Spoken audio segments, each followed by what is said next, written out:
I ain't gonna lie, man. Our generation so fucked up. We losing too many people. Everybody dying. Everybody on fucking drugs. It's men and women on the internet arguing right now, talking about bad relationship advice.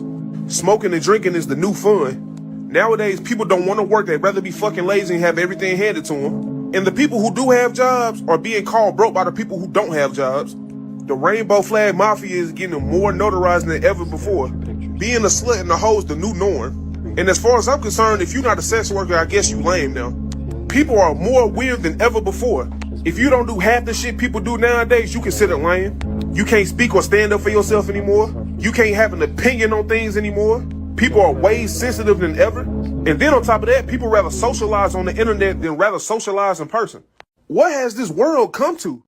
How you live in your 20s will determine your quality of life in your 30s. So if you're 22 right now, the decisions you make today, you setting yourself up for where you're going to be when you're 32.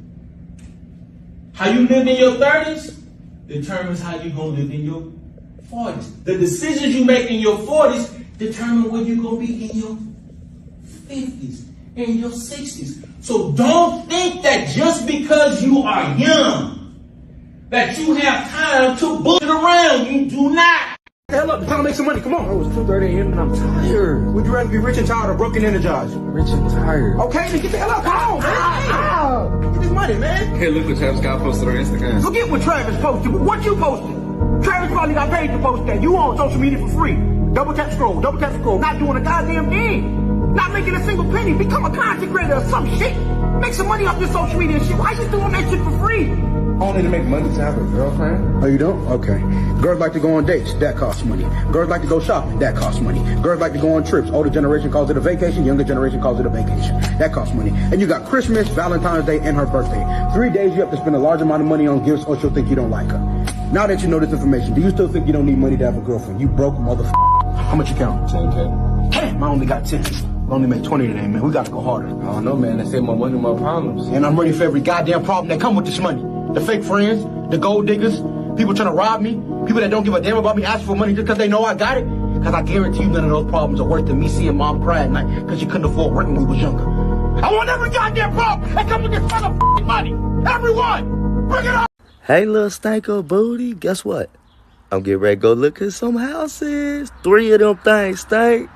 Ooh, you better quit playing. I'm not buying all 3, damn it.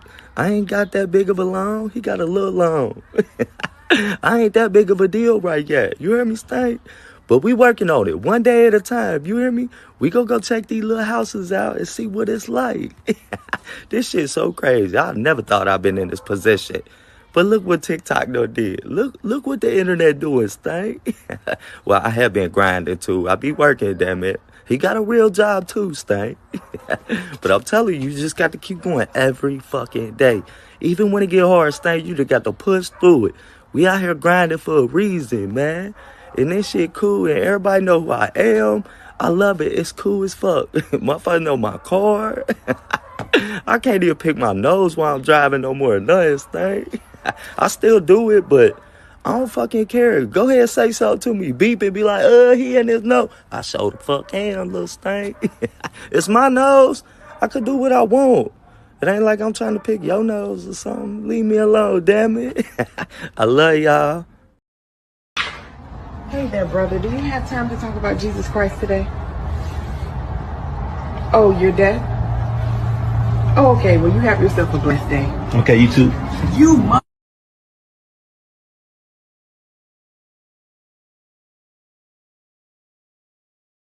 I got money.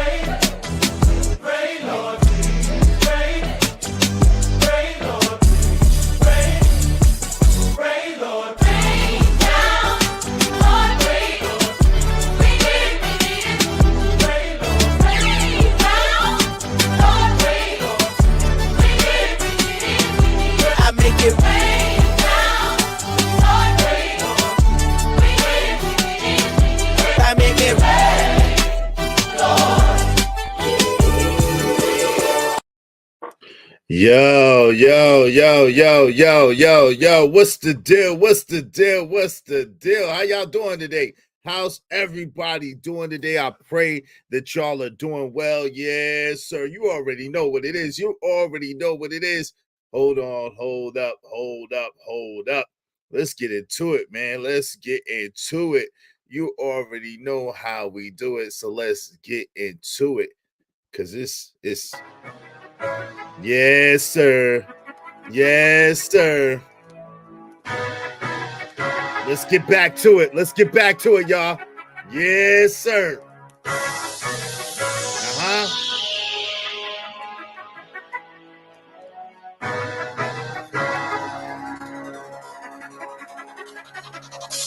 I turn my vision to a plan, turn that into knots of the cash. That valedictorian, I sit at the top of the class. The same perspective that a lot of the optimists have. When you make an offer, I go weigh all my options and pass. Time's ticking, I'm watching the glass. Each grain of sand makes the path that leads to the forgotten past. I ain't no hero, just calculating dinero. But most niggas at a standstill like they scarecrows. So I draw the conclusion that they just scared of growth. Journeys are the trials and tribulations they fear the most. Respect my drive, first gear, I'm climbing the mountain. Financial freedom is equivalent to finding a fountain. I used to think I never make it out of project housing. Now I'm halfway across the world and the profits astounding. Knew all along I was questioning, how could you doubt it? When you were diamond, you knew it before anyone found it.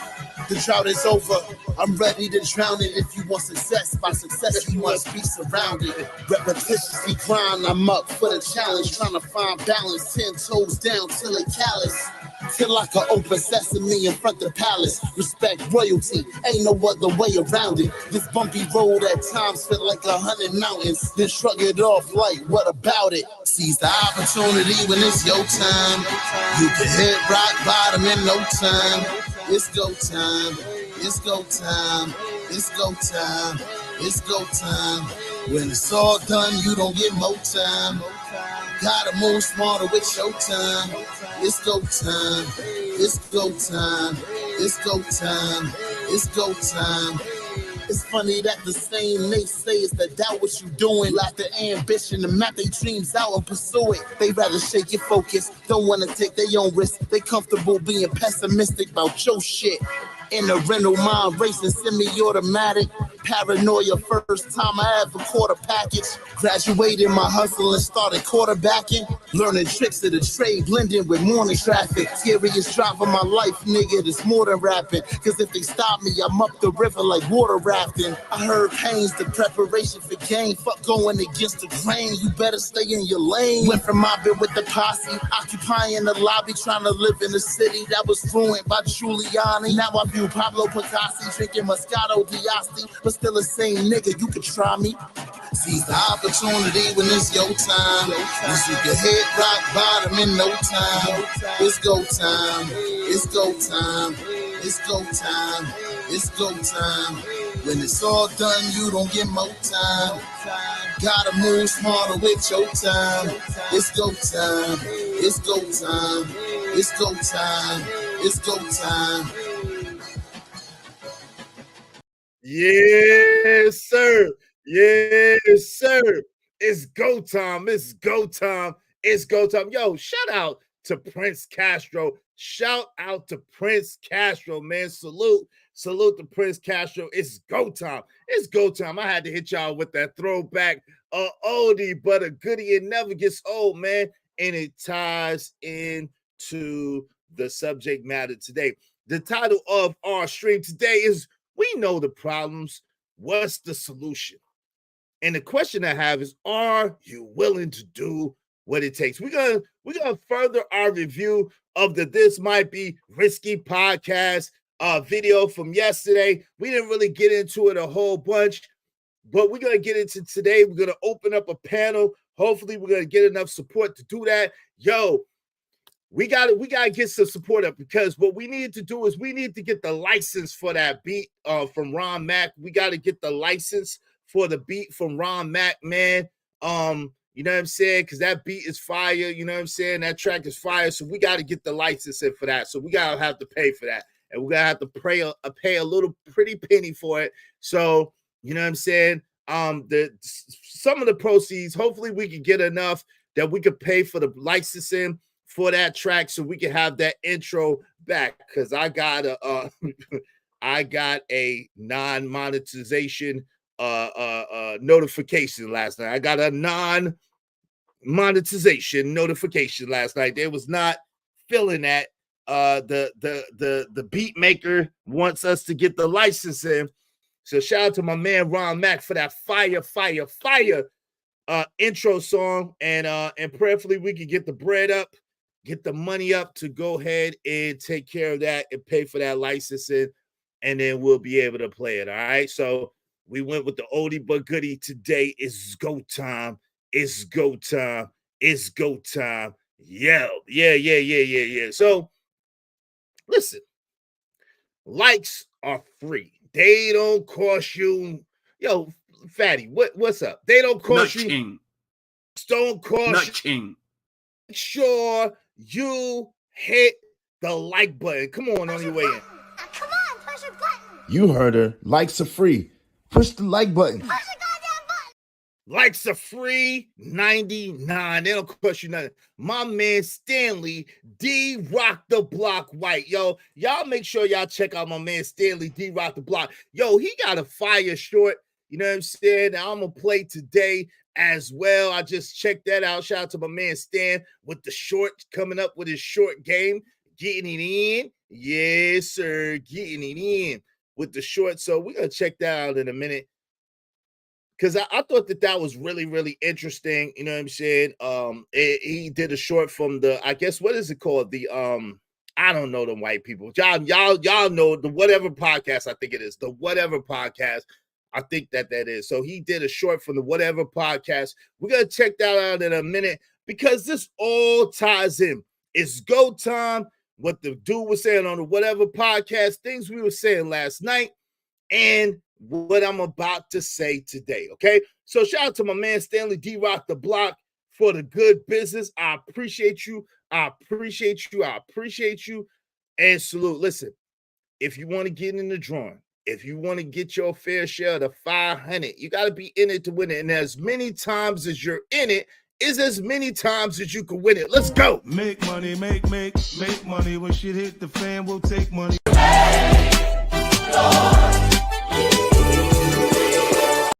like to welcome y'all. Thanks, man. Yes, sir. Thank you, good brother. I appreciate it, because of the brother Stanley D Rock the Block White D Rock. We are now at 2780, y'all. 2780 out of the 4. We about to get there, family. Let's get this thing rocking.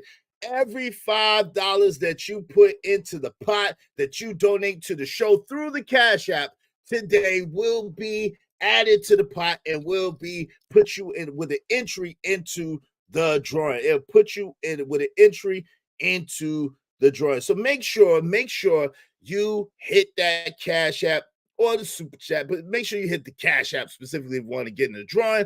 We take anything. Or Venmo. We got Venmo too. The Cash App during this stream. $ Israel Mills. $ Israel Mills. The $50. Why? For the $50. Yo, shout out to my man JD 1975, never to be outdone. He said, salute for the good business. Yes, sir. Thank you, brother. No matter what the situation, I'm just trying to climb. Because of JD 1975. Y'all, brother Stanley White and JD 1975, please put your channels in the chat. Y'all check out these brothers' channels. They're up and coming. Man, definitely offer something unique to the game. You know what I'm saying? Like only they can in their own unique way, and it's dope. Definitely check them out. They go on at 2 different times. Check out my man Stanley D Rock the Block, generally speaking, in the midday, you know what I'm saying? And my man JD 1975 in the evening, nighttime, or whatever the case may be. Check those brothers out. They're dope. And you know what I'm saying? They are Israelite members, and we got to do good business with them. Every time I can, I check those brothers out. Every time I'm able, I'm in both of their chats, okay? Now, sometimes my man JD 1975, he go on a little later, so I'm a little older. I got to get my beauty rest, so I check them out, and then I'll be going to sleep sometimes. So charges to my head, not my heart, JD 1975. But you know, if you are there and I'm awake, I am there. I am there checking you out, supporting and doing good business with you, because I appreciate you and I appreciate my man D-Rock as well. Okay, so we are at 27.95 because of JD 1975. Thanks, man. Man, yo, we are getting there. We are getting there. We are getting there. We are getting there, y'all. Yo, so the thing about this is the answers to the question of what's the solution, we know what it is, right? Each of us really know what the solution is. And the crazy thing about it is the solution is easy. It's simple. The solutions are simple, right? But the problem is, as someone much smarter than me said, it's easy to do. I believe it was Jim Rohn who said this. It's easy to do, but the issue is that's also easy not to do. Okay, so the solutions are simple. They're easy to do, but they're also easy not to do. Okay, and the way that most of us, the majority of us, the 99.99% of us have been programmed and have been trained is we have been programmed and trained to be asleep at the wheel of life. Okay, we have been programmed to really just be in this life on autopilot and think that our ship is gonna sail in. You know what I'm saying? Thank you, Mom Dukes. Thank you, Mom Dukes. I appreciate that. Our ship, you know what I'm saying? Our ship is gonna sail in. You know what I'm saying? The money ship. This is the money ship. We think that ship is just gonna come up and just gonna drop off the bread. Pew, pew, pew. You know, there's money in here. Drop off the money, right? The money ship is just gonna come through and it's just gonna drop off the mungie. And that's just what's gonna happen, right? One day our ship is going to come in. One day we are going to win the lotto. One day we are going to get $1 million from the sky. It's just gonna come out of nowhere, right? It's just gonna magically appear. We're gonna get it because we deserve it. We deserve it. We deserve it, so we're gonna get it, and it's gonna come out of nowhere, right? Our ship is gonna come in. Y'all know what it is. Y'all know what it is, right? But that's not how life works. Now, do good things happen to everyone once in a while? Yes. Do bad things happen to everyone once in a while? Yes. Right? Both good and bad happen to us all the time. Life is a series of challenges, obstacles, rewards, but also risk, but also adversity, but also punishment, right? It all ties into one big bowl that we call life. We know what the problems are. We know what the problem is, right? What's the solution? But now today, when we discuss the solution, the real question is, are you willing to do what it takes? Are you willing to do what it takes to get to where you want to get to be where you want to be? Do you know where you're going to? Do you like the things that life is showing you? Do you know? Do you know? We're going to get into it today. We're going to get into it. Shout out to Diana Ross. Do you know where you're going to? Do you like the things that life is showing you? Where are you going to? Do you know? Let's go. All right. Shout out to my mans and them coming through. What up, though? Emperor Kojak 313 the Great. We appreciate you, brother. We appreciate you. My man Pack 925 is in the building. What's going on? Is in chat. XL Pro. What's up, family? How you doing? Victor Hart, aka Victor Moan Jr. Word. Yo, thank you. Yo, that track that we did earlier, you know, that mix, that Rain on Me mix is by I Hear Canvas. That's his Instagram link. He's on Instagram. I gotta holler at that brother. I'll be busy, but I gotta holler at the brother. I don't know him personally, though. Shout out to C Brad. C Brad said, what up? Is Roll Tide, bro. We gonna be just fine when the season starts. I hope so. I hope so. Shout out to C Brad. What We Know podcast. My man JT, what up, bro? Love your consistency and dedication, bro. Let's get it. Let's get it. Let's get it. Let's get it. Did I tell y'all who this is? It's your man's Izzy Biz, aka Israel Mills. You know the deal. This is the Real Spill with Mills show. Let's go. Let's go. Let's go. How can I forget that? Gotta do the intro. What we doing, man? I'm bugging out. So, yo, y'all know where y'all at. Y'all know what to do. Hit the like button. If you want to help us get the licensing on that dope intro that we had yesterday, make sure you hit the Cash App. I will enter you into the drawing for the $500 and also the three Angry Man Standard hard copy editions donated to us by our homie Say Light Podcast. Please put his channel in the chat. Y'all subscribe to Say Light Podcast. So we're giving away 3 of these, and we're giving away 5 of the exclusive Life the Legend CDs. Yeah, CDs. We got them. We got CDs. Yeah. Y'all know, I know y'all young heads might not know what to do with these, but just hold on to them. Just hold on to them. Hold on to them. These are bound to be classics, because guess what? There's only 100 left on Earth that I know about. Maybe 200, but brand new in the box. And I got 100 of them. So make sure you get yours today. You know what I'm saying? They exclusives. All right. So if you want to get yours, just holler at me. Shout out to my man Raj Will in the building. What's up, Big Dog Bark in the building, baby? What's good, man? How you doing? Dirty Folks showing love. I appreciate the love, good brother. Shout out to my man Dirty Folks. Y'all check out Dirty Folks, man. He be on fire, man. Salute. Hey, Classy Creole. Salute, love. How you doing? What's up, Classy Creole's in the building? Yes, sir. The Broke and Dusty, the old Broken Dusty. What's up, family? How you doing? Good to see you always. Good to see you always. My man Trucker Yell is in here. Yo, everybody. Great day, Trucker Yell. How you doing? Andrew Taylor, what up?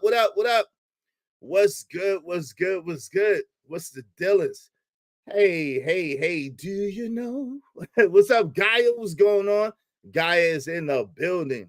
Yes, sir. Yeah, RIP Life the Legend. RIP Life the Legend. Exactly. Do what Classy Creole said. Likes are absolutely free. They don't cost you nothing, and it only takes a second. Go ahead and caress that like button. Take that. Caress that like button. You know what I'm saying? And make it happen. Let's do something. You know what I'm saying? Caress that like button and do something. If you want to get in the drawing, make sure that you do what the white man. This white man got something to say to y'all. Shout out to the other white man. Anyway. Let's do good business. Make the Cash App ring during the stream. $ Israel Mills. $ Israel Mills. You know we legit. Now y'all know that we are legit. We are too legit to quit, okay? We are legit. What's up, Bucket 88? What's the Dillons, man? What's going on, Bucket 88? So,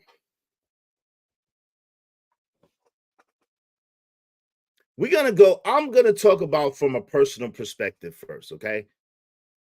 What are the solutions to get ourselves? Because really the answer, like I said before, is really simple. The truth is, let me just give you the overview right now. I'm gonna give it to you. It's okay. I'm gonna give it to you because we got a lot of more interesting things to talk about, right? The overview is, first you got to work on yourself, all right? Now, that in itself has a bunch of challenges to it, but the truth is you got to work on yourself. Get yourself together, get yourself right, and then once you get yourself together, get yourself right, you attract other people by being attractive. Shout out to the man Mindset. I was watching them the other day, and they was doing a Pineapple Show review, and I rather enjoy, you know what I'm saying, my man 1950 is Steve the Deans, and I think they got Zag now too.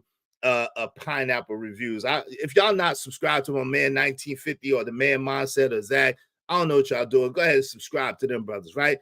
But I was watching it the other day, and one thing that Steve Dedini said is, which is very true, y'all brothers don't know how to be attractive, right?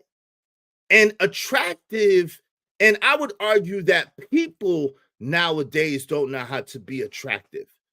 Attractive doesn't really have to do with how you look physically as much as it has to do with who you are inside, right? What happens is out of the mouth, the Bible puts it this way, and I know y'all know I like to quote from the Bible from time to time, but out of the heart, the mouth speaks, right? You can tell a tree by the fruit that it bears. So while mostly everybody is so focused on the outer them, the illusion, the mirage that they're painting, and we know in these days, especially for women, right? It's a super mirage. It is borderline sorcery and witchcraft what they doing. You know what I'm saying? They be a whole different niglet in the morning than they are in the evening. I mean, they look like what's up to oh hell no, you know what I'm saying? Like, ooh, what's up? Like, oh hell no. You know what I'm saying? I used to call them ooh oh. She's a ooh. When I see you from a distance, yo, I had to get your number. Yo, I had to want your name. Use a oh. When I looked at you up close, it's like, dang. Use a ooh oh. You know what I'm saying? Or you'll have a woman like a Tiana Trump. I got it right this time. A Tiana Trump that looks aesthetically cute, aesthetically appealing, but inside, it's hollow. It's hollow. There's nothing there. There's nothing there. And what's left is a shriveled up raisin where a heart used to be, or an icebox, like your man Amarion said, right?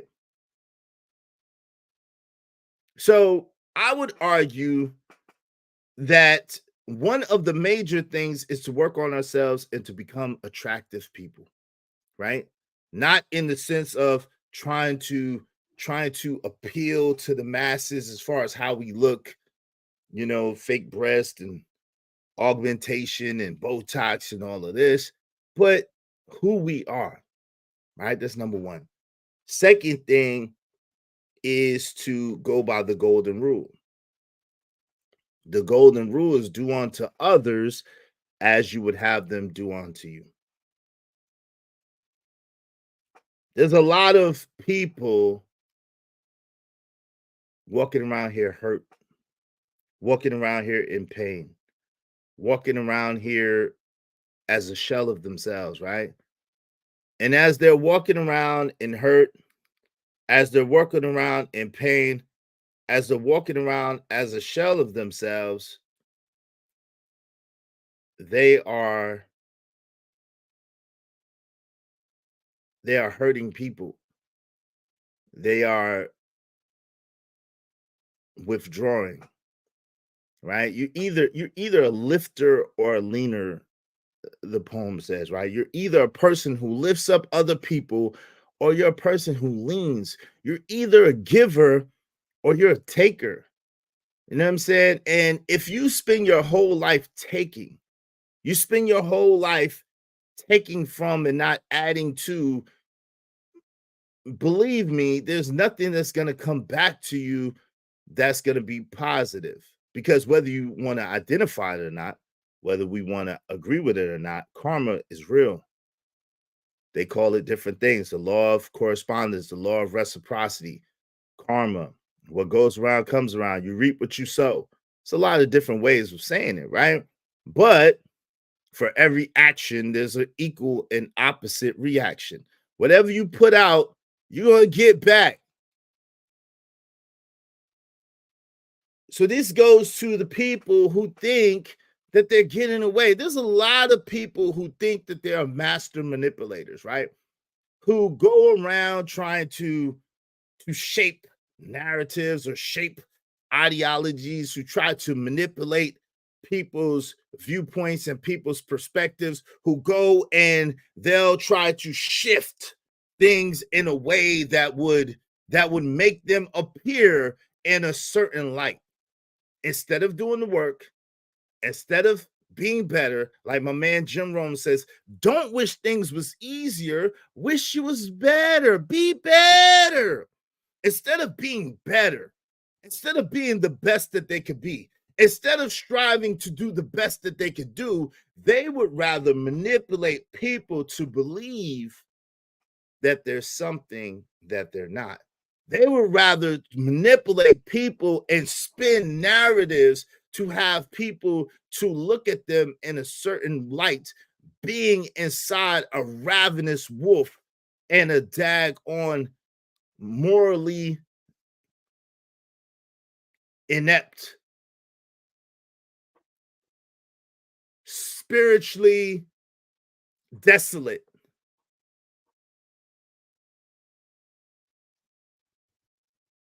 consciously a vegetable. Rather than work on their innards, who they are, they will rather trick, scheme. Like my man Robert Williams, shout out to Robert Williams, take shortcuts. They rather take shortcuts. They rather trick, they rather scheme, they rather do anything to wield the minds of other people to believe that there's something that they are not, rather than working on themselves, rather than working who they are. Now, listen, we all make mistakes. We all fall short at some time or another. None of us is perfect. None of us is above reproach or above correction or above making a mistake. We all do it, right? But there's a difference between making mistakes and just being a person who wants to look a certain way, but not be a certain way. They want to look right. I say this all the time. People want to look right. They don't want to be right. Right? I say this all the time in my real life. People want to look right, but they don't want to be right. They want to be right, but they don't want to be right. Right? They don't want to be righteous. They don't want to be in right standing. They just want to be right. They just want you to think that they're right. They just want you to agree with what they're saying. They just want you to follow along with what they're doing and their agenda. But they don't really want to be right. Because being right, meaning being righteous, is not necessarily always in the best interest or in the favor of the person who's being righteous. That's the funny thing about righteousness, right? Sometimes if you're being righteous, you're going to take an L. Sometimes if you're being righteous, you are going to, let me give you an example, right? So you're in a store and someone drops a wallet in front of you. They don't see that they dropped the wallet, but you saw that they dropped their wallet. And in that wallet, there's $10,000 cash money in the wallet. The righteous thing to do would be to say, hey, my guy, you dropped your wallet. Here you go. If you wanted to be right, you could justify it and say, yo, finders keepers, losers weepers. That's what we used to say. Finders keepers, losers weeper. Sucks to be him. God, that was my blessing. That was my blessing. That $10,000 was my blessing. Because you want to be right. But the righteous thing to do would be to, no matter what your financial situation is, you seen a brother, a person, whoever, drop their wallet and say, yo, here you go. You drop this. It's not like finding money on the ground that you don't know where it came from, or no one, that's a little different. When it's like an envelope full of money, you didn't see anybody drop it in, and it's just there. You found it, and you look inside, and there's money. Shit, that's a little different. Even though someone takes a loss in that too, believe it or not, but that's a little different. What's going on, Marcus? What's good, man? What up? How you doing? What's up, brother? Thank you, fam. Said that's a bar. Let me see. My man Trucker Yell said, "Hey, karma may not affect the person, but can come back on your loved ones and your children. So it'll come back tenfold." Yo, bars, Trucker Yell, because I'm gonna get there. I'm getting there slowly but surely. You skipped ahead, but bars. You skipped ahead, but I'm getting there. Bars.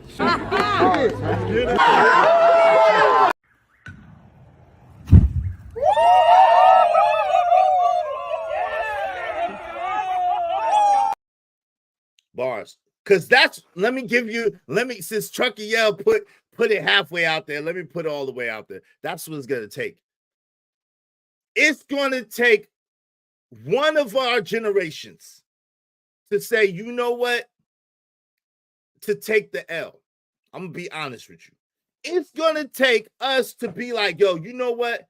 We are not going to be worried about our feelings. We're not going to be worried about what we want necessarily. We want for our future. We want for our legacy. We want for our namesake to be better than us. We're going to do what it takes in order for it to be better. The reason why the greatest generation and the silent generation are known as the greater generations is because they made the sacrifice. They made the sacrifices. That's what it's going to take. It's going to take sacrifice. And it's going to take mass sacrifice. Right? It's going to take all of us saying, yo, you know what? And I'm going to be honest, it's really probably going to take Gen X. We're probably the only ones that really could do it, but it's really going to take Gen X and older millennials to say, you know what? We lived a good life. We had a good run. It ain't about fun. It ain't about us doing whatever we want to do no more. It ain't about us just having whatever we want to have no more. Yo, you know what? We are going to sacrifice, and we are going to be committed to making sure that our quote-unquote race is better. We're going to do what it takes to make sure our quote-unquote race, whatever you want to call it, is better. Our lineage is better. Our quote-unquote effed up communities are better. That's what it's going to take. It's going to take total sacrifice. Are you willing to do it? Are you willing to do it? My man, Robert Williams said, give it back. Yep. Example, the dopest dressed football player who has everything, but is the worst player on the team, sits the bench all year long. Not enough. The righteous thing be to hold the 10K. No, it's not. Been there and done it, bro. Exactly. Mail the wallet back. No, give the wallet back. You see the person right there. Shout out to my man, Cajun Darfire, coming through. Cajun Darfire for the too legit to crit line. Thank you, brother. I appreciate you. I appreciate you. I appreciate you. I got money.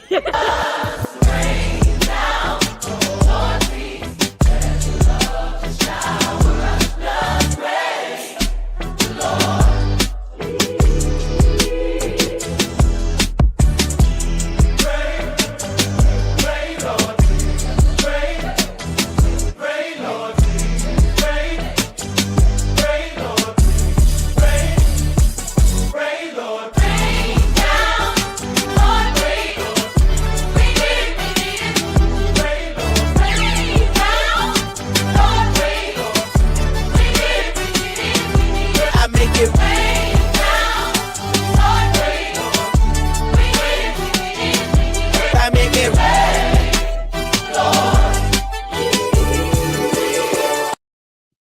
our man Cajun Darkfire is sponsored the show with the big 50. I'd like to welcome y'all. Thanks, man. I appreciate you. I appreciate you. I appreciate you because of Cajun Darkfire. We are now at 28, 45, 28, 45. He helping us get there, yo. Y'all too can help us get where we need to go by hitting the Cash App and getting in the drawing. Get in where you fit in, man. Get in where you fit in and help us today. Shout out to my man Cajun Darkfire. Oh, hold on. We got 2 commas. We got 2 commas. We only need one. We only need one for right now. We're gonna get to them 4 commas later. You heard? All right. Shout out to my man Cajun Darkfire. Thank you very much. Listen, you too could get in the drawing, be like Cajun Darkfire by hitting the Cash App, $ Israel Mills, $ Israel Mills, and help get your entries today. You get an entry per $5, an entry per $5 into the drawing. My man Prime is in the building. Buck stops around 800 price. Okay, Nvidia stock is giving away free bags, thousands in a couple of days. All you have to do is week out call options. Okay, this is not financial advice, but check it out. Shout out to Classic Creole. What's going on, Andrew Teller? What's going on, Ogun in the building? Yep. L keeps saying Gen X is the reset. Yep, we got to. Great point. I'm just playing people. It's all good, man. 7-fold is 49 times. I found a wallet and took it to their house. Square business. Shout out to you, man. Shout out to you. Yo, I ain't gonna front. Someone did that for me. Someone did that for me, but I had did the same thing. Someone did that for me. I had about $400 or $500, maybe more. I maybe have more, but it was wrapped up in it was in a knot, but I had it in my credit cards and my license was in there. And this girl, she found it and she knocked on the door and gave it back to me. All my money was in there. And you know what I'm saying? I think I gave her like $50 or something. I don't know. So it must have been like $900. So I gave her like $50 or something and thanked her. Cause she could take. She was like, no, it's okay, it's okay. But you know what I'm saying? Yeah. And that's the thing. When you do stuff for people, when you treat people like you want to be treated, when you do stuff for people, you don't know when and where it's gonna come back. You might have needed that. And that's why I say all the time, like, there's things that I've done for people, things I've done, and I've got the short end of the stick. But I understand enough to know that I did it from the bottom of my heart. So it's going to come back in a positive way. You know, there's a lot of people, some people in my life, let me just say, that are vengeful people. They want to pay you back. They want to make you feel how you made them feel. Whether you did it intentionally or not, like, it doesn't even matter. They want you to feel how you made them feel. You know, I was listening to somebody the other day. I want to give them credit, but I can't remember exactly who it was, but they were saying, yo, how you feel is on you. It's not anybody else's responsibility or anybody else's obligation or on anybody else to make you feel a type of way. Your happiness, which we all know what that is, but that's on you. No one else can make you happy. No one else can make you sad, because if they can, that means that they have total control over you and your emotions. It's another thing. The crazy thing is, you know, I've been watching Raising Canaan. And if y'all know tonight is episode 10. So I think it's the end of the season for season 3. And I'm not going to spoil episode 10 because I just saw it not too long ago, but I'm not going to spoil it for you. But what I am going to say is, for all of Rock's flaws, and for those of you who watch it, you know who Rock is. For all of Rock's flaws, for all the things that she does, the writers must watch us, because the main thing that she says is, she says, yo, one thing about me, I'm an effed up person, right? She acknowledges that she's an effed up person. But she says, while y'all ninjas is sitting there continuously trying to put the blame on everybody else, trying to put the onus and responsibility for everybody else, I'm one of the only ones that takes accountability for my shit. She says, I know I'm effed up. I know I do effed up things. She said, I know I ain't shit, basically what she say. But the difference between me and you is I take responsibility and accountability and own my mess. That's what she continues to say, right? And then that's what it's going to take, y'all. It's going to take us to take personal account and personal responsibility and personal accountability for our mess, for the things that we do, because we all got stuff with us. We all got stuff with us that ain't right. We all got stuff with us that ain't cool. We all got some growing to do. We all got some things that we can work on. But if we work on ourselves, if we work on the things that we got to do, and then we start to serve other people and make it about sacrifices so that they can have a better way, that's how the problem is going to get fixed. And it's going to take time, right? Shout out to my man, Romello, 747. Excuse my back. I appreciate you, bro, coming through with the big 5 gifted memberships. That's big time. Thank you, brother. Yes, sir. Yes, sir. I think yes, sir. That boy is good. Yes, sir. Yes, sir. Yes, sir. I appreciate you. I appreciate you. I appreciate you. We're gonna have to do something for that. But shout out to my man Romello 747. Excuse my back. Show me the money. One for the money, too many haters. Straight for the homies that be getting that paper. Got money in the box, money in the wall. Club packed out, everybody on the floor. Got bottles on deck, Patron is the rock. Rotate, whole case, by the whole spot. We all, we go hard, we going in. It's no problem. Yo, shout out to you. I appreciate it. Yo, so the caller, like I see it, shows shout out to you. Welcome. Said, I did this last night in Walmart. This Caucasian lady left her wallet and car keys on the shelf, and I returned to an employee, and the lady was checking out. So she got her stuff before leaving. That's great. I wasn't messing up my karma. I know that's right. Shout out to my people's Romello 747. Excuse my bad. What's up, family? Take the lead. Yo, Gas Masters in here. What's your opinion on the current economic status of Kenya? I don't know about the current economic status of Kenya, so I don't know. I don't know. Gas Masters, but I'll be honest with you. That don't have much to do with me, right? This is one thing about me. Good, bad, or ugly. I don't focus on things that I don't have no control over, number one. And I don't focus on things that don't have any direct effect on me or any effect on me. I don't. I try to take my philosophy in life is to try to take the things that I can control and the things that have some, you know what I'm saying, semblance of authority over, and to try to master those things. So I try to master the small and get to the larger. You feel me? That's my just personal philosophy. When you do good things for people, that's your karma. When they do bad things to you, that's their karma. That's a bar right there, Classic Creole. I agree with that, Shed Marcus. Shout out to him. My name is Excuse My Back. Speaks volumes. I don't have receipts, hold a grudge, or have the need to change your mind.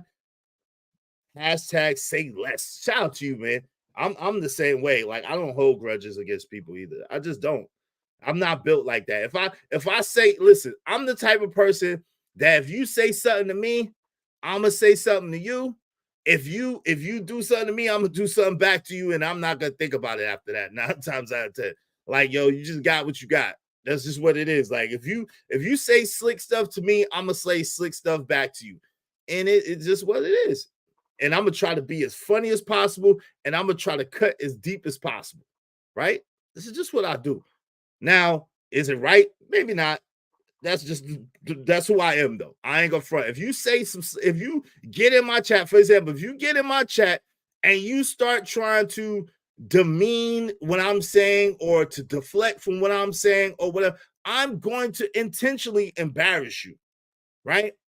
Now, but hurt your feelings is not really my intention, right? I'm not trying to hurt your feelings. What I'm trying to do is I'm trying to make sure that you understand that, yo, if you do something in my chat, you got consequences.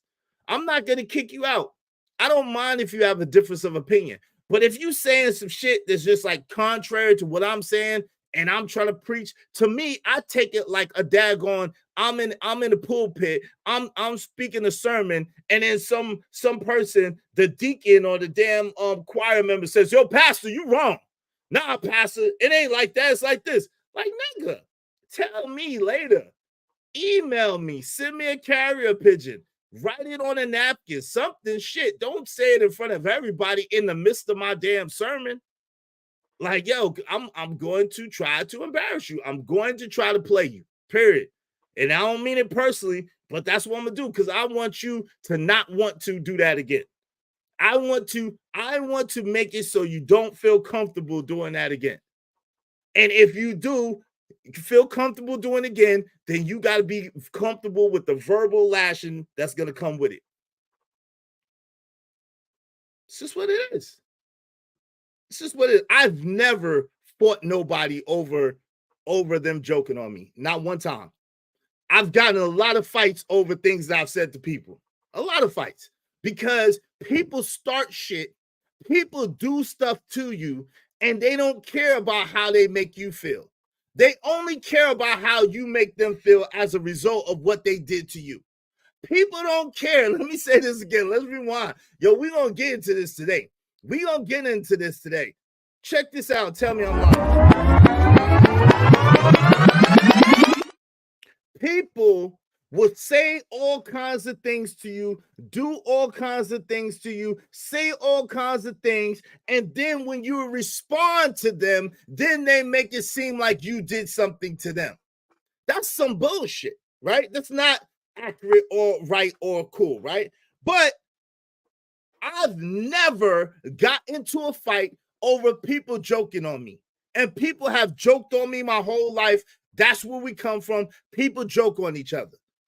And the more they joke on you, the more they really like you, admire you, whatever the case may be. But people have joked on me all the time, right?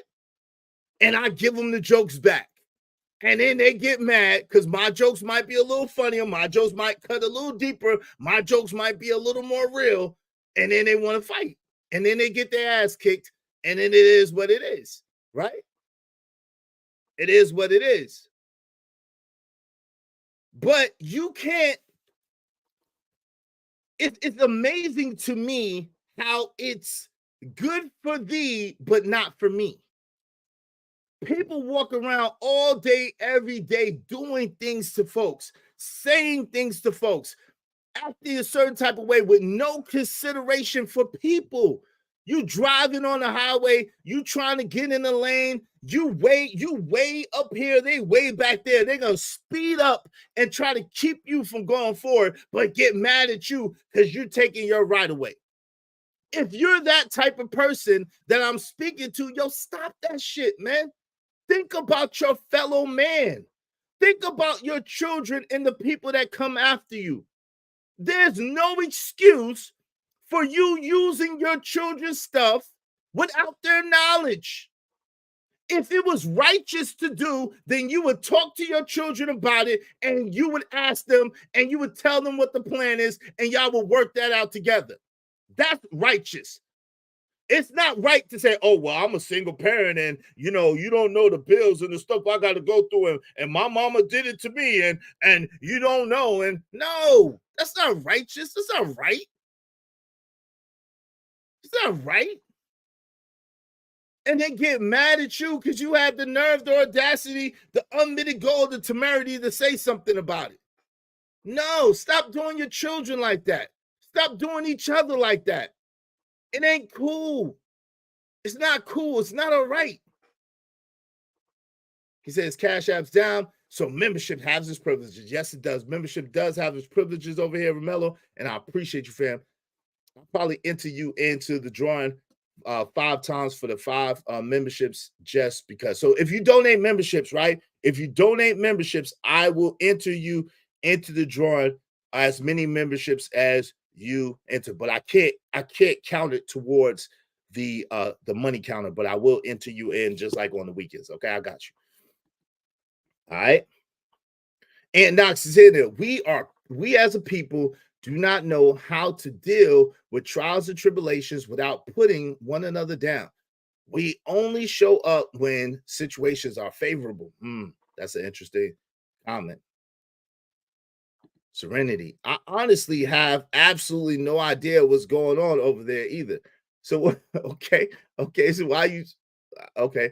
Good guy said, tell him can't worry about what you eating if it don't make me shit. Exactly. That's my philosophy all day. Whatever you eat, don't make me ish. So I ain't gonna sit there and worry about it or be thinking about it. Shout out to Sing Lacey a song. I missed the introduction. I love the music. It's all good. You probably hear it throughout the show. What's up, Prime? My God-fearing brothers and sisters have to learn to stop believing in karma. That is Hindu religion. No. Yo, Prime, I could tell it to you biblically. It's the law of sowing and reaping. Listen, it's just like saying if someone says Allah or someone says God or someone says the Lord, they're just different names for the same being, right? Karma is another way of saying the law of sowing and reaping, the law of you get what you get in what you put in, right? It's the same thing. So you don't have to call it karma, call it what you want. What's up, Dollar Washer? Yo, did your toes get stepped on? What's up, Dollar Washer? I didn't even know you was in here. Your toes must have got stepped on. Shout out to you, family. You must have had your toes stepped on, fam. It's all good. Just be better, bro. Just be better. It's all. Just be better. You're welcome. Just be better. I can't get in the mud with folks. I don't like getting my pretty nails dirty. Shout out to Classic Creole. My nails are clean. They're not pretty, though. As long as I'm not physically hit, I'm awesome. But if you hit me, you must be a gambler. Shout out to Robert Williams. Trucker Yell said, actually try see people do this. Yo, the Piccolo player MF. Shout out to Ronnie in the building. What's up, Ronnie? Right on is just okay. That's a fact. Bars. Play the victim. Hey, what's up? Cali Bev is in the building. We got Cali Bev in the building. How you doing, Cali Bev? When they go low, I don't go high. I take them to the 9th circle of hell. That's Emperor Coach at 303 the Great. Oh my God, bro. I ain't gonna go that far. Cali Bev is here. What's going on? Money Marco, what's the deal? What does Kenya have to do with what we got going on over here in America? Nothing is the answer. Absolutely, positively. Nothing. Absolutely, positively. Nothing. It's going to do nothing. Nothing is going to happen. There's the law of reciprocity. No doubt. I said that too. Shout out to you. Yeah, law of reciprocity. Exactly. Law of correspondence, law of reciprocity, law of sowing and reaping. It's all the same thing, Prime. Like y'all can't be so like, yo, this is the problem to me with dogma and religion, right? The reason why I don't really the more I grow, the more I'm shaking off any labels, right? And I know some people are going to have a problem with that, where the religion that I was born in, right? But it's okay. The more I grow, the more I'm shaking off labels, because God lives outside of all of that. God lives outside of, God don't have no labels. Like, and listen, I'm not going to argue nobody's religious belief, nobody's religious doctrine. That is on you. If that's what you believe, it's cool. I got no problem with what you believe. I'm not gonna try to, but what I'm saying is don't try to put that on me. Don't try to put that on us, right? If you believe what you believe is cool, but don't try to put it on us. Don't try to put it on me, right? You can't tell me that we gotta stop doing something, Prime, because it's all the same thing. It's just a different way of saying it. All of these things say the same thing, just in different ways. You don't believe me? I broke it down to you. Karma is the law of sowing and reaping. It's the law of reciprocity. It's the law of correspondence. It is. Science explains it this way. For every action, there's an equal and opposite reaction. God, it doesn't have no mother, no father, no beginning, no ending, and it cannot be destroyed. What is an atom? Energy has no beginning or no ending and cannot be destroyed. Energy is never destroyed. It's just displaced. It's just moved from one place to another. So, I mean, when you say stuff, I mean, Prime, it's all good. You can say what you want to say. It's all good, bro.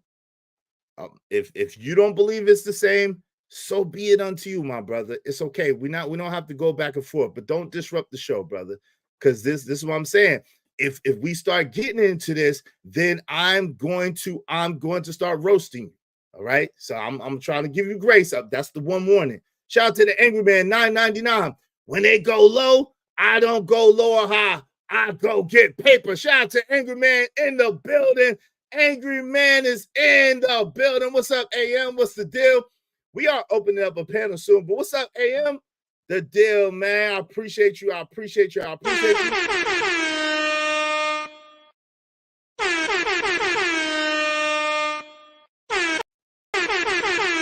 That boy is good. Shout out to the Angry Man coming through, blessing us with some of that angry money in the box. Show me the money. One for the money, too many haters. Straight for the homies that be getting that paper. Got money in the box, money in the wall. Club packed out, everybody on the floor. Got bottles on deck, Patron is the rock. Rose, whole case, by the whole spots. We go hard, we going in. It's no problem. Yeah, let's put them Angry Man emojis in the chat, y'all. I appreciate you, brother. I appreciate you. Thank you very, very kindly. I'd like to welcome y'all. Thanks, man. Yeah, so this is the thing, right? The older I get, the more I start to learn, the more I realize I don't know much, right? But I'm gonna be honest, for a long time, the denominations in the division, my man, Cajun Darkfire, sponsor of the show, is in here. Sup, Cajun, sponsor of the show. We appreciate you. Listen, the denominations and the division, I never liked that, right? It never sit right with me, right? For people to be fighting over this or that, and really, when you boil it down, a lot of the beliefs are the same. That's the really crazy thing. There do be some more stark than others, but the essence of what we generally believe that are quote unquote believers is the same, right? The essence of what we believe, generally speaking, is more the same than anything else. But the truth of the matter is, if we want things to change, well, as my people say, in order for things to change, you must change. In order for things to change, you must change. So we have to be the ones to change. We have to be the ones to sacrifice. That's the only way in mass. If we decided, we say, yo, you know what? We want to change things. We want things to be better. We no longer want to be last. We want to go for it. We have to fix ourselves first, make a decision, fix ourselves, and say, you know what? It's not about what I want anymore. It's not about what I need anymore. So much like your basic needs you got to have. But what I'm saying is not so much about me. It's about us in the collective. and I am going to do what it takes to make sure the next generation is better, because it's going to take time. It's not going to happen overnight. We're not going to blink of an eye, snap a finger. It's just going to change. It doesn't work like that. But if we all make a decision, right? And by all, I mean all the people who are in the Ismailite nation. I mean all the people who are in alignment with us. I mean all the people who have the same philosophies, the same ideologies, the same code. If we all make a decision and live like that, we can make a change. We can make a difference, right? We can make a difference. Hold on real quick. Someone hit the cash. I appreciate you, brother. Thank you, man. I appreciate Dollar Washer. Say I always keep my word. Shout out to Dollar Washer coming through on the Cash App side of the things. Dollar Washer, I appreciate you, bro. Keeping your word. Salute, salute, salute. Make money, make money. When shit hit the fan, we'll take money.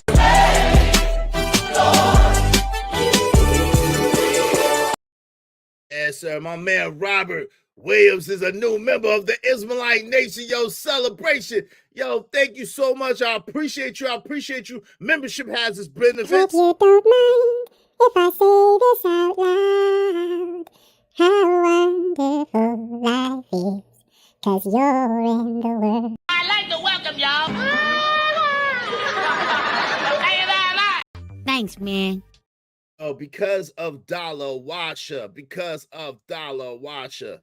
we are now at, oh yeah, we getting there, y'all. We at 2855. Yes, sir. So we are almost at our goal. Y'all make sure y'all get in the drawing today. We're giving away 3 hardback copies of the Angry Man Standard, donated to us by my man Say Life Podcast. Y'all put his channel in the chat. Y'all make sure you're subscribed. Also, we're giving away $500 cash to the Cash App. $500, as many times as you're in, as many times as you can win. You got to be in it to win it. Yes, sir. So $500, and we're also giving away 5 exclusive Life the Legend CDs, 5 exclusive brand new out the box Life the Legend CDs, and those are exclusive because there's only maybe 200 in the world. We got 100 of them, and I don't even know what the other 100 is. All right, so get it while you can. Shout out to Fair Soul, top of the noon. Izzy Bands, respect. Good to see you, family. Good to see you. Had to renew. I appreciate you, Robert Williams. Thank you so much, brother. Membership has its privileges over here. Make sure you become an Ismailite member today.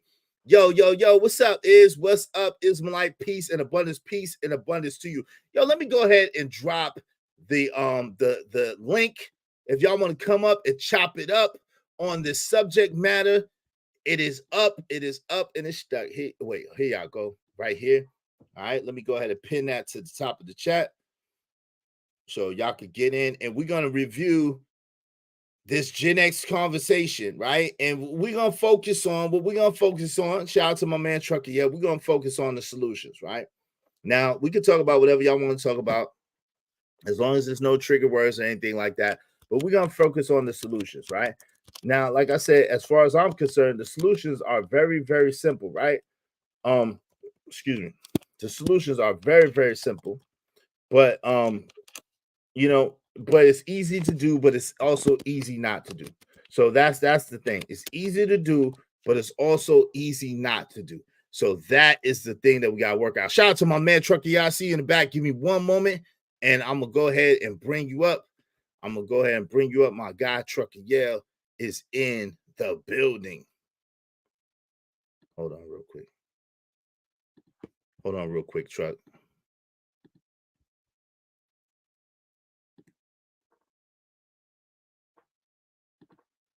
No, Beyonce ain't a Gen Xer. She's an older millennial.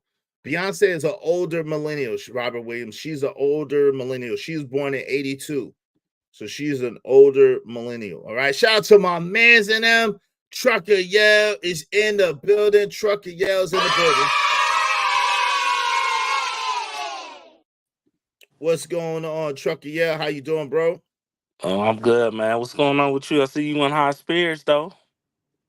Yeah, why you say that? I always act like this. What you mean? I know. I'm talking about you and your tabernacle pastor type energy. You know what I'm saying? Oh, I was okay. saying, you know what I'm saying, I need some of them church bite, them church sound bites. You know what I'm Oh, saying? okay, But you ain't okay. see that in the back.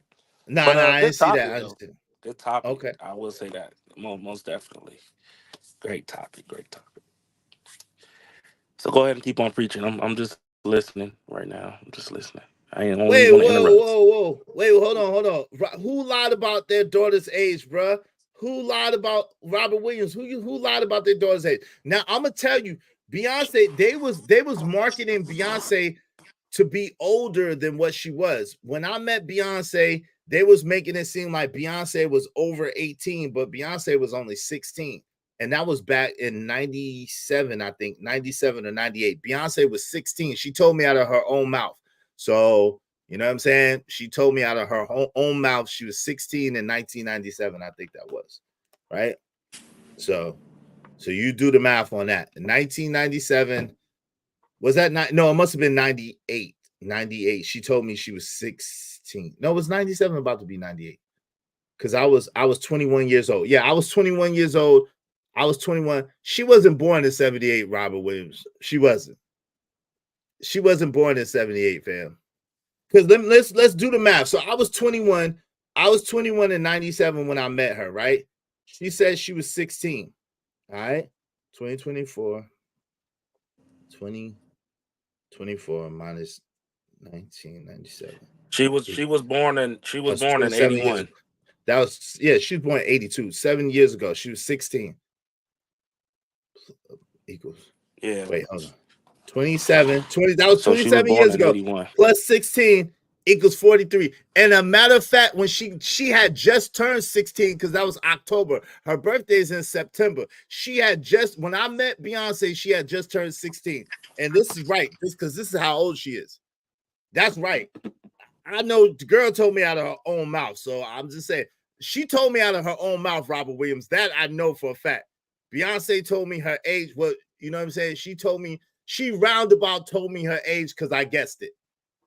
She roundabout told me her age because I guessed it. She's 43 years old. Let me see. 43 years old. What's 43 right now? Yeah, that's 80, 81, right? 43 would be 81, right? Yeah, hold on. Let's look it out because y'all got me.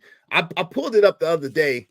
When is Beyonce's birthday? Yep, 81. All right, yeah. So that's right on target. I know the girl told me out her own mouth. She wasn't supposed to tell me. She told me because I guessed. She wasn't supposed to tell me. She told me because I guessed. They was trying to make it seem like she was older than what she was. She had just turned 16 years old, fam. She had just turned 16. Hey, Trekker, wave in the back on your other joint, because you know what I'm saying? Or go out. Okay, I got you. I'm gonna take you up here. And I'll bring you up here. All right, look, September 4th, 1981, and that's right on target. Her birthday is September 4th, 1981. When I met her, it was October 10th. I think it was October 10th, 1997, when I met her. It was October 10th, 1997 in Raleigh, North Carolina when I met Beyonce. I believe that's what it was, right?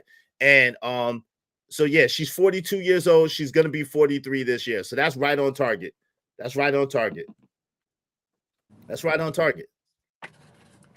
So I don't know, Robert Williams. I mean, I don't know. She told me she's a millennial. She told me out of her own mouth. That's the only reason why I would argue that, because she told me out of her own mouth. And now that lines up. She's not a Gen Xer. 81 is not a Gen Xer, y'all. 81 is an older millennial. Watch this. Let me show y'all. That's not a Gen Xer, y'all. Look. Don't the millennials start in the 80s? Like Yes, the 81. It 1980 or something starts at like that? 81. Hold on. It starts at Okay, 81. yeah, then. Yeah, Yeah. Gen X stops at 1980. But hold on.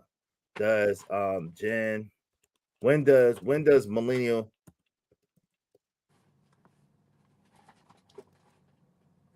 start? All right, look, here you go, y'all. Because we're gonna get back to the subject, but here we go. Since we talking about Beyonce, I got you. I met the girl and I had a long enough conversation with her. I had a long conversation with her, and I know what she told me. So, but here we go. Millennials were born between 1981 and 1996. Y'all see that? Millennials were born between 1981 and 1996. So she's definitely a millennial. She's definitely a millennial. Now I got you Xennials. I got you. I'm the end of Gen X, and I gotta keep like okay. I got you. I got you. So that's what it is, y'all. Shout out to the Mills gang, always taking the time to teach these Gen Xers. I'm a Gen Xer though too, so I can't argue about that. I'm a Gen Xer too, but it's all good. We're gonna get into it. We're gonna get into it. Yo, the panel's open. If y'all want to chop it up, come on up. The panel is open. The panel's open. Cause I sure as F don't identify as a millennial. Them crack babies. Yo, y'all are wild, man. Make sure y'all hit the like button. Likes are absolutely free. They don't cost you nothing. Make sure y'all hit the like button. So, so Trucker, yeah, because y'all get me sidetracked with this Beyonce Robert Williams. I met Beyonce personally. I talked to her for a long period of time. So she told me then, August 10th, 1997, that she didn't tell me, but she made me guess. And she said, if I guess, she would tell me. I said, yo, you 16? And she said she had just turned 16. So they was trying to market them like they were older. But it's funny. It's funny before we get into everything. I was looking at the commercial with Latavia. Because I met all of them. Latoya. I met all of them, right? This was when they was together. It was 4 of them. It was when it was Beyonce, Kelly, Latavia, and Latoya. I met them, right? So Latavia, I don't know if y'all remember Latavia. Latavia was the dark-skinned one that was a little shorter. Latavia and Beyonce looked like grown women back then, right? They looked like grown women. I don't know how old Latavia was because I wasn't even thinking about talking to her. I was only talking to Beyonce. I didn't talk to Kelly. I didn't talk to Latavia. I didn't talk to Latoya. They was in the room. Me and Beyonce was kicking it in the hallway. So, and her moms was looking mean. They don't age that well. But anyway, I'm gonna get back to it. But anyway, her moms was looking crazy mean. I was like, why is she looking like? She like, don't pay her no attention. That's what my mama. I said, oh, okay. Like she looked like she about to kill somebody.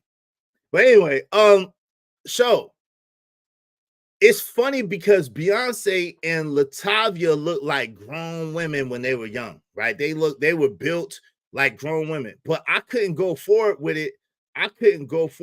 Because my little sister was older than Beyonce at the time. I had just turned 21. She just turned 16, and my little sister was older than her. So I got a younger sister that is about 4 years. No, not 4 years. Yeah. I got a younger sister that's like 3 years younger than Beyonce, and older than Beyonce. And no. My sister's like 1 or 2 years older than Beyonce, come to think of it. But you know what I'm saying? For me, she was my baby sister. So I was like, hell no, I ain't going to jail for messing with no 16-year-old. I just met somebody who had got locked up for like 3 years because he was 19 and his girlfriend was 16. And the parents pressed charges on him. So I was like, nah, I ain't about to do that. And Gaia said, is in the beehive. Okay. Shout out to Gaia. That's how rumors get started. They idolize dudes wearing leather, chaps, and perms. Who? What are you talking? What the hell is going on? What the hell? What the man? We gotta get no. Y'all not about to distract Prime. the What show. the No, Prime? What the Prime? What was that? What is that? Who? What? What the hell? Oh my God! No way! Oh my God! What are you talking about, Prime? What's going on? What's up, Goof Troop? What are you talking about, Prime? I like karma. Latavia. It's karma. See, that's that bullshit. I like Latavia was low-key upset. She got the boot. Yeah.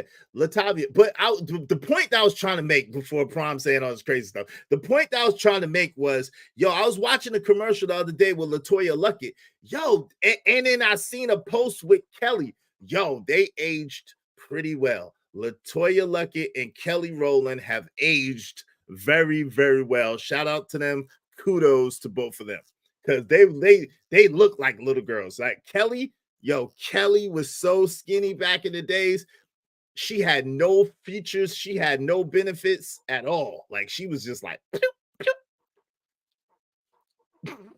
But Hold on. Now we got some beef.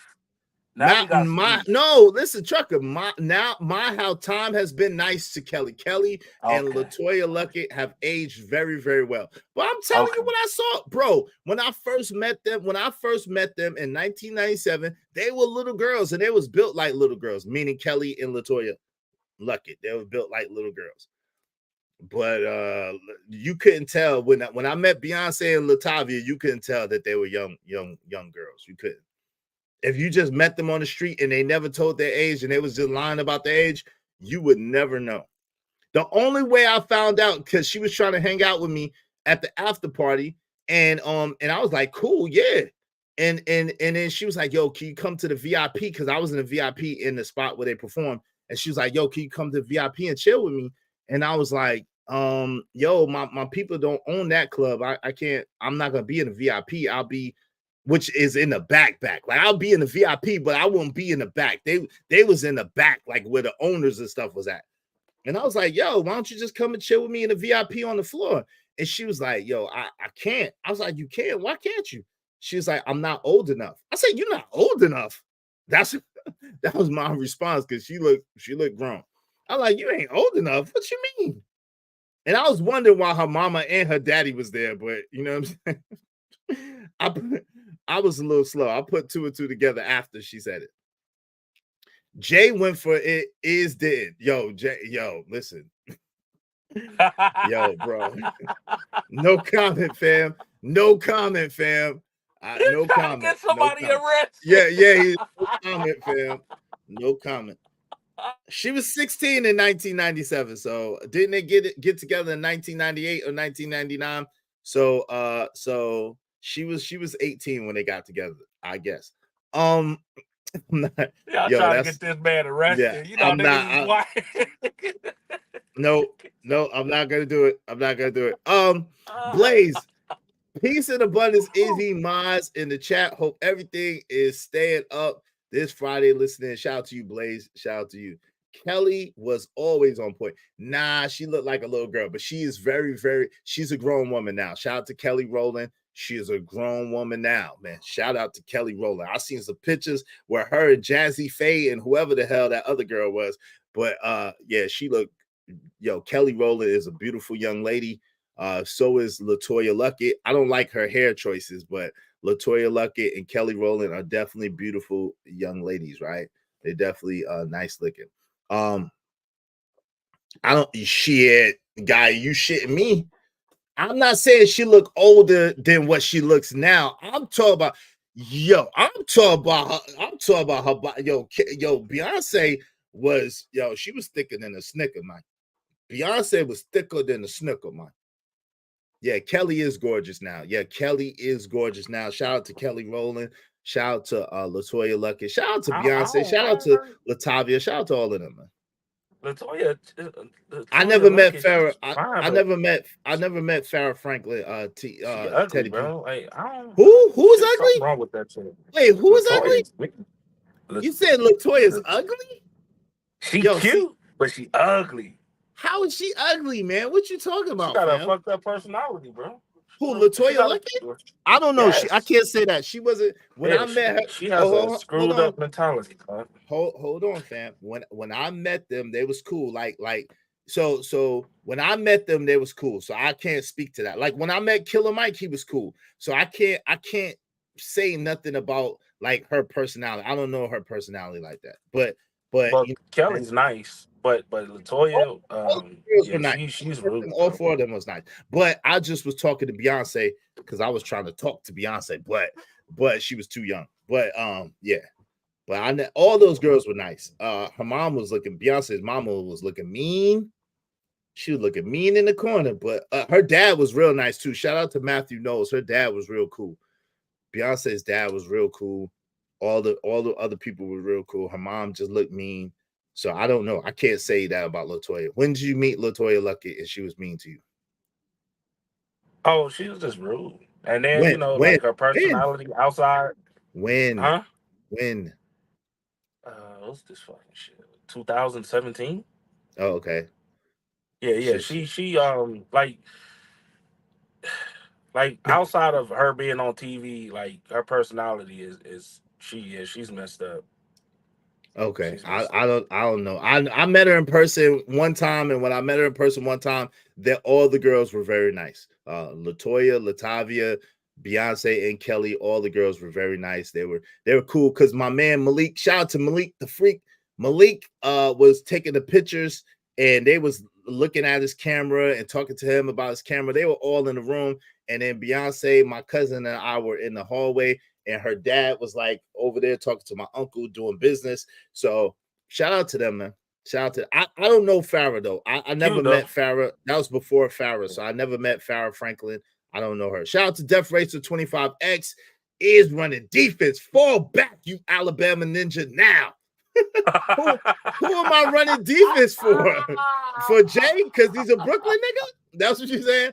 I'm running defense for Jay because he's a BK nigga. Shout out to Jay-Z. I don't know. You know they gonna be on you about that, dog. I don't know nothing. I don't know. I don't know. Nothing. I don't know. Nothing. The only thing I know is what the woman told me when I was in front of her face. That's it. I don't know nothing else. I don't know nothing else. I gotta ask my brother what year we performed with Destiny Child. Shout out to you. Yeah. I'm telling you, in 1997, she was 16 years old. So that's all I know. I do know that for a fact. Yo, what's up, Dirty Foot? Well, from her own mouth. What's up, my man? Let me put the tip in. He talking about our hers instead of meeting her. Right. I met her in person, right? So I don't know anything else, but yo, we unlock. What's up? We unlock. How you doing, Mr. Mills? Greetings to you. We unlock. How you doing, family? What's going on? Hey, Dirty Folks, wave in the back so I know it's you, fam. And I'll bring you up. Mine. All right, there you go, Dirty. What's up, Dirty Folks? What's good with you, family? Hey man, I'm just listening to you flounder about these young tenders. But no, Beyonce did look older though. Beyonce definitely would have dudes in a box Chevy picking her up from high school. Yeah, she would have, right? If she went to high school, she would have, yeah. Definitely. She looked like a grown woman. No, Beyonce don't remember me. Do I think Beyonce remembers me? Hell no. That was when they first. Well, let me say this. I think she might remember that event, though. I think she might remember that event. The reason why is because that probably was the worst event that they had in their life. But one thing I got to give Beyonce is it was only, listen, let me tell y'all this. My uncle was very highly successful back then, right? All of his concerts were a smash. They always were very highly successful, made a lot of money. That was the one concert that my uncle did that was a flop. That concert was a flop. Hardly nobody came to that joint. It was only 10 people in there. And so she might remember it because of that, but I'm not crazy enough to think that she remembers me or would remember me. No. But she probably remembers that, you know what I'm saying, that concert was a flat. It's a picture out there of me with all four of them though. And I was doing my 1-2 holding the shoulders of Beyonce and I think Kelly. But yeah. It's a picture out there somewhere in the world. It's a picture somewhere in the world. I don't got it. My uncle got the picture of him with Destiny Child, but he where's the picture of me with Destiny Child? Where's the picture, fam? Where's the picture? They think I'm lying. Where's the picture? But no, I don't think she remembers me, to be honest. Go ahead, my man, Dirty Folks. What do you want to say, bro? Nah, man, I was just thinking about that when she was in that Case Happily Ever After video. They said she was like 17.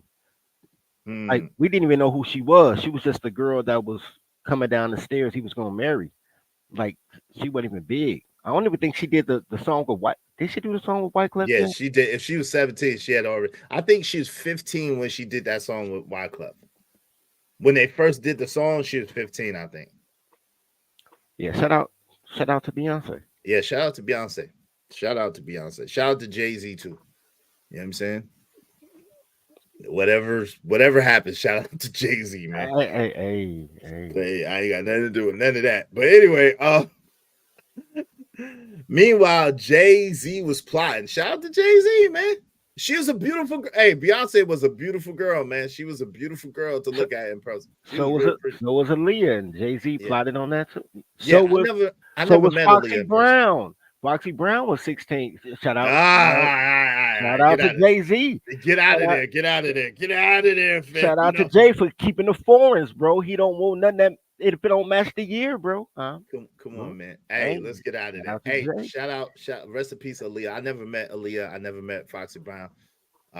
Bless Foxy Brown too. Foxy Brown was fine as hell back then when she was younger. I didn't really never like the way Foxy Brown looked. I ain't gonna lie. I never thought Foxy Brown was... Her skin complexion was so beautiful, man. That was the attraction for me. But that dark makeup, I never was a fan of that dark makeup. That dark makeup is not sexy. She remind me. Nah, let me not do that. Let's stick to this. She remind you of a girl you once knew. No, she remind me of that hyena off of the Lion King. Nigga. Why you make me do it? Why you make me do it, man? Hold on. See, this is what we about to fight, nigga. Nah, nigga, we can fight. You ain't gonna win. Hey, listen, you can fight. You ain't gonna win though. But go ahead. Nah, man, you got it. You got it. Yo, disrespect, man. What's that Corey Love clip? You need to Corey Love yourself for that one. The disrespect, the diabolical. I'll give myself. The disrespect is intolerable. It's unpardonable. I'll give myself that. You talking about when she did that Carmen movie? He said Beyonce was with Mos Def. Yeah, when she did the Carmen movie. Mufasa, say it again. Wait, Beyonce was dating Mos Def? The nigga. Probably so. She like New York niggas. I was fresh. Yo, in 1997, I still had New York. I still had that New York smell all over me, man. She like, and I had the New York. I had the red New York hat. Y'all so fly. I had the red New York hat. I had some red wallows. I remember what I had. I had on the fucking like this Nordica joint that had like red and cream that matched the New York hat. And then I think it was a red New York fitted. Then I had the red and cream wallows, and I had some cargo, some like cream cargo pants. Yo, I was chilling, nigga. I was that nigga. What? Yo, nigga, I was that guy. You understand? Then I had the Cuban link. I had the Cuban link on, and the Cuban bracelet on, shining like $1,000,000 diamond, bruh. Yeah. Hold on. That guy. What size Cuban link? What size are we talking about? It was what, the 45, was it 45 milliliter? That shit was like this thick, son. That shit was like this. Yeah, that shit was like this thick, and it hang down. Yeah, nigga, I had the nice medallion too, son. Yeah, I've been that guy for a long time. Hey man, shout out to that guy for a long time. Huh? Yeah. Shout out to the Cuban link. I had the Cuban link 21 with the Cuban links. Man, had the Cuban link with the gold Whitten Howard watch that looked like a Cuban link. Man, we was killing the game back then, bro. Killing the game. So and they had the bracelet, they had the Cuban link bracelet to go with it. Yeah, crazy fly, bro. Crazy fly. Son, you know like, I co-signed that, bro. I was there, bro. I was no there. No doubt, B. No doubt. Hey, yo, Money Marco, I agree. I never thought Foxy Brown was bad. Yeah, I never did. I thought Foxy Brown and Mary J. Blige were the hottest project chicks that should never have. Yeah, I never like. Yo, I think of Mary, like, shout out to Mary J. I think of Mary like an auntie. Like, I seen her live. Like, I never met Mary, but I seen her live. But I think of Mary like an auntie. I don't know why. She just reminded me of one of my aunts. But that's unfortunate, bro. The bounty is up. The bounty is up. We are taking money to band is on this Foxy Brown and the person in the chat. The bounty is up. Nah, you gotta pay extra. Nah, bro. Foxy ain't hot, man. Foxy was not back hot, then. man. Well, she was on Woo. Hold on. She was Foxy not Brown hot. on Woo. No, Foxy, no, Foxy wasn't really hot. She was not hot, man. I'm not gonna say Foxy was hot, bro. No, Foxy. You forget Sally Richardson had just came out back then. Shout out to Sally Richardson and her husband DeAndre. Yo, Sally Richardson had just came out with Posse, nigga. And you talk about some fucking Foxy Brown. Are you serious? Shireen Crutchfield. Listen, Shireen Crutchfield from the Good Girls was out, nigga. You talk about Foxy Brown. Yo, In Vogue was hot. Right, Wait, In Vogue. Listen, In Vogue was hot, nigga. You still talking about Foxy Brown? No, nobody was thinking about fucking Foxy Brown, bro. Nobody was thinking about Foxy Brown. Yo, Halle Berry crazy ass had just came out and she was banging back then. Nobody was thinking about Foxy Brown. You know what? I know what it is. You got something against dark skinned girls. No, I That's don't. why you only choose the light skinned ones. No, I don't. Hold on. No, I don't. You know what's funny? Hold on. You know what's funny? I just talked about how beautiful Kelly Rowland is. You know what's crazy? Most of the women that I deal with in real life are brown skin, are dark brown skin. So there goes that. My son's I'm news. You're not my son's mother. My son's mother's light skin. I'll take that. My son's mother's light skin, so I can't say that. But my ex-wife is darker brown than me. So there's that. Okay. All right. There's that.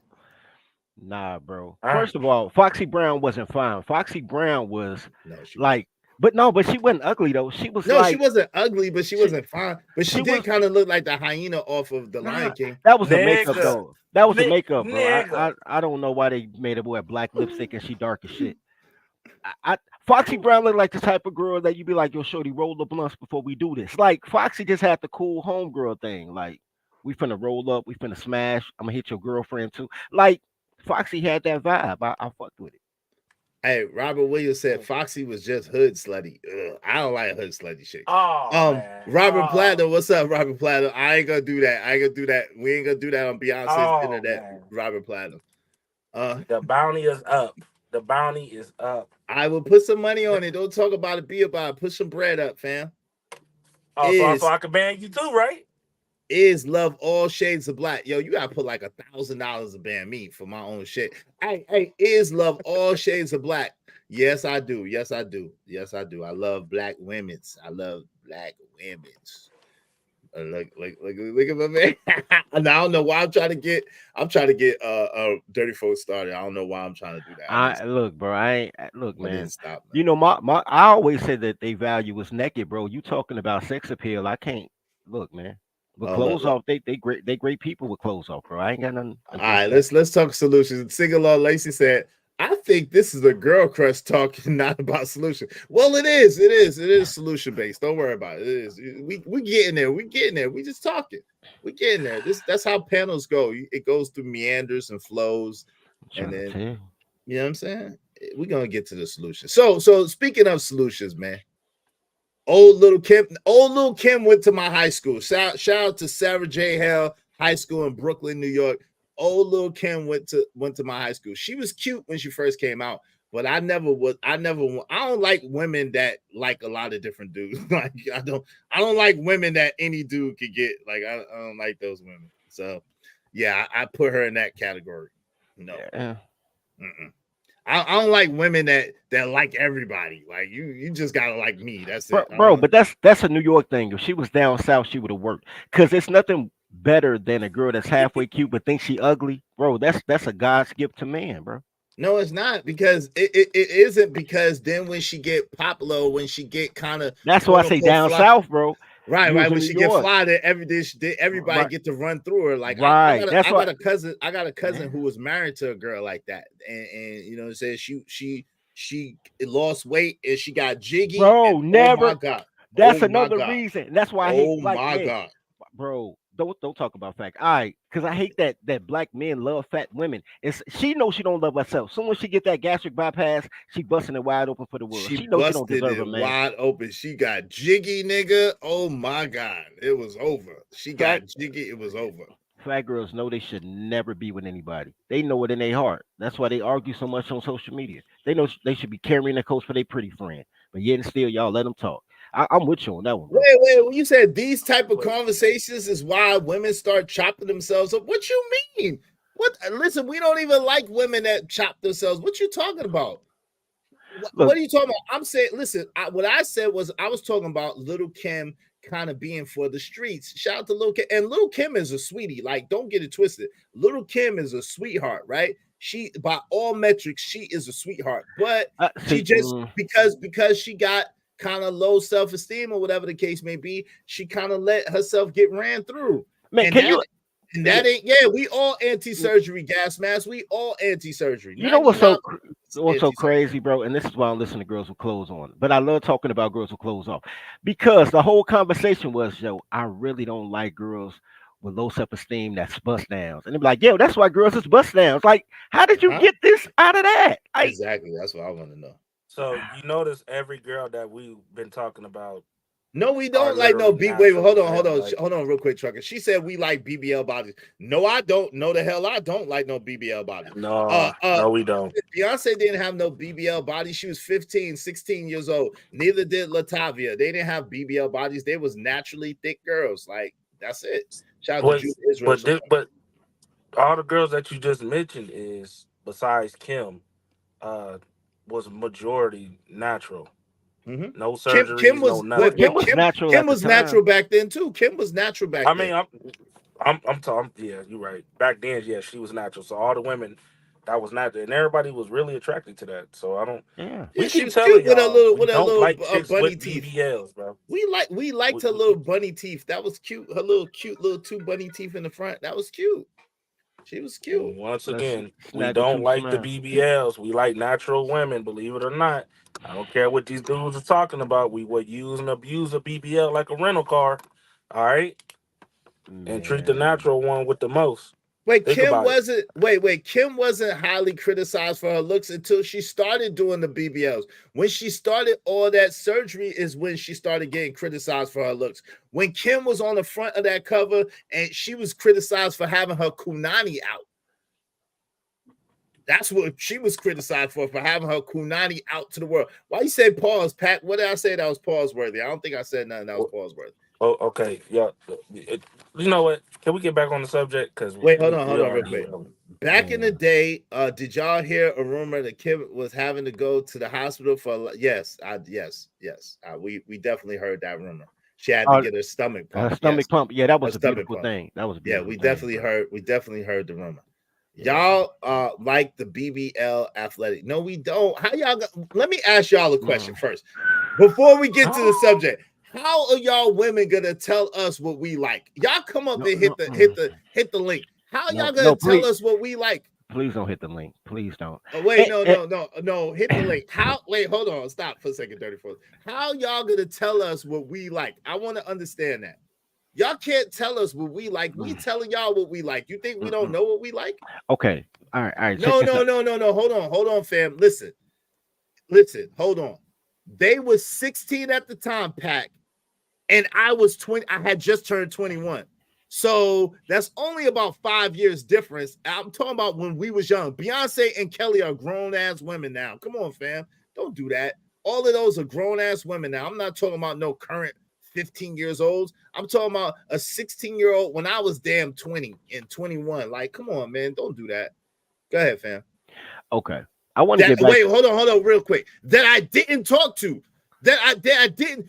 Beyonce was in the damn hallway trying to talk to me, but because she was 16, I didn't talk to her. I didn't go forward with it.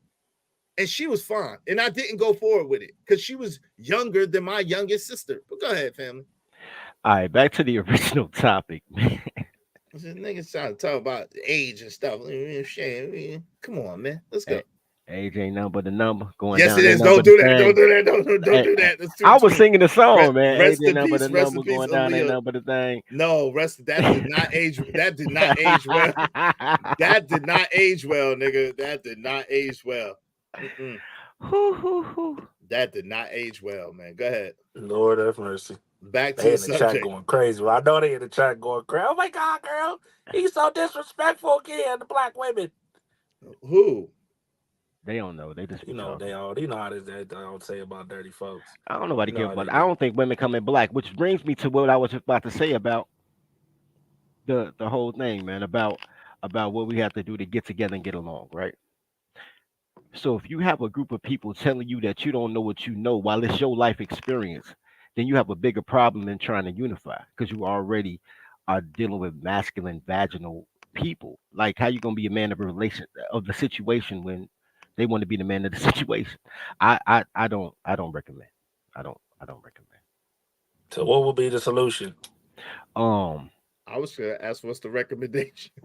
Shit, man, have y'all ever heard my show, bro? Like, Yeah, nigga, we I gotta don't know. start fresh with babes, babies, man. We gotta abandon these hoes. Start fresh with The babes. white girls, they ain't no better, nigga. I didn't even look, man. Beige come in a lot of different combinations. Just know they gonna be beige, nigga. We just gonna have to start over with the White beige. girls ain't no better. They are the queens. They the Oh queens no, of giving beige. no, I ain't talking about white girls, bro. Black girls are trying to beat white girls. The only difference between a black woman and a white woman, they jealousy is that white women destroy cities and black women destroy communities, and they want enough power to destroy cities too. That's Damn. all, bro. That's all. Oh my God. I don't concern myself with either one, the Becky or the Keisha. We're gonna have to find a whole different type of babes, These are man. the thoughts and feelings of dirty folks. Dirty folks alone. But listen, but hold on. Okay, so what do you call the women, right? What do you call the women? Shout out to my man Ray Midnight in the building. What do you call the women that look like us in complexion, right? But maybe from a different culture, like maybe from Trinidad or from Jamaica or from wherever around the world. What do you call them? Like they don't call them black. What do you call them? I call them a fetish. A fetish? Because that's what they are. When guys be like, I don't want American black girls, I'm gonna go overseas and get a black girl. That's a fetish. You just like black girls. It's like, yo, so I do okay. So they still black girls to you. So to you, all the black because you're going by color. Hold on. Let me answer. Okay. Let me finish answer the question. Because we all got it. Come on, let's be honest. We all got a preference. Like there's some things that just resonate to us. Hold on, let me finish the question. So the question is, dirty folks. With that being said, are you saying that you don't agree with brothers getting with black women around the world either? You got a fetish. You got a fetish. Just know it's a fetish. Don't be like, yo. How is that a fetish? Wait. Stop. Because How is that a fetish exactly to like? Hold on. How is that a fetish to like your own women, the women that look like you? Because they're not your women. Because they're not your women. That's why I corrected. That's why I corrected it. Said women that look like you. How is it a fetish to like women that look like you? Because it's a fetish. How is that a fetish? Answer. How is that a fetish? For the same reason Trucker just said, man, Izzy, all the girls you choosing is light skinned. Whether it's true or not, he's going off a fetish, right? Anytime you're making a color combination equation, it's a fetish. Y'all don't have the same food, the same language, the same God, the same experience. It's a fetish at that point. You have absolutely nothing in common with them except a crayon color. It's a fetish. Okay, but then the women, hold on. But then the women who do have the same experience, the same language, the same God as you throwing them out too. So what's up with that? I'm throwing them out. You don't have to throw them. No, just because I be like, I do not recommend. I can't tell another man what to sleep with. I slept with her too. That's how I know better. She slept with everybody. That was her value. You deflecting, bro. It's a funny ass deflection, but you're deflecting nevertheless. It was funny as shit, but you're deflecting nevertheless, fam. I'm not deflecting. Again, the only two type of no. Question. So your complaint, no, hold on. Let me say it succinctly, right? Your complaint is that, the women overseas that look like our complexion. The issue is it's a fetish, and the only thing is a fetish because the crayon box, all of this, all that. But now I asked you, I said, so what about the black women here that serve the same God, that come from the same experience that you always say are toddlers, train your toddler. Women don't come in black and all this other rhetoric. I'm about to say something that may even support these toddlers, right? I also always say black men are horrible patriarchs. I can't kill all of you guys that have killed me over a bitch, so I just avoid the bitch to avoid y'all niggas, because they bad people because y'all bad daddies. Oh, wait, hold on. We back now. Hold on. Okay, we back now. I would never kill my brother over no chick. I'm just gonna leave. But a lot of guys, if a chick is messing with another dude, then I'm not gonna kill the dude. I'll tell you that much now. No, but go ahead. No, bro. Especially if I don't know him. Like, bro, it don't even matter. You know how many girls have tried to get their brothers and cousins to get me? He ain't getting no ass. just on some save her feelings. Like he hurt my feelings because I was like, yo, shorty, I'm out. I ain't fucking with you no more. You can't leave me. I'm gonna get my cousin. Like there is a lot of reasons that dudes kill other dudes over a girl instead of killing a girl. Delete. Let's say Delete. delete. Delete. Like I'm saying, you have people with the emotional maturity of a 3-year-old making decisions, raising your kids. Like it's a horrible situation. I do not recommend. What you're talking about is color, but you're making it a conversation about culture or vice versa. You're talking about culture, but you're talking about color. The culture is dictated by men. Men build the culture, and then you can plug and pop any girl. The girl is a rim to the car. She ain't even a transmission because these girls ain't inspirational. Inspirational girls are transmission because they motivate you to do stuff. These girls ain't lovable, they leavable. But that's poor parenting on our part. So how okay, so now get to how do you feel like it's poor parenting? Like how did it become poor parenting on our part? If please explain. So maybe we could get to better parenting. That's a different discussion for just the guys. But we talk about solutions. Wait, today, hold on, bro. trucker, let him. But I told you the solution. The solution is to mob up with the guys and create the system and structure, the culture that you want, because only men can commune in unity. That's how you get community. The reason that the community is bad, that y'all call the community, is because they can't commune in unity. It got to be drama. They got to fight in the middle of the street until both of them naked. That's what they do. Damn. Wait, biological, but that's not most so-called black women do not fight in the street until they're naked. Like most black women do not. Come on, fam. That's just a subset of black women that do, but most don't. Come on, bro. Let's don't do that. Let's don't do that. What you talking about, man? I'm telling you, I've been around a lot of black women. I've been all over this country, and most of the black women I know most of the black women I've known never got into a fight ever in their life. Most of the black women I know have never been in one fist fight ever in their life. No, I ain't go front, bro. Some of the have fights you ever been to high school? I'm thinking about it. If I think about all the girl fights, titties is out. Somehow some damn panties come down. Hold on. Trucker. We've all seen one or two fights like that, but that's not the majority of black women who behave like that. I'm not saying it's a majority. But that's what my man Dirty Folks is saying. Oh, nigga, I am. He's saying that. That's what he's saying. Bro, have you ever been to high school? Look, nigga, yeah. And I've been to 3 different high schools. Nigga, Hold on. I've been to 4 different high schools, as a matter of fact. And you know who fight the most? The prettiest girls, because other girls want to mess up the pretty girl. So the pretty girl got hands. Chicago. No, that's in Chicago, bro. Bro, that's in Chicago, bro. I've been to high school. Listen, hold on. I went to high school in New York. I went to high school in the country in North Carolina. I went to high school in the city of North Carolina, and I went to high school in the suburbs, like a rich area of North Carolina. I've been to 4 different high schools, and I haven't seen, and in my whole time in high school, I maybe seen 2, maybe 3 girl fights the whole time I was in high school. Time out. Wait, because he said North Carolina. Shout out to North Carolina, man. I went to high school in North Carolina. Yeah, I wanted to go to school to Robert C. Smith, bro. Like I went on my bro. I love you mean it, bro. Johnson C. Johnson C. Smith. I'm sorry, nigga. You don't even know what the fuck JCSU, bro. Johnson My C. bad. Smith in Charlotte, North Carolina. Yeah, shout out to the Bisons, my nigga. Yeah, nigga. Hey, stay away from them campuses. One of my daughters go to school. Bro, I'm too over that. Now I was 17. Stay away from that damn campus. I was 17 then, nigga. Shout out to my baby who's in college. I was when you was me and Beyonce. I was checking out the campuses, man. We talking a different era, but I'm saying, damn.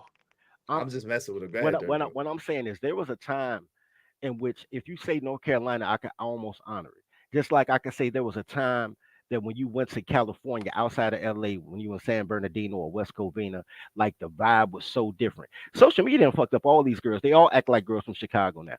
But there was a time that girls acted a different way regionally. So I accept your premise, bro. I accept your premise. What's up, my man? Say Life Podcast is in the building. What's good, man? What's up? Shout out to Fayetteville, Nam. What's up, 910 Rain? Shout out to Nam in the building. What's going on, just man? Out there These too. nuts. Just out there. 910. What's up with 910-336? Yeah, 336-919. What's the deal? 252. What's good? What's good, y'all? Yeah, North Carolina, stand up. 704. 704, stand up. What's up with the 704? I Yes, ain't gonna sir. front. And when I was going to high school in Columbus, them girls didn't like each other. They didn't like each other not because it was like, like some real beef or they got into a little argument or some shit. It was because one chick was prettier than the other. Thank you. Sadly, Thank you, man. that Acting like I'm that making was this just shit the up. high school I went to. That That was was most all high 4 schools. years. That was not most high schools. That That's was most high schools where y'all live at. But no, we the yo, y'all though. We the y'all that gotta do this. So y'all yeah, are not that's the y'all, nigga. Like there's a whole bunch of us that be around women who've never been in a fist fight in their whole life. And all I deal with on a romantic level is black women. look. First of all, bro, they lied to you if they said they'd have been in a fist. I'm Bro, telling you, they're bro. not lying. I know these girls is punks, yo. They're not lying, No, bro. they liars, bro. Look, No, they not, if bro. they didn't have to fight, they promoted the fight. Look, bro, I'm telling you what God love, man. I'm telling you what God love, bro. Look, it's like Hey, ladies, come up and ladies, come up and defend yourself. Ladies, come up, because listen. I know the women that I know. I know a lot of women, and 90% of the women I know have never gotten a fist fight. I know a lot life. of women too. That's why I don't like them. It's the only two guys that like women that like black women are the dudes who've been married more than 20 years and the dudes who ain't never really had women and they have a sexual like I know y'all. I'm telling you. What like you mean, y'all? I ain't been married 20 years and I can get women. Like what you talking about? That's how I know you lying to yourself. Look, look, bro. Look, bro. Because I don't know what I'm not saying that they're perfect, and I'm not saying that I'm not defending them. I'm not saying that they're perfect, and I'm not saying that they don't need to get their stuff together. They need to get their stuff together. But I'm just saying, like all of this stuff that you're saying, like all of them fight and all of them are fight in the middle of the street to their naked. That's not necessarily true. That's crazy. No, because I'm gonna talk to you in sex because guys like to talk in sex. Check this out. Nah, don't talk in sex. Don't do no, that. No, there is a time. No. I got to use this as an example for the people in the chat because I know you in denial, right? Because you want to be black. So here's the thing. Every guy in the chat knows this to be true. If y'all really think about it, between the ages of 3 and 13, little girls are perverts. They like show me yours, I show you mine. House, doctor, all that. Okay. From the ages of 3 to 13, like boys have no concept of sex. Girls like show me yours, I show you. You want to play house? You want to play doctor? You want to play catch a girl? That's all girls. I could agree with that. Yes, go ahead. Once guys reach puberty and their natural biology kicks in, then all of a sudden the girls like, oh, guys only want one thing. This is all the one thing. That's all you was talking about until I reached puberty. Now I'm here. Yo, nigga. No. Oh God. I got a girls at the house. No. I don't want to think about this. Change subjects. In the same token, you saying you don't know a girl that fight. That means she already did all her fighting and she forgot about it like she forget her body count. So why are you asking her body count to begin with? So now they tell you their body count. They all only had 3 men and they ain't had sex in 6 months. They don't count the 100 niggas. They don't count me. I done had girls sleep with me in real time say they don't count me. They never cheat on their man while I'm penetrating. Girls don't count niggas they don't have an attachment to.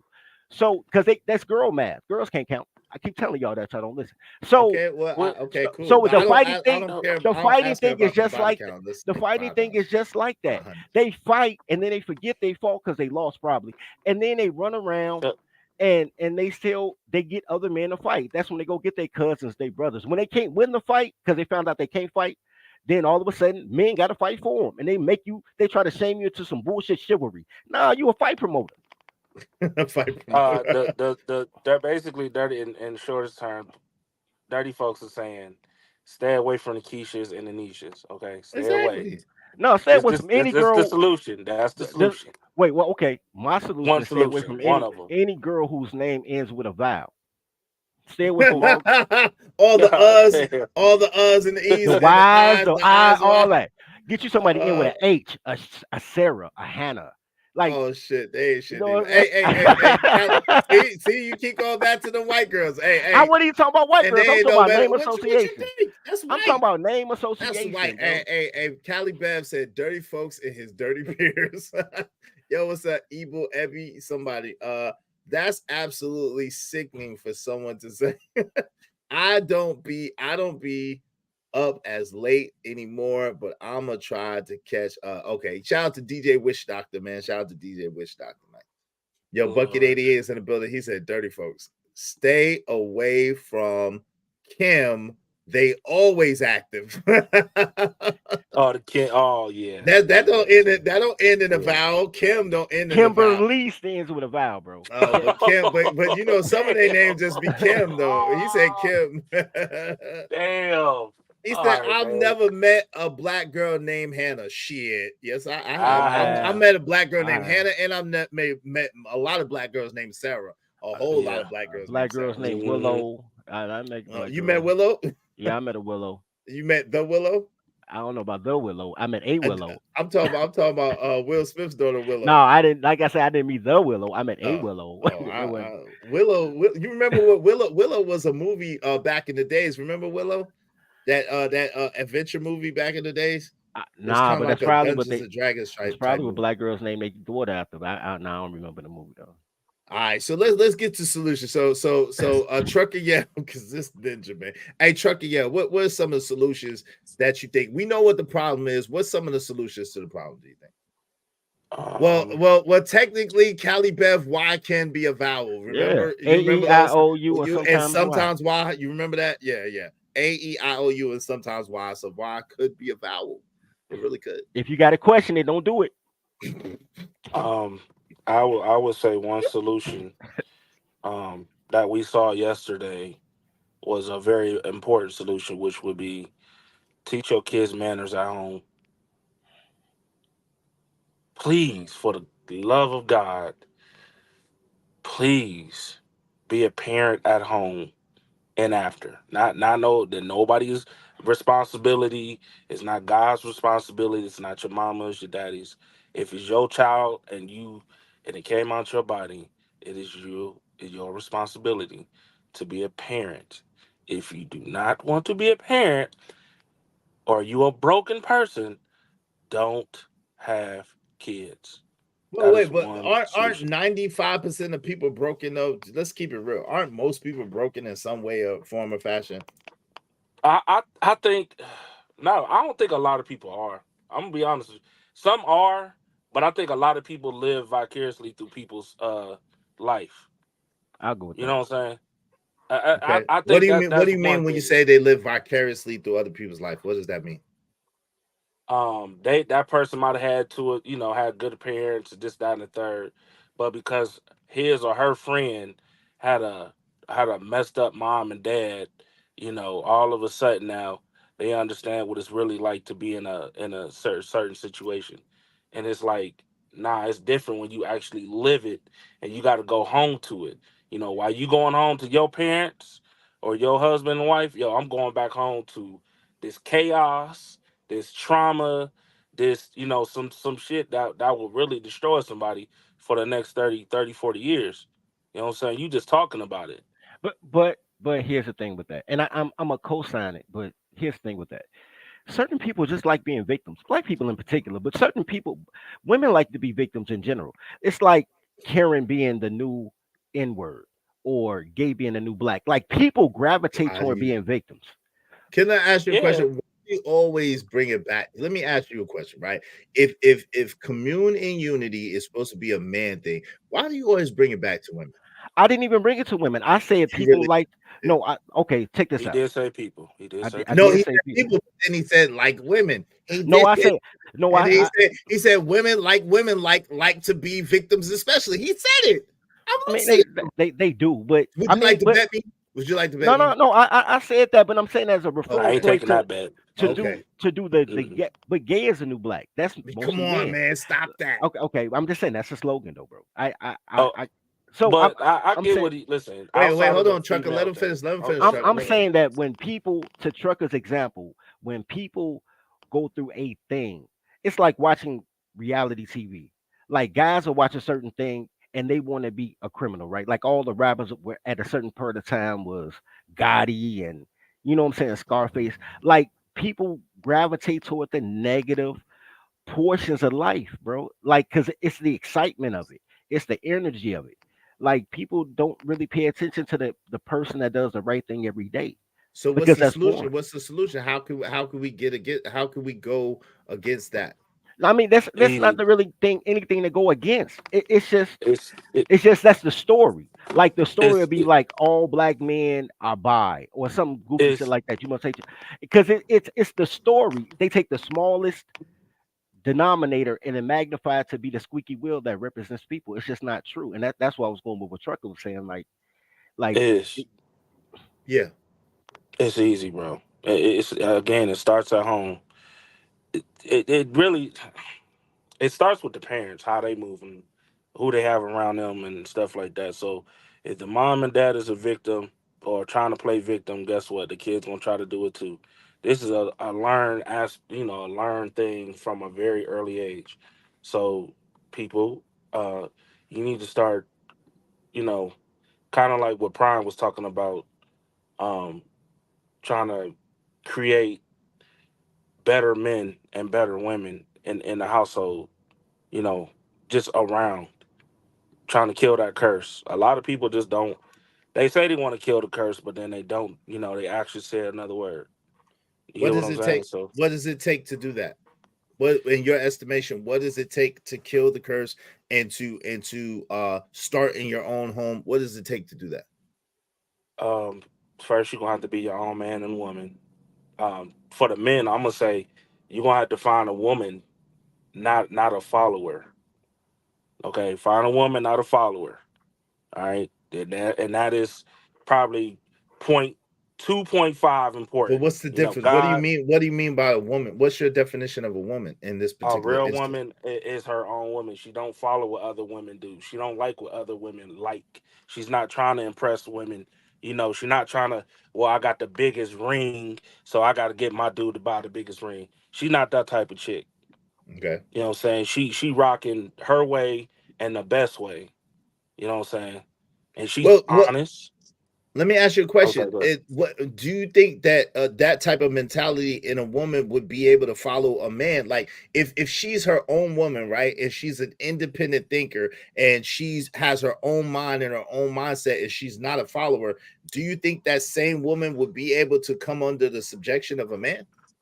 We see women like that all the time. When I say she a follower, she don't do what other women want her to do. That's why they call them pick me's. he mean the peer Think pressure about it. element. That's why they Okay, call just them for the pick peer. me's. Okay, okay, go ahead. Yeah, yeah. Just every woman that's like actually like, yo, I respect my man, I respect my husband, I love doing things for my husband. They normally call them pick me's, and it's like, no, I don't like. I like women that think, outside of that. You know what I'm saying? I like women who, where if her friend come to her trying to break some shit up, you know what I'm saying? She like, nah, get out of my face. I don't want to hear none of that shit. You know what I'm saying? I don't want to hear none of that. That's what I'm talking about. I'm talking about them type of women. So, and they out there is just, a lot of them blend in with the other women. Nah, I ain't gonna say it's a very small portion. I'm gonna just say it like that. It's a small portion, so it's gonna start with that. It starts at home though too, more importantly. And I think men need to teach that at a very early age that choosing the right woman is very important instead of just fucking the right, just fucking the right woman. No doubt. Hey, Cali Bev, wave in the back so I know it's you, Cali Bev. Let me see you. Let me see your face, girl. Okay, there you go. That's you. What's up, Cali Bev? How you doing? Callie, we can't hear you. I'm Hey, good. What's up, y'all? what's good? How you doing today? How's everything What's going with going you? on, Callie? I'm doing pretty good. I'm feeling pretty good. Tucker Yale just, made me click the link because he had a bastardized definition of what a pick me is. Okay. Go ahead. Go ahead. What do you want to say on that, Callie Bev? We're glad to see you What's the over pick here. me? What do you want to say on it? Go ahead. A pick me is not somebody who, values her man, okay? Because that's basically what you just described. A pick me is somebody who is single, who will sit up on the internet or wherever and just co-sign whatever ridiculousness a man says, just so in the hopes of her getting picked. That is what a pick me is. I said women do. You you know what though, bro? Women call. I didn't say. Um, I wasn't talking about the women. I'm talking about the women that actually move outside of that actually appreciate their husbands, that actually respect their husbands, not the ones that just blended in because that's just a man. No, I don't respect that. You know what though, bro? I kind of ride with what she's saying, except for the word ridiculousness. But like, if you what you're describing, bro, as a wife. If she was that, she'd have a husband. She'd be under somebody's covenant. So I get that. I get Well, I that. called it. Yeah, All well, right. that's why I said like there's a difference between women and little girls. And, that's how I look at it for me, and I think that's more valuable and need to be taught at a very early age. That shit wasn't taught to me. I had to learn the hard way when I was older. You know what So I'm saying? let me read these and we'll get back to it. Shout out to Sing Lacey a song. She said, "I'm getting the men on the panel do not know what they want and cannot define the woman." How do you get that? I don't understand that, but shout out to you. We'll get into that in a minute. Nico Too Smooth said, "I mean, they still ninjas.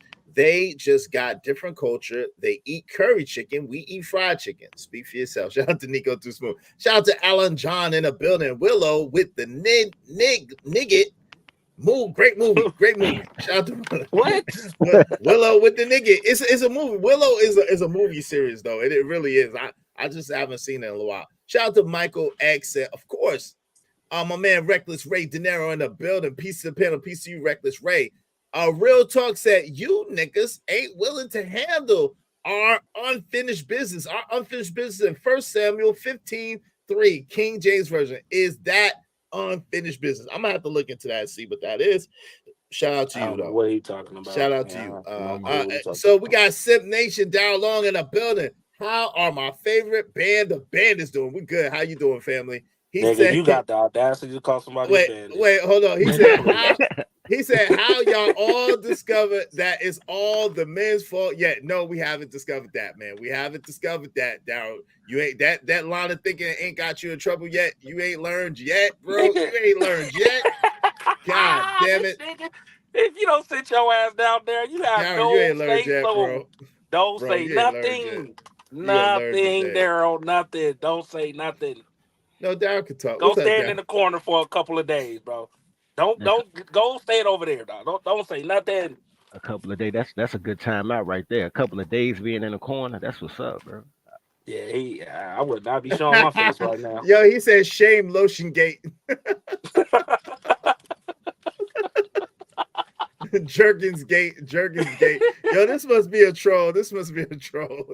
Yo, what's going? This must be a troll, man. Come on, man. Don't come over here with that shit, man.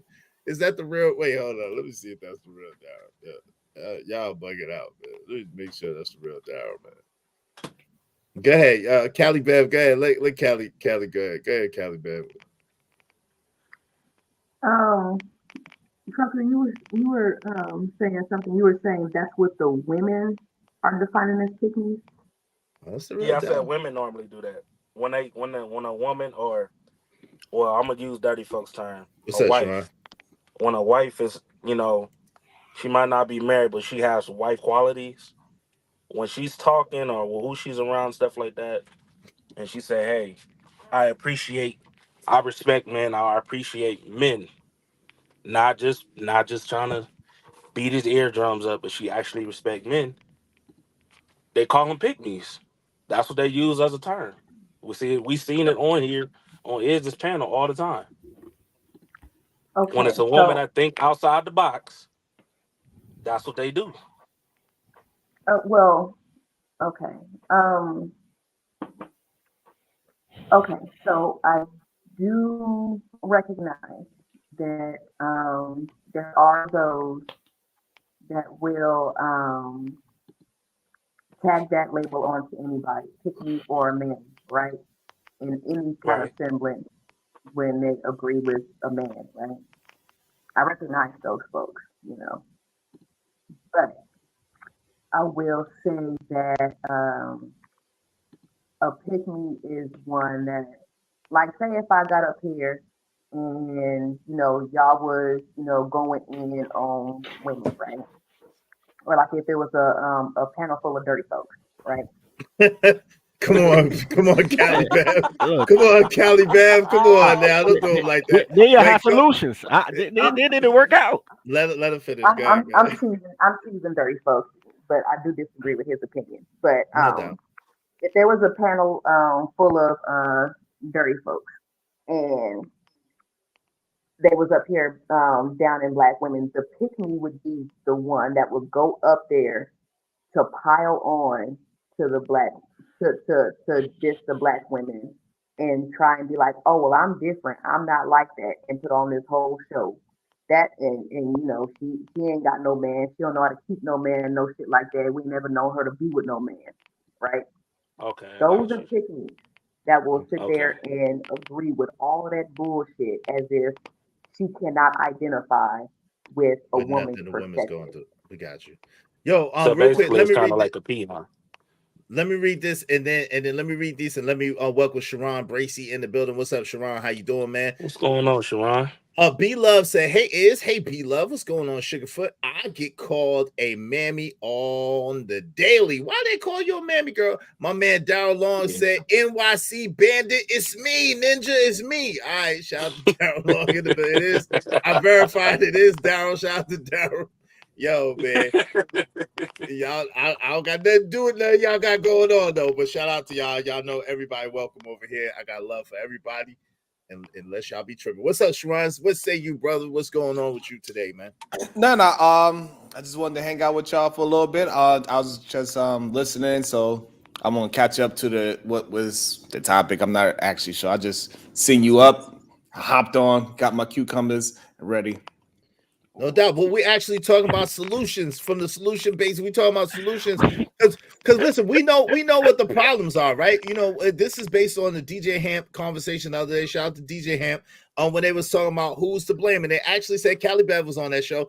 It was kind of unanimous that Gen X was to blame. I didn't agree with that at all, but when we come down to it, we recognize, like Trucker Yell said, that there's a lot of similarities in the degeneracy in the generations, right? From generation to generation, we got a lot of similarities in degeneracy. And so there is some solutions. So we're just trying to talk about what the solution is and are we willing to do what it takes? My thing is we got to be the ones to sacrifice and to put our feelings aside and what we necessarily want aside in order for the greatest good of the whole. And it's not going to come all of a sudden. It's going to be over a period of time. And we can make our race, quote unquote, better by making a sacrifice. What say you, Sharon?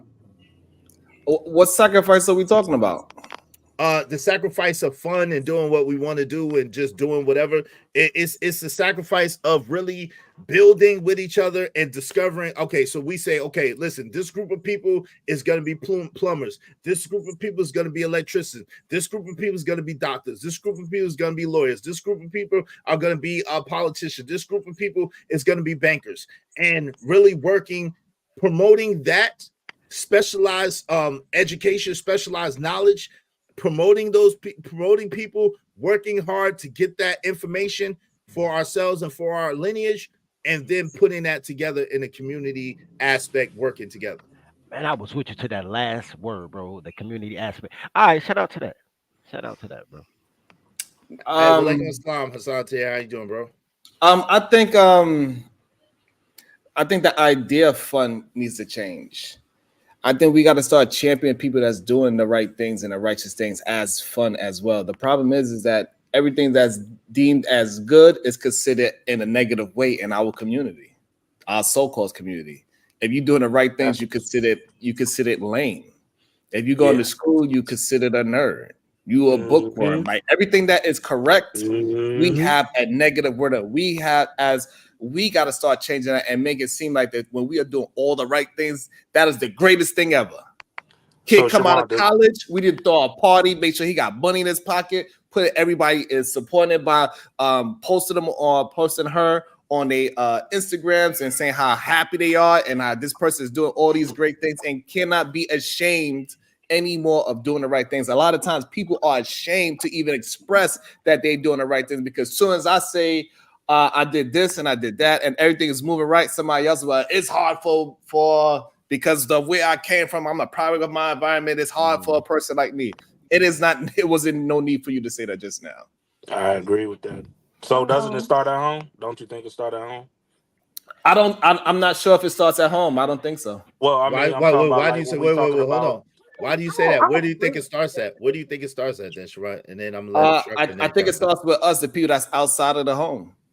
What you mean by that? I'm not understanding. A lot of times, you know, being from where I'm from, I know me personally. I know people that came from 2-parent households. One is a nurse and one's a correction officer, and somehow that kid still turned out into be a gang member and out there Didn't I just say and this turn shit? into. Didn't I just say this? Hey, hold on, Trucker. And the reason why is when he go outside, all that shit is champion. Everybody love that shit when you outside doing all the wrong things. But when the kid is just doing all the right things and he's doing all the great things, he's dressing proper, pants is on his waist. They call him all types of bullshit names, and the other kids that's looking at this kid, they don't want to be that kid that's getting teased next. But how do you fix the outside first? Like how is that possible to fix the outside first? And now I'm gonna move on to Trucker and then to Cali Bell. So first thing we gotta do, we gotta get Izzy to start wearing baseball caps. We gotta let him wear his regular hair. What? Are you serious? What's that got to do with anything? What does me wearing a baseball cap got to do? He was just joking. No. He's playing, but he's saying. He's playing, but he's saying. But you know, he's playing, but he's saying. Go ahead. What I'm saying is that we gotta not only everything that's dealing with streetwear and street activity, all those things is things that we talk about and we uplift those things. We will uplift, for example, I was just having a conversation, we'll uplift Trick more than Jason Wilson, even though they came from the same environment. Wait, okay. We need to uplift Jason Wilson a lot more than a Trick. Okay, I don't know Trick or Jason Wilson, but let me say this. I don't know who either one of those are for real. I've heard of Trick, and I don't know if I heard of I've heard of Jason Wilson. Wait, Jason Wilson is the brother that's the karate brother, right? Is that the karate brother? Yeah, and they both from Detroit, by the way. Okay, yeah, I know of Jason Wilson. Okay, that name just was kind of evading me, but I know who that is if I seen him. Yeah, he's definitely doing this thing. But this is the thing. So, how do you think that a baseball cap is quote unquote streetwear? Like, since when is a baseball cap streetwear? How often you play baseball? That has nothing to do. I asked you, how is a baseball cap streetwear? Yeah, exactly. So what I'm saying, most people that wear that hat is not really anything to do with blocking out the sun. Had nothing to do with the sport. It got more to do with being involved in a gang. That hat is synonymous. If you go to LA, that hat is just as bad as wearing a flag on the left side of your pocket. Wait, but that's in LA. Wait, that's crazy because that's in LA. If you don't live in LA, this is just a hat that matches with the clothes that I have on. It's just covering my hair. That's it. Like it's. I mean, yeah, you could call it what you want because that's true to you. Right. Correct. That's cool. That's true to you. However, when we look at the grand scheme of things, we know what it represents. It represents hip hop. It represents all the wrong things that we try to champion young little kids to not do. Bro, I don't know. We know it for a fact, and it's crazy that we try to fight the fact of what the uniform is. Everybody decides when they go outside to put on a uniform. You got to decide what uniform you put on. You put on a certain uniform. Do not get mad when people look at you as you are that. If you go outside with a police uniform, it doesn't matter where you at. People are going to think you're a police officer. So you got the outfit as a Yankee player, a Yankee baseball player. So now what? That's not what it looks like. You know that. So it doesn't. Wait. So that's wait. Racist. You said, hold on. Stop. You said that because he directed it to me. So allow me to answer. I'm gonna let y'all get in a second. You said that this is everybody puts on a uniform, and you asked me, did I play baseball, right? So if the Yankees wear this hat, and I'm wearing this hat the way the Yankee players wear the hat, and it matches with what I have on, you know what I'm saying? Then how and I'm not wearing anything sagging. I don't have a whole bunch of labels showing this. I look clean, I look presentable, I look, you know what I'm saying, sharp with the hat that matches. Boom. This is actually really conservative beside the glasses, but hey, it is what it is. But listen, so you're telling me that all of a sudden I represent a gang in LA that I don't know anything about? Yes. I'm representing a gang in LA that I know nothing about. Yes. Yo, you bugging out. No. I'm That's not. absolutely It's the insane. truth. Hold on, I'm gonna let Trucker get in there, and then this how we know. So Hold look, on, I got Sharon. one Hold on, question. I got Sharon. one question before Hold as on, you Sharon. framing it. I got a Okay, question go for you ahead. as you framing it. Go So ahead. if we don't have nobody heard you talk and they got it on mute, and somebody from that gang open up their page and they see you, you don't think they could have it as a representation of them? No. You crazy. No, nothing about me says West Coast gang. Yo, put a 1 in the chat. Yo, put a 1 No, in the you're chat. missing what Hold I'm on, stop saying. No, for you're a missing what I'm stop saying. for a No, second. you're Hold missing on. what I'm saying because you want to Stop be for a right. second. Sharon, no, stop for a second. Put a 1 in the chat if anything about me says LA gang. Put a 1 in the chat if anything about me says LA gang or gang period. Then put anything else in the chat if that's not what it is. What's up? What's going on? This Angry Snowman. What's up, man? What's the deal? All right. Put a 1 in the chat. Right. Hold on real quick. Gang. Oh, hold on real quick. I just want anybody to put a 1 in the chat if anything about me says any like gang member or LA gang or anything about me. Like, all right. So nobody believes you, Sharon. Okay. So Trucker Yell, then Cali Bev, then my man Dirty Folks, and then Angry Snowman. Yeah. I just came up to see why I was wearing a ball cap. Oh, you good? Go ahead, Trucker Yell. So I kind of get what Sharon is talking about. You know, present yourself way better than I get that point, right? But you also got white folks. Angry Snowman just came up here with his cap on. But you got a lot of white folks or any other culture who are rich and they still wear ball caps. You know what I'm saying? So I'm not gonna knock that, right?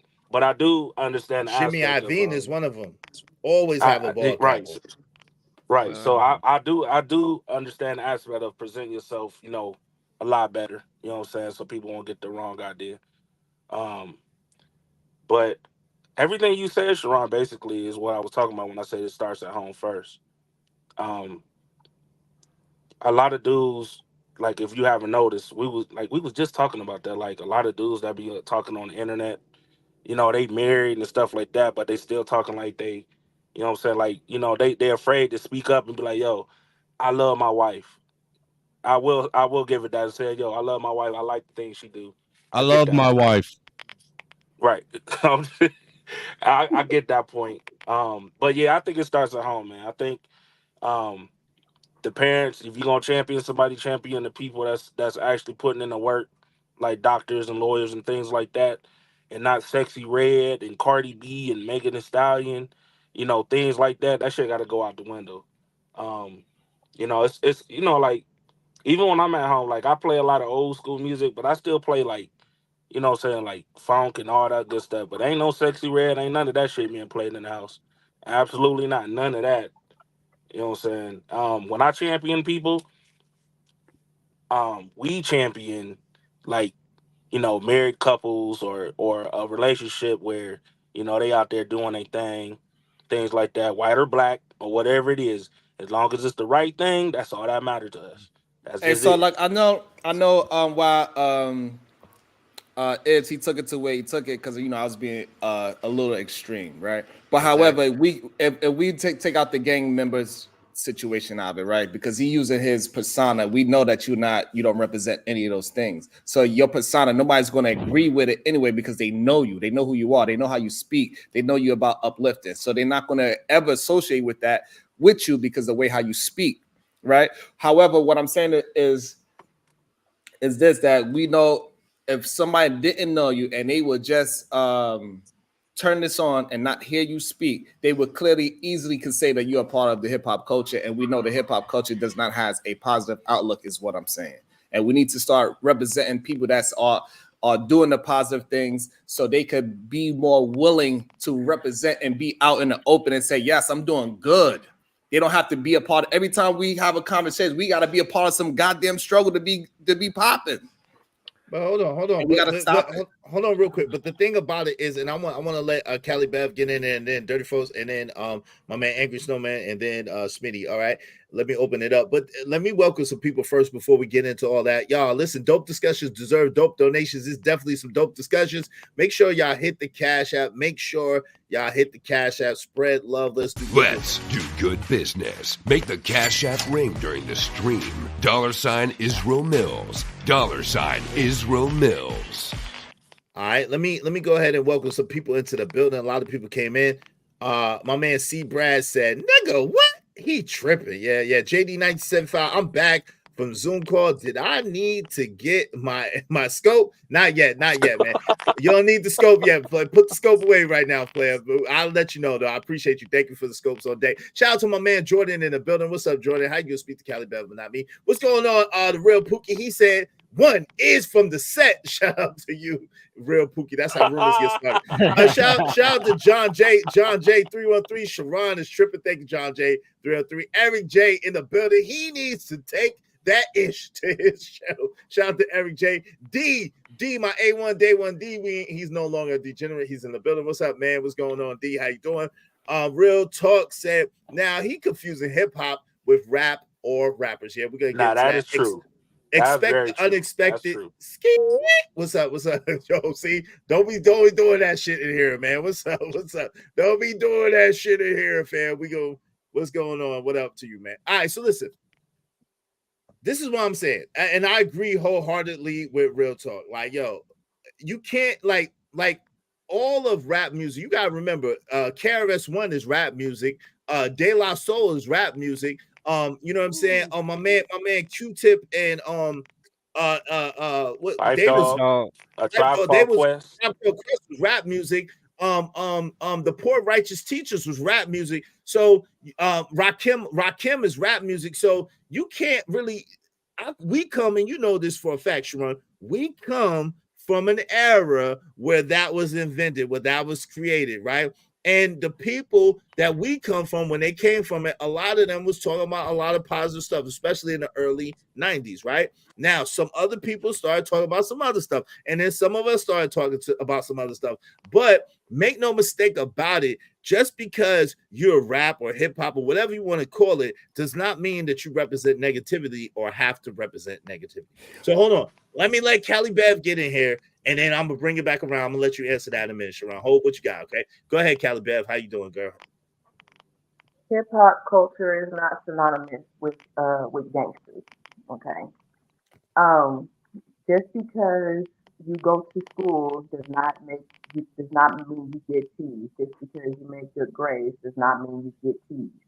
Okay, you get teased for dressing awkwardly. You know, you got your pants pulled all the way up to your chest and shit like that. You in the water or something like that. But people who dress regularly or normal or whatever, they don't get teased. Just because you don't have your pants sagging off your ass doesn't mean that you're going to get teased. Okay, I have Gen Z children, and they do not walk around with their pants hanging off their ass and all kinds of shit like that. They do not get teased at school, and they go to, we just got rezoned to a hood school. Okay, so they don't have that problem. All right. Second of all, you do not get ridiculed by your neighborhood either, just because you go to school and get good grades. It's always been the case in the hood that the dude that is doing good, they don't want the hood niggas do not want the guy that has his head on his shoulders getting involved in their shit, and they will protect him. It was that like that back in the day. It's like that now.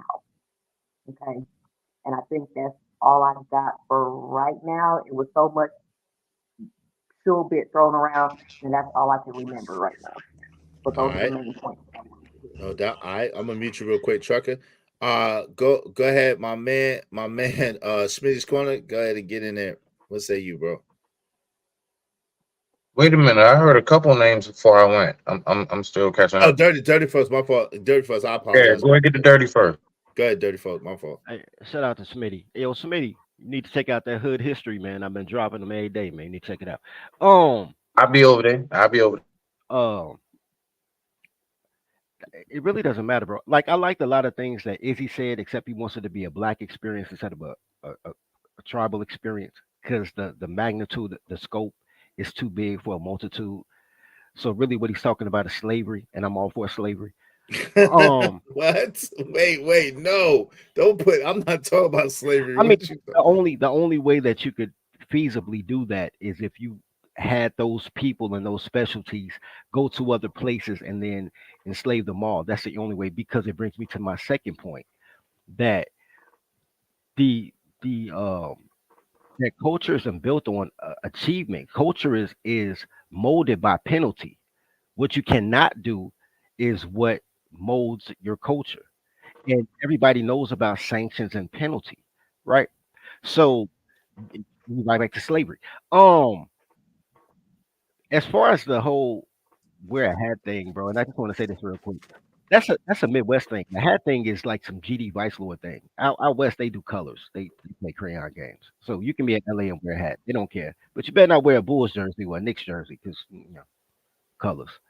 But that's a cultural thing, right? Everybody has their own culture. There's a boule culture, a black boule culture, which ain't even black boule because they get their money from Semites and they all be Greek. But that's a culture. You know, it is what it is, man. It's just how you interpret it. All right. Go ahead, Angry Snowman. What up? What do you want to say on it? What to do? No, I just came up because I was hearing all this craziness about wearing ball caps, and it caught me off guard, man. Because I wear a ball cap every day of my life, and I know about every white dude I've ever known has worn a ball cap. You know what I'm saying? So, granted, to what Sharon's saying, there are certain places that it's not, proper to wear a ball cap, like if you're going for a job interview or something like that, or you got some corporate job that you go to, I wouldn't wear it there. But out just walking around, leisurely living life, being casual, I don't see a problem with it. I don't see how it makes you seem like you're, hood or street or anything, honestly. Racist. Everything's racism, bro. If white men wear snakeskin cowboy boots, he's on some Western stuff. If black men wear snakeskin cowboy boots, he want to be a pimp. Same thing with wallabies. Same thing with everything, bro. It's just black people can't do nothing because they always gonna. It's a bad brand. Right. Regardless to what we do, that's real. It's crazy, and that's not necessarily good. Go ahead. Hey JT, I apologize. Hold on, real quick. Hey JT, I apologize. I was trying to get to you. I was trying to let him finish saying what he's saying. So if you're still around, JT, come on up and wave in the back, and I got you, man. I apologize about that. Yo, shout out to Smitty's Corner. Go ahead, family. What do you want to say? You damn right. Listen. I don't have the same respect for hoes. Y'all niggas respect hoes. I don't. What Trucker? What you talking about? Wait. Whoa. Oh, I'm talking about what Blanca was saying. Okay, but hold on. It's not even your turn. It's Smitty's turn. What's going on here? Yo, shout out to Poppy Blanco. Shout out to Cleveland bus driver uppercut. What's up, man? Dang, go. Jesus Christ. My apologies. That wasn't me. I just want to put that was that wasn't Trucker. Oh, hey, Trucker, hit my cash app. Yo, Trucker, hit my cash app for the Tourette's, man. Hit my cash app for the Tourette's. All right. Please hit my cash app for the Tourette's. Go ahead, Smitty. What's going on, bro? Jesus Christ. What y'all on? What we got? Like hip hop? Nah, bro. We overall we talk I'm just coming into this. My bad. That's why I was trying to listen.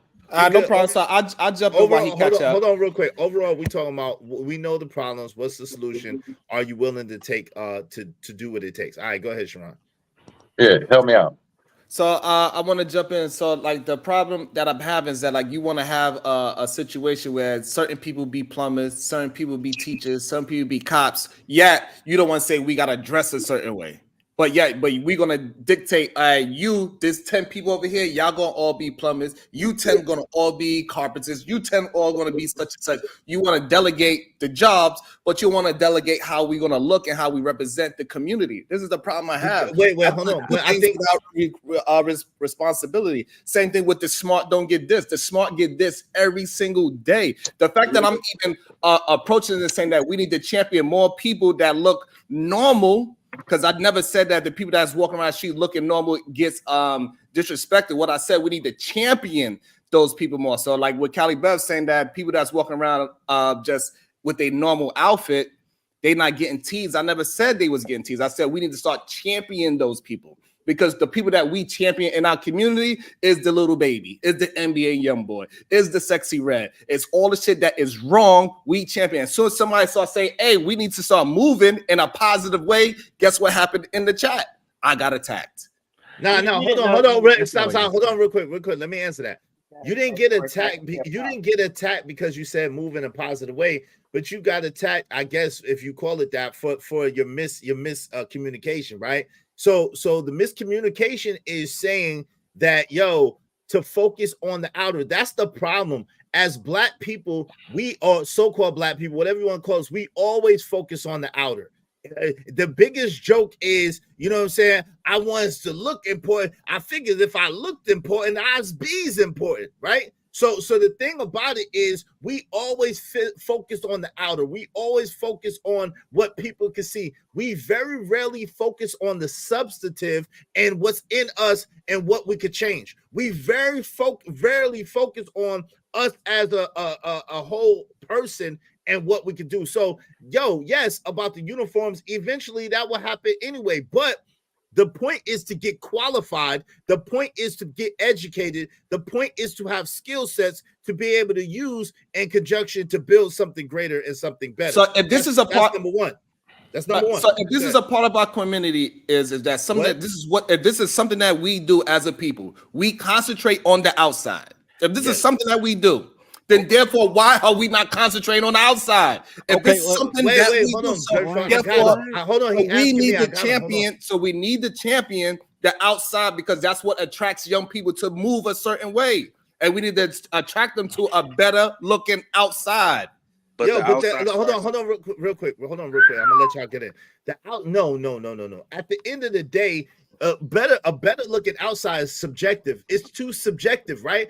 A better looking outside to the young people is an NBA young boy. Excuse me. Based on your premise, you're acting like we don't have any examples of brothers in suits who are sharp. We have examples of brothers who wear suits, who are prominent brothers every single day, right? No, let me finish. We have examples of brothers who wear suits every single day, who come through every single day. What's up, bro? What's good with you, family? How you doing? That come through every day, that have suits, that wear suits, that do what they do, right? Excuse me. But the children, excuse me, and they are prominent, wealthy brothers. As a matter of fact, most of the prominent, wealthy brothers go to wearing suits nowadays. That doesn't, so they have an example of NBA young boy or Steve Harvey or whoever you want to name versus a Ghost from Power or whatever. He wore a suit and he wore suits better than everybody else, and he was a daggone serial killer. So now what? So it's not about the outside. It is about the inside. It is about fixing us from the inside out and making it better. But I want to open it up, man. My man, Ro is in the building. What do you want to say, Dirty Frost, first? And then we're going to get into it. We're going to let Ro get into it as well. I was going to say that colors love representation. That's what they talk about all the time. We want to be represented. They don't want a position of power. They want to seem like they should be accepted. I would argue, and here to make his point, I don't care about how you look, but to make his point, there is a culture of shaming the nerd. There is a culture of, but it only works for men. They let women do whatever they want to do. They tell men, if you speak articulately, you're talking white.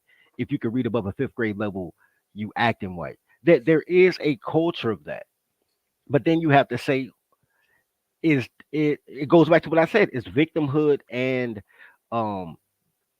negativity Black culture, that when everybody else takes their worst people get accepted by saying, man, we're the new Black.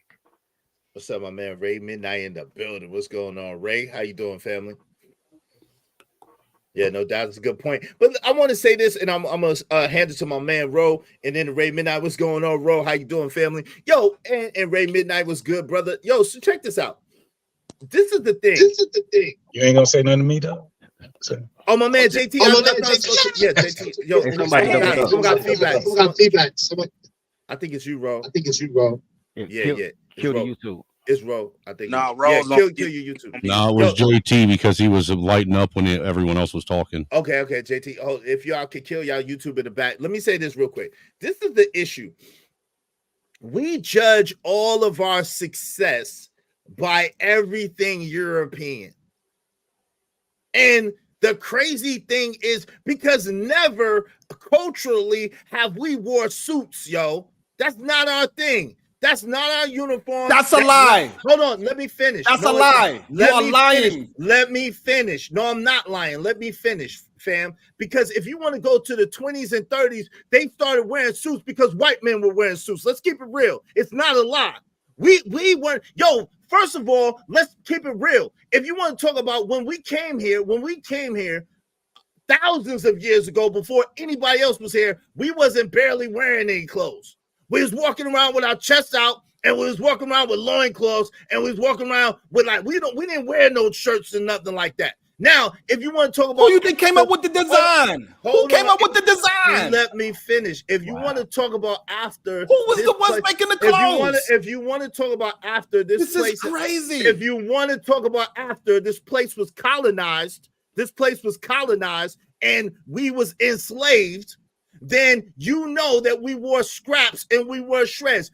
As a matter of fact, yo, our history don't start with slavery, bro. Bro, are you serious? Stop interrupting me. It definitely don't start with no fucking suit at all. Our suits are European, bro. It's been proven time after time after time. Suits came from Europe. They wore that. That's their uniform. That's not our uniform. We didn't wear no fucking suit. So let's don't even do that. That's number one. You're being mad rude. Number two, check this out. At the end of the day, when they was wearing flax, they was wearing stuff that was very uncomfortable in slavery. They weren't wearing those suits in slavery. As a matter of fact, when Sunday came, when they started to institute people, indoctrinate people, and institute people and give them the religion, then they started allowing them to wear their suits. That's how that happened. It came over time, and they would let them wear their suits, and that's what they called their Sunday's best. But during the week, black folks didn't wear no suits. When the Plymouth Rock, the Pinta, the Maria, and all them boats came over here, black folks wasn't wearing no suits. They weren't wearing no suits. That was not the uniform of black folks. It's the European concept. It's European. And we think that everything European is something that's right and something that's holy and something that's good. And it's crazy. It's absolutely insane. Some of the biggest robbers, some of the biggest rapists, some of the biggest criminals wear suits every day. Every single day, bro. Come on, man. Let's don't even act like that. Go ahead, JT, get in there, man. Sharon about to piss me off. All right, is it better, bro? Yeah. So this is what I don't understand is that you got a bunch of people trying to go against the grain all the goddamn time. You got to have some standard somewhere. And it makes no sense. Black Americans, man, we've always went with the grain. We just did. That's just what it is. We try to have a culture of ourselves, but we can't because the next generation always talking about rebelling against what's traditional without even having something that can elevate that. So when we talking about suits and all that shit, it is what it is. And I got a shitload of suits now. I gives a fuck about what somebody talking about with the history shit. I understand what history is all about, but where we at right now, when we keep bringing shit back to slavery, it's gonna fuck us up every goddamn time. It's the same argument we have when it comes down to the Bible and all these different things. We have our own mind. So let's start thinking. One of the things I like about a platform like this is that we can all bring our own ideals and we can talk those things out. A lot of this shit is us working shit out.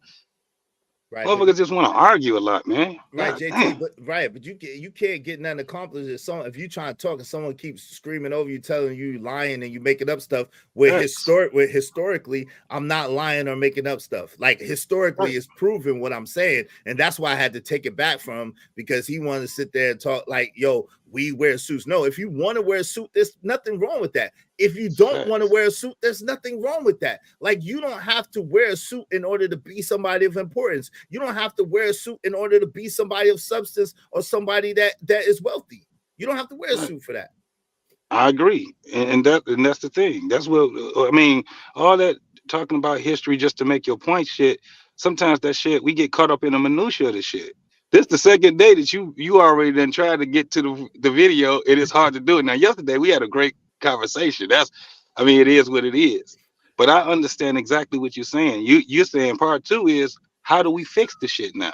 Right. We don't fix it by arguing over history, dude. So the problem I have is that you framing things in my conversation that I did not say. You bringing up slavery, you bringing up suits. I didn't say anything about those things, but you didn't say framing nothing it about suits. No, you didn't say nothing about suits in my hat. No, you didn't say I nothing said about a uniform and uniform. Hold on, I'm asking you. You didn't say nothing about a uniform and looking a certain type of way and wearing suits. You didn't say nothing about that.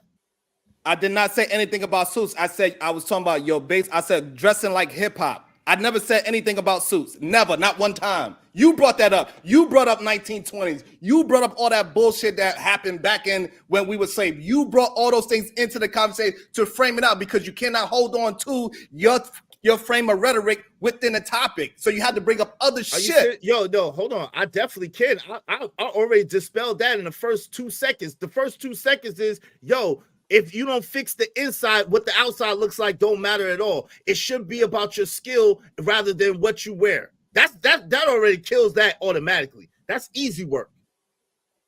The reason why it doesn't kill that because we all pass judgment when people walk down the street. Nigga, if you are a plumber, you don't have to. So what is a plumber supposed to look like? What's a plumber supposed to look like?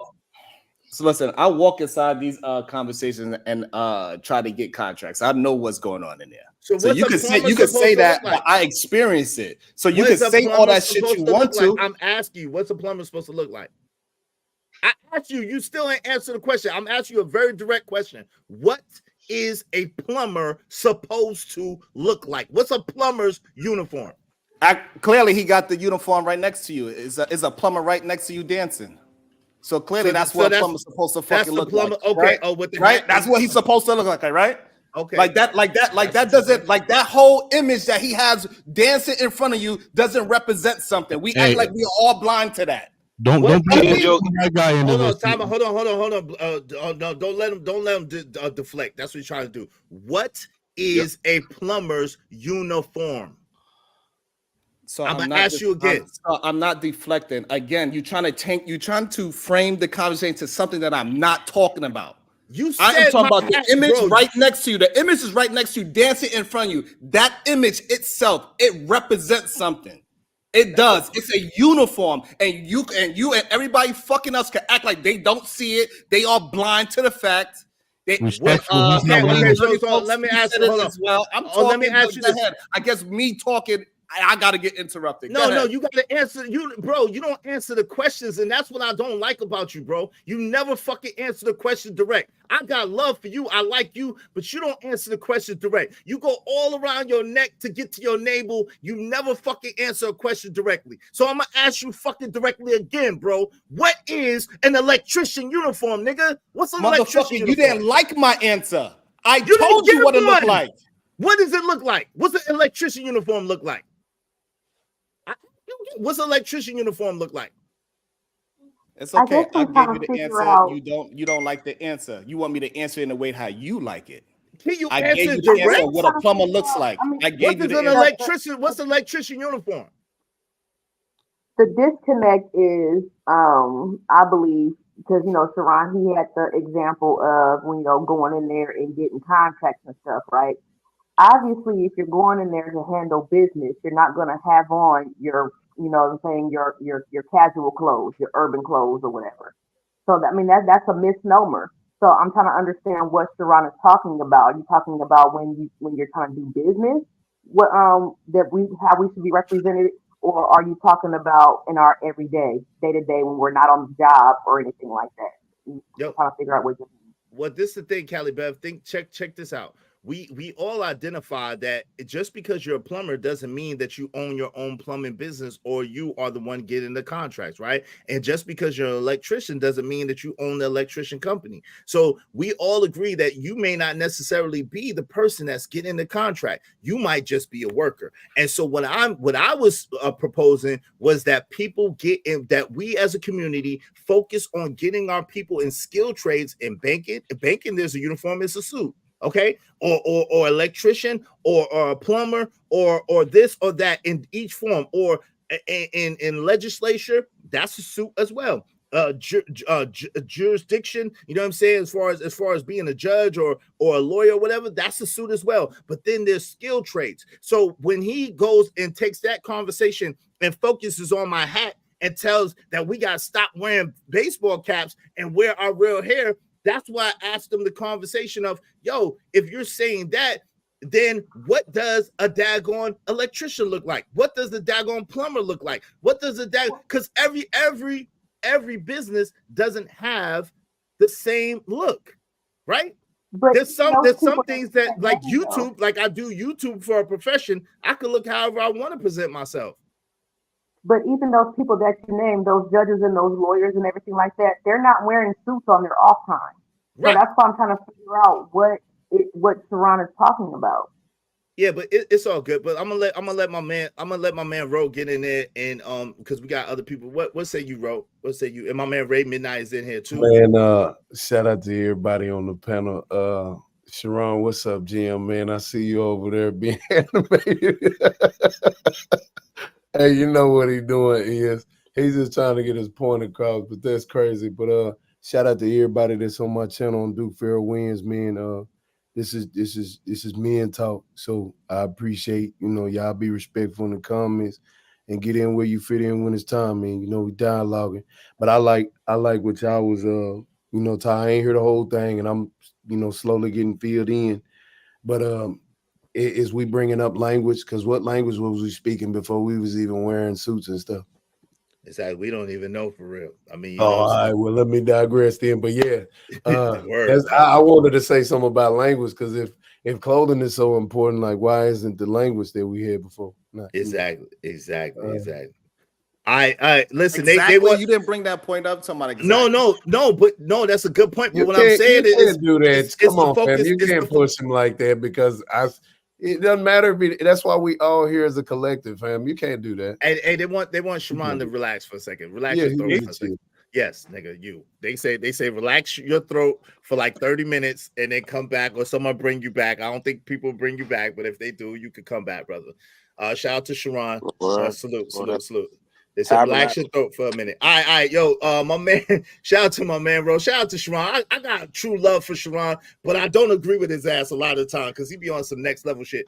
Yo, relax your throat is wild. Yeah, anyway. He got paused for some pause for the course. Hey yo,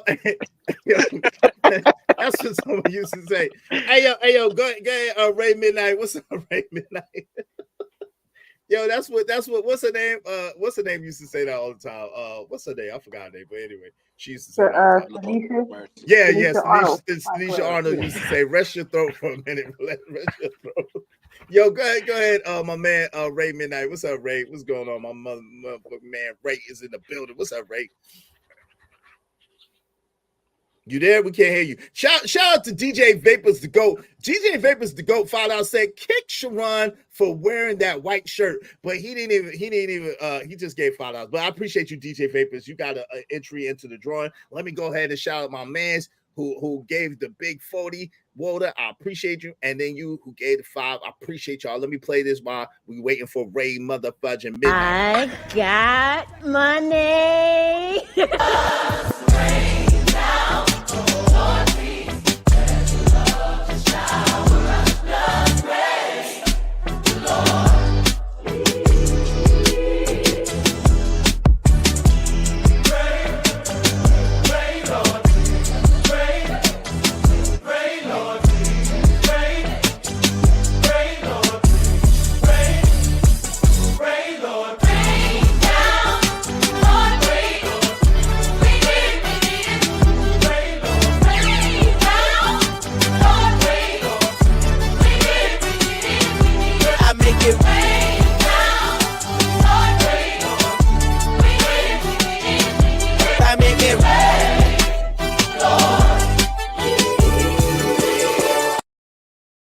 Yo, shout out to I Hear Canvas for that dope mix. Shout out to I Hear Canvas for that dope mix. Check them out on Instagram. Yo, at I Hear Canvas, because of my man's NMJD 1975 and DJ Vapors the GOAT, we are now at 2,900 out of 4,000. Make sure you hit the Cash App.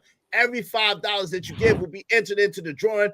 5 lucky people get $100 a piece, or as many times you in as many times as you can win if your name gets called. Also, we're giving away 3 copies of the Angry Man Standard book, donated to us by my man Say Light Podcast. So we give away 3 of these and 5 exclusive Life the Legend CDs, man. 1 of 100. So make sure you hit that Cash App and get in today. My man Ray Motherfudge at Midnight. What say you, good brother? What say you? Izzy motherfucking Benz. You better understand about Izzy Benz. Salute to y'all on the panel, man. I just came up to support, make the panel look good, listen to this great conversation that you've been providing. You on a streak now. You on a streak. You streaking, man. Keep rocking out. 40 Club in the building. You know what I'm saying? We just up here chilling with you. A happy Friday to all the brothers on the panel chat gang. You get what I'm saying? I hope y'all doing well out there. I'm just here to support my brother. Hey, so I'm gonna need you to clip that is the Easy motherfucking bands, you know what I'm saying? Yeah, I'm gonna have to get that. Yeah, I'm gonna have to get that. That's my man Ray Midnight that gave me that name. Shout out to Ray Midnight. So, that's what it is. Izzy the band man. Rubber band man. No doubt. Shout out to Sharon. Sharon only got a few more minutes. It's only 30 minutes total, but shout out to Sharon. We don't have no objection. Shout out to my man Jake Stevens, man. Thank you so much, Jake Stevens. I appreciate you, bro. I appreciate you. I'd like to welcome y'all. Thanks, man. Yo, he said don't put it in a pot, just put it in my pocket. So I will. Thank you, Jay Stevens. I appreciate you. He said, just show us some love. Don't worry about the pot, just in case y'all don't believe me. That's what my man said. So I appreciate you. Thank you, brother. Thank you, Jay Stevens. I appreciate you, brother. Salute. Yo, real quick, let me welcome some more people in the building, and then we're gonna open up the conversation, man, because this is definitely a dope conversation, and we're gonna get into it. We're trying to find some solutions of what we can do to make things better overall, so we can have a community of sorts. All right. So shout out to SD. SD is in the building. Salute. The F is normal. People have their own style. Yeah, that's a bar. Yeah, I want to talk about that. Shout out to Gaia. Black people thought straightening our hair and trying to mirror them, it would change things. It don't matter. That's a bar. Shout out to Soldier Salmac. What's up? Your drobe could be fresh without the noose. Yo, bars. I'm talking about that wardrobe. What's up, Clout? This space was talking about wearing a suit because they was coming at AM. Oh, wow. Yeah, we not doing that. Shout out to Wife School Podcast. Yeah, but if they drop you're behind in Japan, you'd be wearing a kimono. Shout out to you, Wife School Podcast. Eyes on Pharaoh. What's good? Welcome. All men of all races look sexy as F in a tailored suit. Africans have versions of tailor-made outfits. Shout out to you. If you like that, that's cool, but I ain't putting on nobody's suit for nobody. I might wear one when I die, then maybe, and I probably won't because I'm be buried like a Muslim. Can I say some Izzy Bands when you get done reading? Yeah, absolutely. I'm gonna be buried in that white shroud. Just put me in the ground, man. Shout out to Scrap Skrilla the Rilla. I ain't gonna care about no suit. Shout out to Scrap Skrilla the Rilla in the building. What's going on? Smiling eyes say he never answers questions directly. He don't, and he don't smile. Sharon does not believe in answering questions directly. He does not. They both the same person makes a great combo. You think me and Sharon are the same? That's hilarious. Shout out to Jameson Wagner. Bottom behavior. Jersey, You said it on me. Jersey's finest gaming. What's up, man? It's the white woman in him. Oh Lord. Y'all give Sharon a break. Shout out to my man Sharon Bracey. Man, we got love for him over here, but he definitely was doing a whole lot. Go ahead, Ray Midnight. What say you, brother? What say you? Only thing I would have liked to add to the suit conversation is that it is, I think it's more appreciated, at least visually perceived as more appreciated, and men wear them more on a regular in Europe. But if I can recall historically, during the dark ages of the Moors, that they helped out the Europeans and made suits for the Italians, and the Italians ran with that. So it was really black folks that really was the ones that started making suits to help out the Europeans during the Dark Ages to get their economy back up. Right, they made it for them, but they didn't make it for they made it for Italians, but they didn't make it for themselves because they was wearing, if you remember, they were wearing like those flowy shirts with the tunic type. Yes, they shirts made them for them. Yes. Right, and the Yes. flowy pants. They wasn't wearing that tight shit because they needed to go to war. They needed to fight. So they wasn't wearing that tight shit that would restrict them from chopping people's heads off. But shout out to DJ Vapors again. Hey, yo, DJ Vapors, man. Listen, I appreciate you, family. But this is the thing. This is how much it costs over here. I don't know other places, but this is how much it costs over here. It's $20 per 15 minutes. It's $50 for 30 minutes. So my man's had given the he had given 10 before and then he gave 40. So that's how Sharon got the 30 minutes. Okay. So you gave me $10. You said bring Sharon back. Sharon, relax. All right. So you're gonna have to add another $30 to that to bring Sharon back. If you want to bring her back, you gotta add another $30 to that. They paid 40 plus the 10, but you know what I'm saying, you could bring her back for 30 more. Izzy, you ain't never wore a suit before, Izzy? You ain't never wore at all? Ever? Yes. Oh, Yeah, oh, I okay. got suits. Okay. I used to work in Oh, sales. okay. So yes, I got suits right here. I got suits. I pull Okay. them out. I got suits, yeah, and ties of Oh, galore. okay. But the thing about it is I don't feel the need to You don't prefer, yeah. right to wear a suit just to be somebody. I'm somebody whether I wear a suit, whether I wear a ball cap, whether I'm butt naked, I'm somebody regardless. You know what I'm saying? I don't Right. have to I wear a agree. suit. I agree. I agree. Well, With that. And a lot of niggas in suits is broke too. So by the way, Damn. I don't like broke. It's true. A lot of bro. See, this Angry Man broke it down perfectly, and it's true. A lot of black folks don't even know how to fucking wear a suit. They don't even understand the science of a suit. Yo, when you wear a suit, you're supposed to go to a tailor and get that joint tailor made to you and get it to fit. You know what I'm saying? You're supposed to have your pocket squares right. You're supposed to have your cufflinks in place. Yo, when you wear a suit, you're supposed to wear a suit, man. You know what I'm saying? A lot of these dudes go to Men's Warehouse or fucking the Rack and buy a suit off the rack, and these all odd just put it colors. on. Yeah, these odd ass colors. They're doing something just because the legs is tapered, man. Come on, man. That's not what it is. And then they putting on these hats. And, hey, listen, if you wear them zoot suit hats, that's your thing. I ain't mad at you, but that's just not me. I'm not wearing none of that shit. So if you so for a person, the advice you guys and the men on the panel who do have suits and wear suits, if you do want to wear a suit, get it sized, get yourself sized up to know you the correct size of yourself, waist and length, and then make sure it's tailored to your size. So yes, I agree with that. Yeah, and get you banking colors. Like one thing about my dad, like my dad was Mr. Suit. My dad was Mr. Suit. My dad is Mr. Suit, Mr. Sharp back in the 80s and the 70s. My dad's so crazy with it. This nigga used to wear a suit in Brooklyn to school and high school. He's Mr. Suit, right? That's what my dad is, Mr. Suit. He's so crazy with it. He don't even know how to wear regular clothes. He's a type that tuck his damn sweater into his pants. That's what type of dude he is. But he's Mr. Suit. He's Mr. Suit, right? Mr. Suit, right? Shoes be sharp. Shoot, but he wear banking colors. What are banking colors? Banking colors are the dark blues. You know what I'm saying? The grays, the blue, nice gray, grays and brown. Those are banking colors, right? All y'all niggas, and even y'all niggas that wear black suits, you're only supposed to wear black suits for a funeral or damn something like that. A funeral really is where you're supposed to wear a black suit. But y'all niggas with all these or colors, a wedding. Man, dependent, but all y'all niggas with these Easter egg colors and stuff like that, swearing y'all sharp and all that. Y'all don't even know what to do, man. Y'all don't even know what to do. So your dad it's five basic colors that you should have before you start going anywhere else with it. So he was a simple type of guy, right? You know, he had he was it sounded like he was a simple type of guy. He just, the suits, the colors that you was talking about. Yeah, but he was sharp, but he was sharp as he was formal. He's the sharpest nigga I know in the suit. Let me put it like that. I'm talking about bar none. My dad's is the sharpest nigga I know in the suit, bar none. He had to go get them shoes shined. He had to get them shoes shined. You know what I'm saying? He had the shoe shining kit when he couldn't go. Right. My dad is the sharpest suit dude I know, for real. All jokes aside, and I don't fuck with no suits.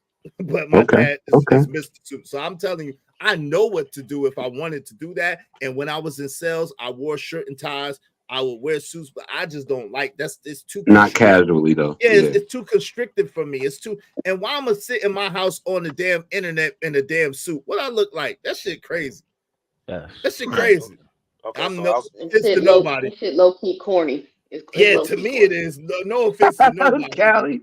I think it's corny as fuck. I ain't gonna lie So- to you. I'm not wearing no suit in my house on the thing. Nah, I'm not doing it. All right, so Nigga, so I'm gonna one be solution comfortable. is fixing everything that's going on outside, inside the house. So what would be a second solution?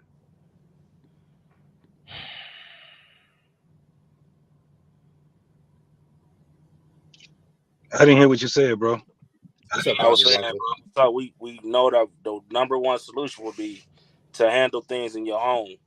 You know what I'm saying? You start at home first, right? So what would be another solution outside of that?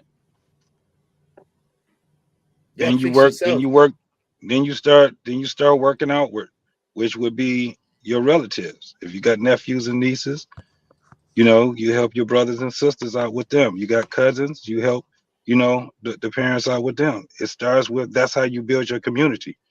Women and men, children, and then you go there. And then wherever you live at, you start doing things in the community. You know what I'm saying? I mean, it's not that. I mean, it's not that So what if they're hard. trying to? It's just basic.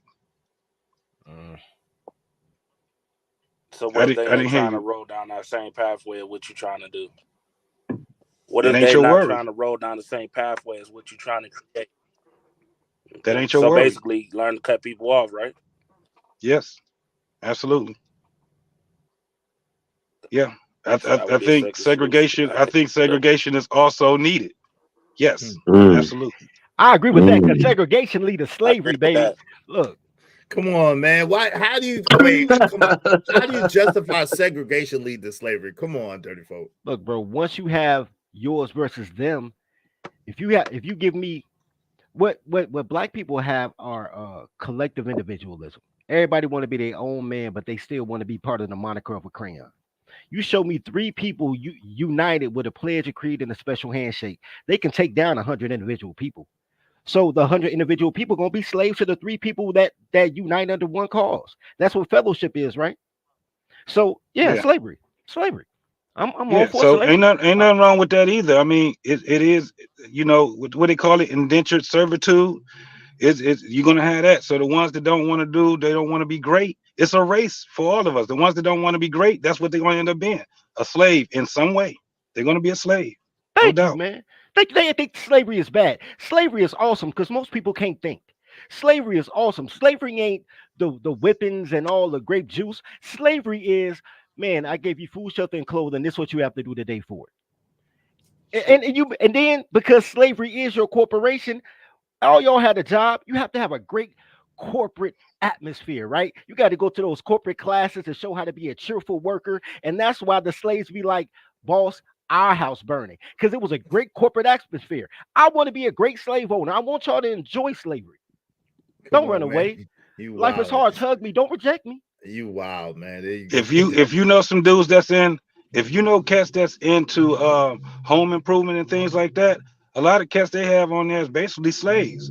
Some of these cats, they ain't smart enough to get out there and get their own business. They're not smart enough to do certain things. So what they gonna do? They're gonna work for $20 a day, putting up some drywall, painting a house. That's what happened. Cutting grass.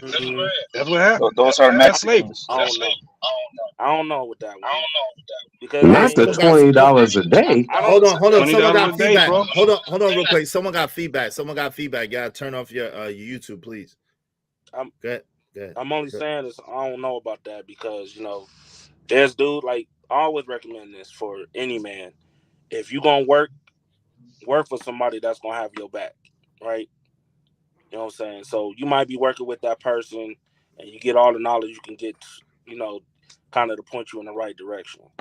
But if you just working and saying you don't like the job and all the other stuff, I mean, I can see that. But normally, I see good, solid folks working for other people. You know what I'm saying? They're not Yeah, they're slaves, gonna work but for they, somebody that got their back. But a lot of folks, bro, they not doing it. They doing it because they trying to survive. A lot of these cats got some hangups, man, where they don't want to let them go. Drinking a lot, smoking a lot. They want to party all the time, so they only living for the day. If they can get that $20 a day, bro, they can always get them a shot of something. They can always get them some beer or whatever. Yo, who is Yeah, that no with the double feedback? doubt. Who's that with the feedback? Y'all gotta turn off your YouTube in the back, yo. Y'all got a lot of feedback. Please, or either go out and come back in, please. Yo, what's up, Poppy Blanco? What say you, bro? Yo, what's good? What's good? What's How the y'all deal? doing? What's the deal? We good, and you? What's going on, Blanco, what up, though? I think My that might guy. be you, Blanco. Let me back and come back in. Yeah, go back, come back in. Hold on, let me read these real quick while he going to come back in. Shout out to Jameson Wagner, salesmen wear suits. Yes, they do. The Fresh Podcast of Bel Air LLC. Salute, what's going on? Poppy Blanco said, I see ninjas wearing suits working at the bathroom of Club Live in Miami Beach and drills in Las Vegas. Yeah, see? Yeah. Shout out to JD 1975. Sharon is the king of the V-neck tees. Shout out to Sharon. We ain't gonna do him like that. I gotta love him, but it's just like, yo, when you yelling over me, telling me I'm lying when I'm not lying, like, what's wrong with you? You yelling, you lying. Like, huh? How am I lying when it's historically proven what I'm saying is factual, right? Go ahead, Poppy. What do you want to say, bro? How do I sound now? Yo, you sound better. Much better. Yeah, how you doing, man? What up, Blanco? What up, my knee? My nigga Ray, man. That nigga Trucker, man. That nigga be hating on them hoes, man. Trucker, man. You a hater. Man, you coming up for them problems, nigga. I knew you, bro. Listen. I can't do it. I know they got a job, bro, but I can't respect. I would respect a woman, but I just can't respect no hoe. I'm sorry. This point. Everybody got a place in this world, man. Like it's a place for the hoes, man. Somebody got to entertain the married man America, bro. Somebody got to do it. You crazy. Yo, but like what I'm like on that suit thing, bro. Like yo, just because you wear that suit doesn't mean that you are getting out here like that, bro. Like I can make the argument that most people that wear suits, they motherfuckers is broke as hell. Spend all their money on the suits. Yep. Like yo, I don't know if anybody have been in the casino. Most of the niggas that be at the casinos wear suits. Yeah, they're security guards over there. Yep. Or I know niggas or work at a pit boss or in a thing. Yeah, absolutely. I know guys wearing a whole suit, bro, that work at the bathroom at Club Live and the Club Dre's in Vegas, bro. Like that. I believe the suit thing is for like depending on the industry that you on. If you on Wall Street, that makes sense. That makes sense. When you wearing a suit, you like on a Fortune 500 company. Of course, that's the uniform, bro. A banker, a salesman. There you go. Right, this place is where a suit definitely makes sense. We can't forget about the pimps. They wear suits too, yeah. Yeah, but that's right. Pimps. There's a little colorful. That's right. I don't know. I think that profession might be presentable too. And like I wrote on the chat, bro, like the Italian mob, the Irish mob, Frank Lucas, they all wear suits. They wear suited up all day long. Hold on, man. Y'all gonna make me defend him, man. Look, it's not about the suit necessarily, even though I know where he was going with it. It's about the uniformity. I'm still against that though, because it takes away your individuality, right? He says that when you look like Izzy trying to dress like dirty folks, that you end up in a position where people judge you a certain type of way. But who says I don't want to be the and listen, if you got money and you doing your thing, you successful at what you're doing, it don't matter what nobody's saying. Right. It don't matter what nobody's saying, what nobody think. Some of the most richest people that y'all would think is not rich is really rich, dog. And they just wear regular clothes. The richest dude I ever saw were Velcro gym shoes with his socks all the way to his knees. Rich as hell, nigga. Yeah, imagine Trucker Joe wearing a suit, yo, and that nigga driving trucks all day long, nigga. How retarded that would look.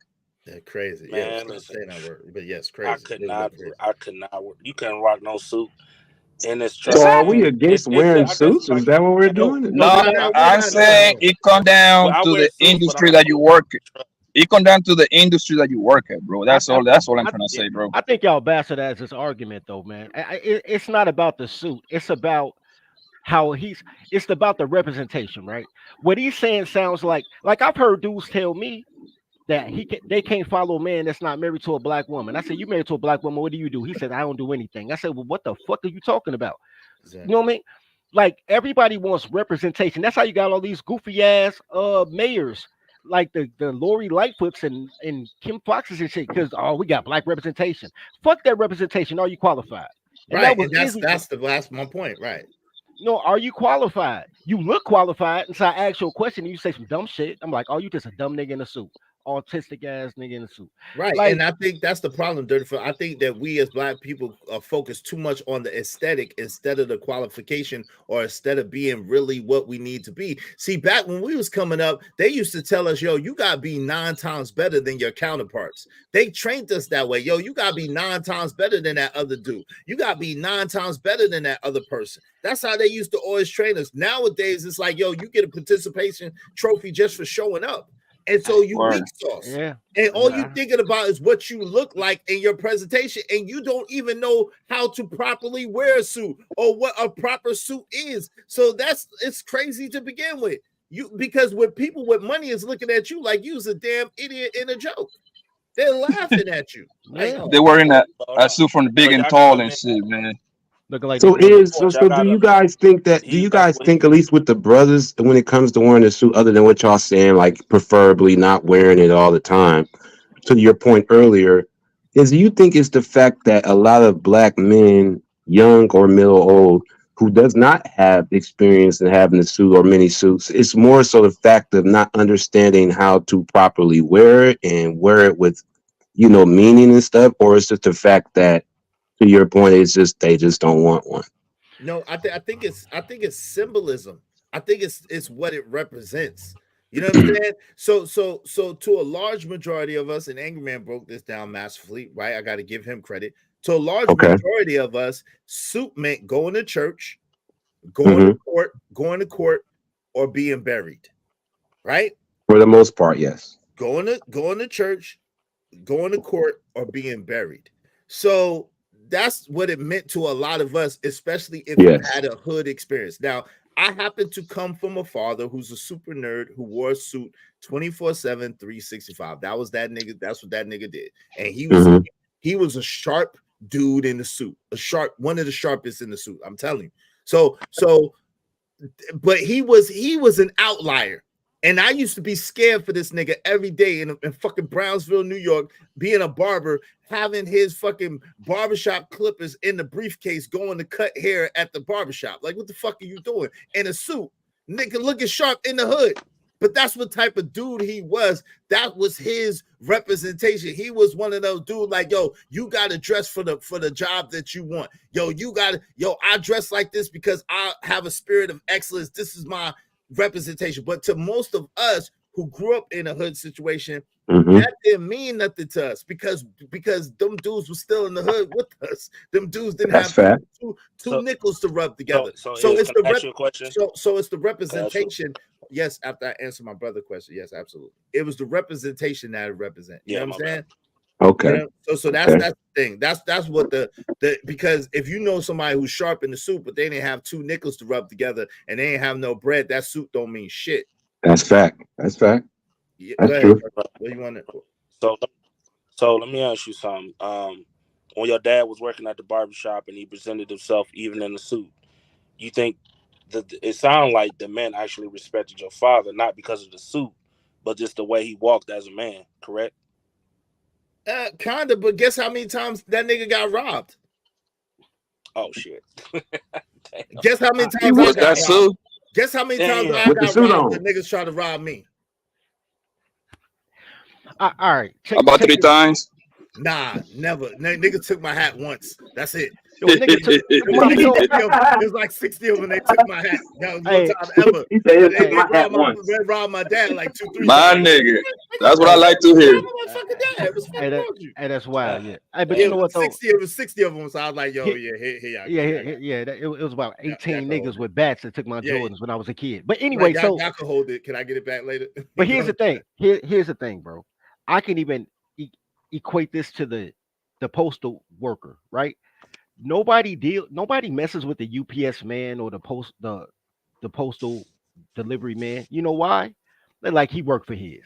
Like there's a respect and a merit that immediately they can know who you are. Then there's a respect and merit that comes from what Izzy was talking about. Even though I heard three, not nines, but like you got to be 3 times better than everybody else, and everybody know you 3 times better. So everybody connected to you, they like, yo, that's them guys, right? And it doesn't really matter. Like in I'll give you a perfect example.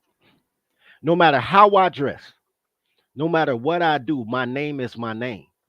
I have been to places where all these old people were wearing suits and dresses, and I come in there and we talking about the lean with it, rock with it days. I got 2 white tees on, one over the other, with a pair of Reebok Classics, and they like, yo, he the one doing it already. This is his lecture. Y'all got on suits, he got on a t-shirt, but he gonna give you information because y'all just smart looking dumb people. I've had other situations where people tried to rob my mama. And to my mother credit, she peeped them. And when they tried to, you know how dudes try to rob you, like, hey, excuse me, you know what time it is? And she was like, baby, you don't know me, but you might know my son, Dirty Folks. And they just started laughing, like, that's your son, and laughed and walked away. And to this day, I still don't know who tried to rob my mother. But the fact they didn't, off the strength of the merit of my name, I'm still gracious for that. Right? So you looking at people who never did shit but want to look like they do shit, and nobody cares. Because you ain't did it. You can't talk about it if you ain't live it. That's that new shit too. Everybody want to look like some shit. That representation shit. But we came from an era you couldn't talk about it if you ain't live it. And live it, right? Yeah, you can't talk about it if you ain't be about it. Hey, shout out to Courtney. I don't F with you. TD4L. What's going on? How you doing? What's going on, Robert Williams? I've seen them get at the mailman as well. Yeah, they got on the mailman. Crazy. I've seen them get at UPS workers too. So I don't know about that stuff. You talk about where I'm from. Listen, where I'm from, they don't got no respect of persons. I'm just gonna be honest. If they wake up, you could be their brother, and if they wake up one day and just feel a type of way, they might get you too as their brother. That's the type of neighborhood I come from. Yo, savage. Shout out to no respect for the mail. That's crazy. Yeah, the Goodwill suit versus the Lord and Taylor suit. I'll be honest, I don't even remember the mailman coming around. Shout out to Sharon Bracey. Sharon Bracey is back. Hold on, fam. We got a full panel, but I got you. I see you in the back. Your time is up, so I'll let you come up in a moment. No, you could put me in the back. You sure? And let Sharon up. I appreciate. Yeah, I'm sure. Shout out to you. All right, Sharon, your time is up. What's up, Sharon? Go ahead. You can defend yourself. Sharon is back. What's up, Sharon Bracey? So I just want to get back to the point. This is why I was saying that when you started going with the whole slavery bullshit, that's why I was saying that you are making a false equivalency to what I was saying. I appreciate Dirty Folks for being objective and seeing what I was actually saying, and stop trying to make it that I was talking about suit, because I didn't bring up the suit. I didn't bring up slavery. I didn't bring up any of those things. What I said is that we need to start championing the right things as a community. The problem is we champion all the wrong things. Anything that is wrong in our community, we are talking about it. We are promoting it. Soon as Big Meech come home, it's going to be bottles popping, champagne dropping all day. Everybody's going to be celebrating. Everybody's going to talk about it. But this young kid that he came from the gutter, the worst places on earth, and he graduates school, get a master's degree, nobody says a fucking word. And then everybody act like I'm saying something fucking crazy. And then not only that, when you was talking just now, you even boasted of the way how you dress. That's one of the reasons why you never got robbed. So the way how you dress represents something. And you know it represents something. And the same way how you try to say, you even try to downgrade people in suits and say it's broke people in suits. You try to downgrade something that everybody would say a man looks better in a suit, but you still try to downgrade, even though we know that's probably the best way you should dress. That is your best foot forward, wearing a dress rather than Why is it? It doesn't matter why it is. It's just what it is. It does. Why is it? Why is that? Because you just make it. See the issue that I have is you just make statements and pass them off and pawn them off as facts without no type of a basis. You can't substantiate your argument. So I'm asking you right now to substantiate why wearing the suit is the best way to go. Why is that? Again, this is the problem I have with you. Again, I never brought up the suit. You just now said it though. So let's go off that. I brought it up originally. I could concede to that. Just now, you said that we all know that the suit is the best way to go. Why is that? Go. Because everybody knows a man in a suit looks better. That's just what it is. It's no way you can refute that. There's no way you can argue. Anyone, you can ask any woman, what would you rather your man wear? She would say a suit. You look the best in a suit. It's just what it is. Like we're not going to act stupid. So what does that equate to? Okay, so a man looks better in a suit. What does that equate to? Whatever you want to equate to, but I'm not focusing on the suit again. See, Dirty Folks, he understood exactly what I was saying. I don't know why you trying to hone in on this point with the suit, because that was not my point at all. I did not bring up the suit. What I was bringing up is the same thing, like I believe somebody else said as well. When you talk properly, they try to downplay that. You're not hip. If you don't listen to the same music as whatever's the new outgoing music, you're not hip. You are the cornball. Anything that is good, you can even hear it in our slang. If something looks good, we like that shit is bad. Everything we do is the opposite of what righteousness is. Okay, so okay, cool. That's one bad bitch right there. Okay, that cool. means she looks good. So I said my perspective was fix the inside first, and then therefore, if you fix the inside, you ain't gonna think that everything that's bad is good. You're gonna fix the inside. You're gonna be a better person. So what's your objection to being a better person? I have no objection to being a better person. So what's your objection to being a better? What's your objection to being a better person first versus concentrating on the uniform that you wear? Because us as a people, we concentrate on those things. We keep trying to make it seem like it's not the truth. And we start championing greatness in ourselves, other people will inspire to be great.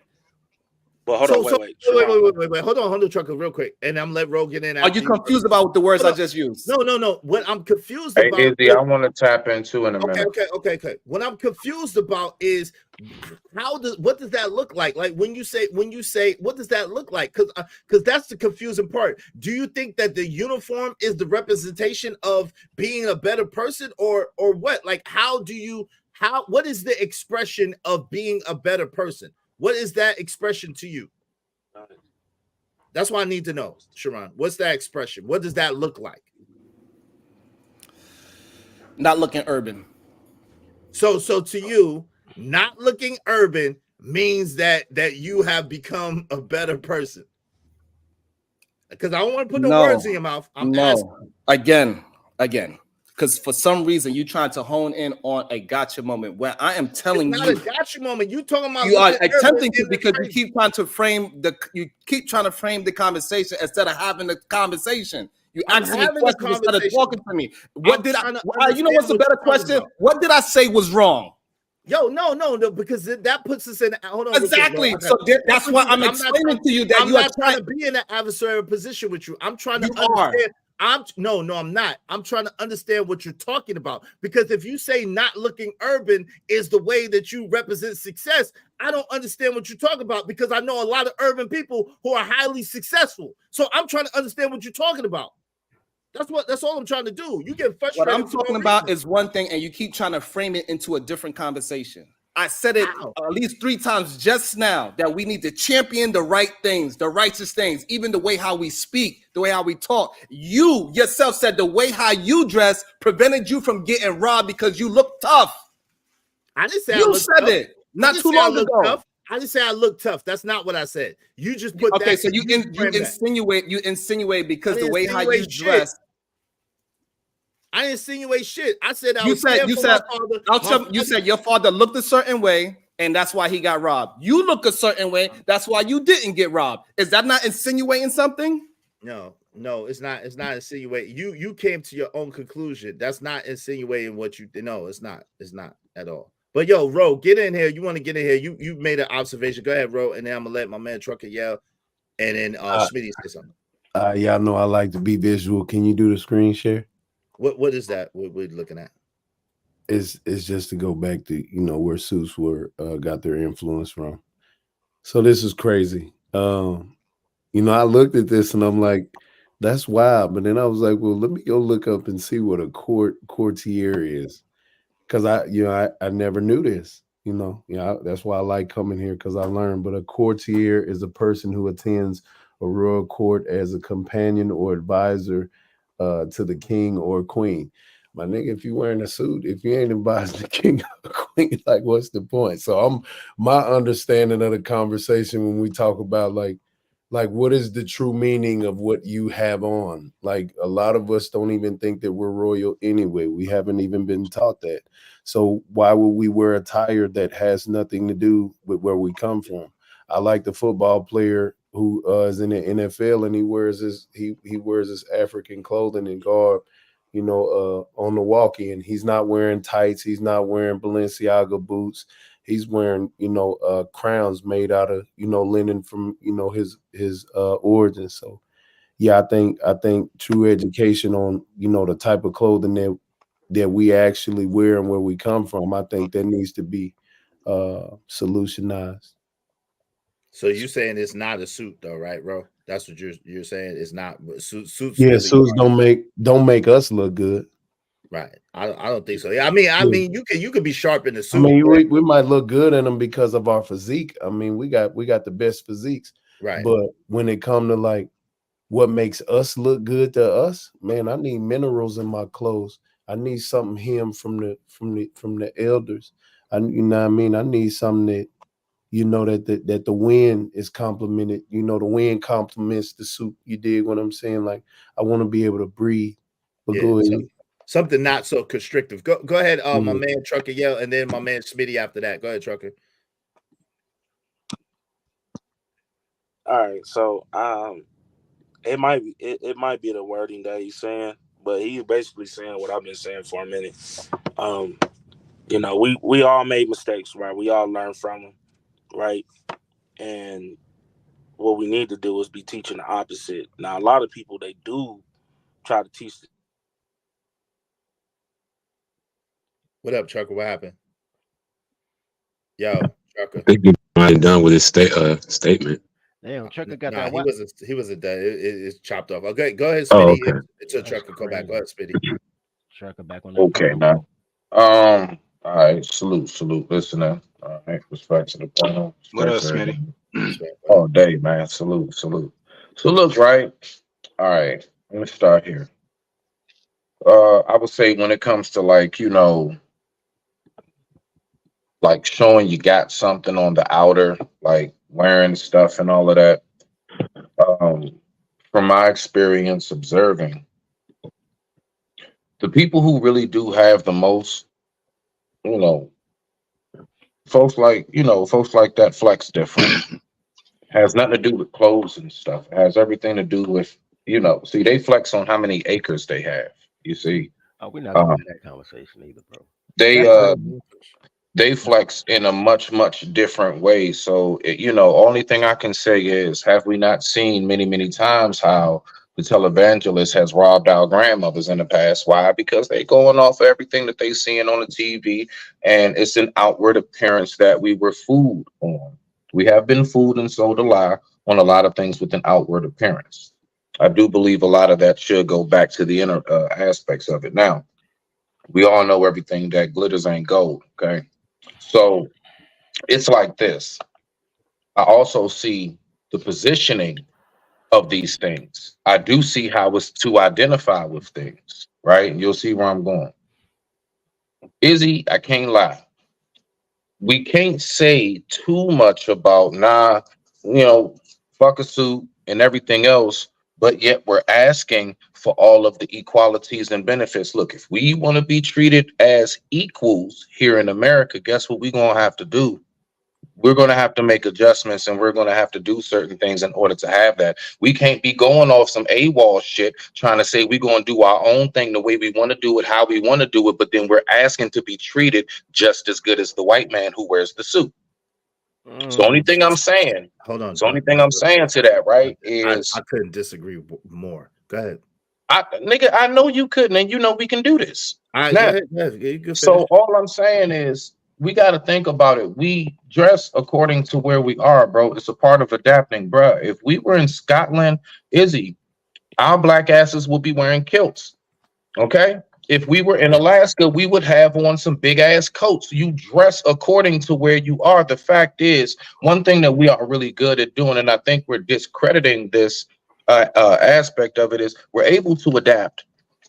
We're able to adjust. And part of that adapting and adjusting is knowing how to blend in, knowing how to do whatever it is you need to do to go ahead to make sure that things are secured and that you get the job done. Now, even down to like positioning, bro, I'm gonna be honest. I don't want my surgeon coming in with Adidas suits and a Kango talking about some. So here's your chart. Don't talk to me about my health, nigga, in a hoodie. Go Okay, get that's your a white surgeon. coat, nigga. What the fuck is you doing right now?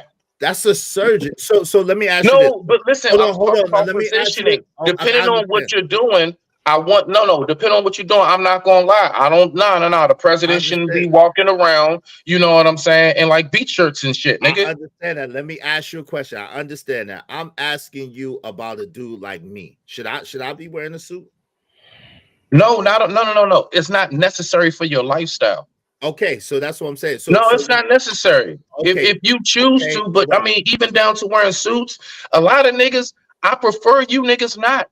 Most of you niggas don't know how to tie a double Windsor, okay? And then I can't stand a nigga who got the dress shirt on and it looks like a parachute at the end because you don't know how to tuck your chin, so you got this poofy shit going on around your body.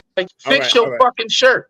Okay, cool. Okay, have your shit tailored right. You see what I'm saying? A lot of niggas don't even know how to put their belt on right. Hold on, stop dirty fuck. Hold on for a second. I'm just saying. So only thing I'm saying to that is to land it is, yeah, Izzy, the clothes do matter, but it all depends on the positioning in which it is that you're gonna be in.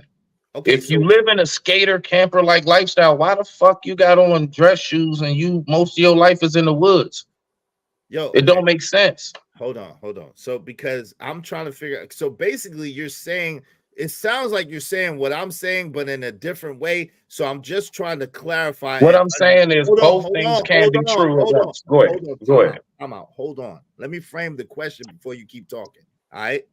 Because you keep talking and you're not listening. Is he saying go ahead, man? I heard you, man. Come on, man. Chill. So yo, what I'm asking you is this. When you say that if we want to be treated equal, because that was very triggering for me. I'm not gonna lie. When you said, yo, if we want, I don't give a fuck, nigga.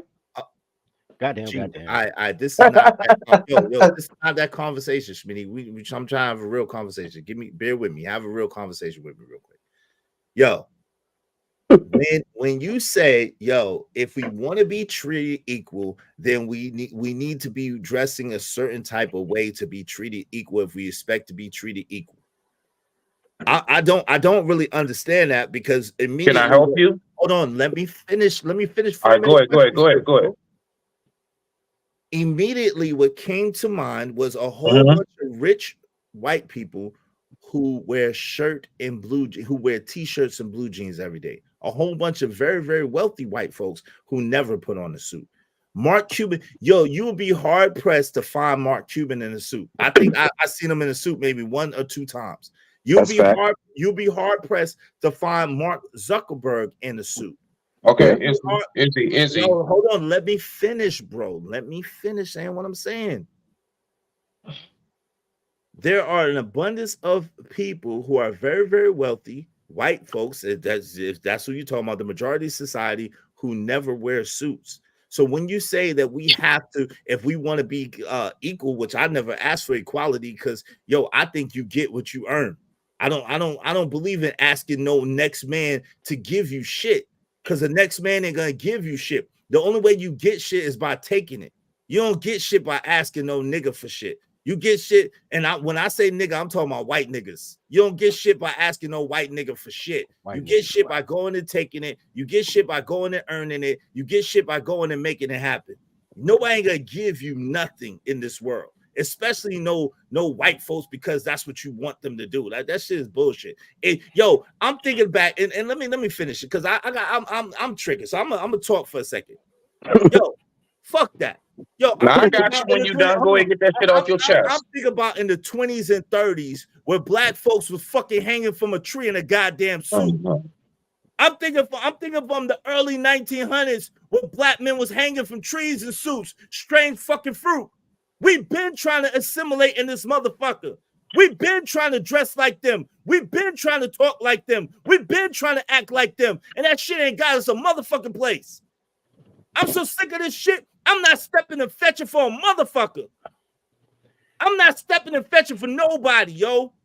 If that mean that, yo, oh, well, if I want to get what they got, I got to wear a suit, nigga. Hell no. You do as a man, you do what you do. Now, again, if you are a doctor, then of course you're gonna wear the white coat and the stethoscope. If you are a lawyer, of course you're gonna have a suit. If you're a banker or a stock person on the stocks and bonds, of course you're gonna wear a suit. But I'm saying regular laymen, they don't have to wear no suit in order to be important. Regular people who getting money, you don't have to wear no suit in order to be important, man. This shit is ridiculous. Go ahead. Okay, so again, this is what I'm saying to you, sir. Beautiful, beautiful emotion. All right. But we're not going to deflect from what I'm saying right now.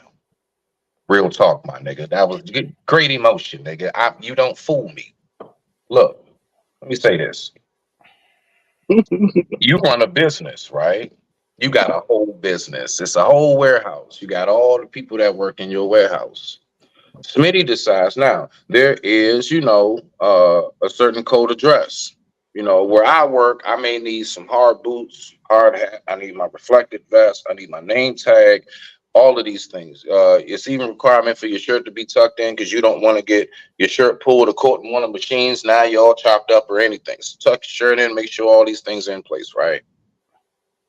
But I keep on coming in. I got on just regular fucking clothes. I don't have my name tag. I don't have shit. But I keep coming to your office and I keep talking about, yeah, man, feet up on your desk talking about something. So when I'm going to get my benefits, man, when you going to start promoting me? Now, I want you to pay attention. What I'm saying to you specifically is this, dog.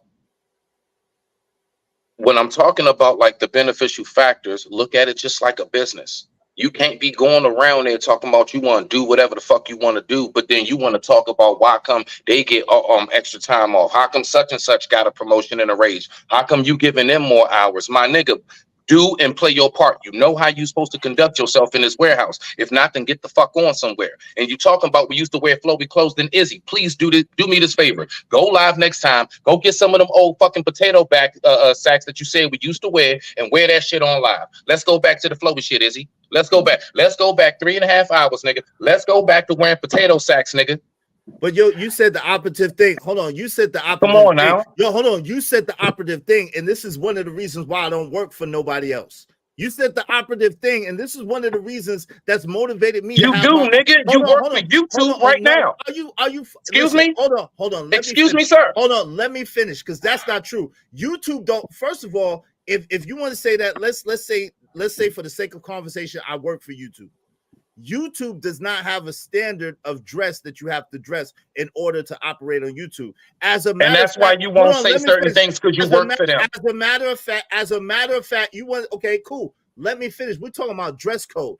As a matter of fact, you're a 1099 employee when you work for YouTube. You technically work for yourself, but there are guidelines of what you can say and what you can't say on YouTube. That's true. But when you the only way to get the benefits and go higher, hold on, nigga. The fuck? Hold on. I let you say all that dumb shit and I didn't cut you off. You're not gonna keep talking over me while I'm talking, fam. Now, I let you say all that stupid shit you were saying, and you're not right. I never call nothing you say is stupid. Okay, but you keep cutting me off. There we go with the name calling. You keep cutting me off. I didn't call you stupid. I said what you saying was stupid, and it's without merit. And let me tell you why. But it came from me, so that means I'm dumb. Man, no, it does not mean that. But if you want to believe that, that's on you. That does not. Yo, smart people say dumb shit all the time. Like, come on, man. Let's don't even do that. Let's don't fucking play semantics. You're not smart enough. Let's don't play semantics, nigga. If you want to play this, you're not smart enough to play that game. You real emotional for a nigga who's not smart emotional. enough. I'm telling you what it is. Because I don't like when motherfuckers be talking over me when I give you a chance to talk. When I let you talk, I don't like when people be talking over me. I don't like that shit. So now let me say this. First and foremost, on YouTube, right? On YouTube, we don't work directly for YouTube. We work on a YouTube platform. We are our own business, sole proprietors working on or with YouTube. We're partnering with YouTube. When you get your shit It says partnership program with YouTube. YouTube is the platform. Your own channel is your own fucking business. So let's just say that right now. Number two, the reason why I don't work at nobody's corporation or nobody's company is for that very reason that you said. You're right. When you work for someone else, you have to abide by their rules and their regulations. There's nothing wrong with that. That's the truth. But to say a man that's a free man that works for himself, that is getting it for himself, has to abide by somebody else's rules, it's absolutely preposterous, because that's the whole reason why you get your own business and do your own thing. Yo, Omni, I see you in the back. Yo, the panel is full. If you want to drop somebody, You think you slip? Hold on. If you want to pay to drop somebody, you can. Let me read DJ Witch Doctor's thing. I'm gonna open it up. Yo, DJ Witch Doctor, $5. Wearing suits to be treated equal, quote unquote, is some tender dick shit. Get money and boss up so you don't gotta conform to people's standards. Bars. Thank you very much, DJ Witch Doctor. I appreciate you. Shout out to you. Hey, DJ Witch Doctor, where's that track at, bro? I need that track that I asked for, bro. DJ Witch Doctor. Shout out to my man DJ Witch Doctor. Y'all go ahead and subscribe to DJ Witch Doctor. DJ Witch Doctor, I need that track bad, man. My bro. Salute to you. I need that track bad, man, because that should be fire. So, Izzy, let me ask you a question. A person who owns a business, do you got to go through, certain inspections? Do you have to pay taxes? Did he drop off? Oh no, no, Yes, you do pay taxes. You pay taxes, and yes, you do. Okay, so listen, my point is this, bro. No matter what level in life we get to, the fact is, there's always going to be some form of answering involved. There's always going to be some form of someone can cut your shit. Now, you tell me who cut Fresh and Fit and Cynthia G's check. That was Did they have to wear? You got to wear a suit when you file your taxes? No, you don't have to wear a suit. I made that clear. I said, but depending on your dress lifestyle. code for when you got to file your tax? We talking about dress code right now. You over here talking about how we have to No, Izzy went there. No, that was Izzy deflecting. I was speaking on that. No, we're not gonna do that today, my love. No, I was specifically speaking on that. I was speaking about how depending on your lifestyle depends on if I don't wear a suit. What are you talking about? But I do have plenty of them. I know how to tie a tie. So my point is that depending on your lifestyle, even when Izzy asked me, I said, nah, bro, your lifestyle, you don't need it. For what? I said, if you're working majority of the time in the woods, what do you need a suit on for? Okay, here's the problem. I said these things. Here's the problem I have. Yo, most people in a small business don't wear suits anyway, bro. But so you really ain't making no point, homie. Right. Yo, we're not talking about no damn suits, y'all. The conversation is not about suits. It's not about suits. I don't know why y'all keep deflecting. The whole conversation is about time and place, right? No. Basically, no, there's a time and place. No, it is because there's a time and a place for everything. Y'all over here talking about how you act on the job and having to abide by the rules and everything like that. We're not talking about that. We're talking about garnering regular ass respect based on how you dress on your off time. That's what we're talking about. No, that's an analogy. No. That was an analogy given.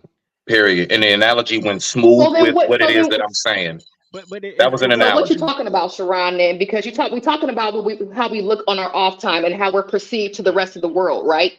Basically, that's what you're saying.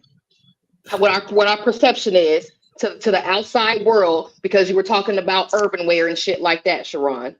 Yes, that's because he wanted to hone in on the actual pieces of clothing. I said it as a joke, and he wanted to hone in on it to prove a point because he felt like he had me in some kind of gotcha moment. What I said was, if you want the community to move forward and you want these young people to move better, we all have to start championing the people that are doing the good and righteous things. We champion way too much of the people that looks cool. Went and got a goddamn tie. That's the problem. Here's the flaw in the logic. We are championing people that look cool. It better be a Windsor knot too.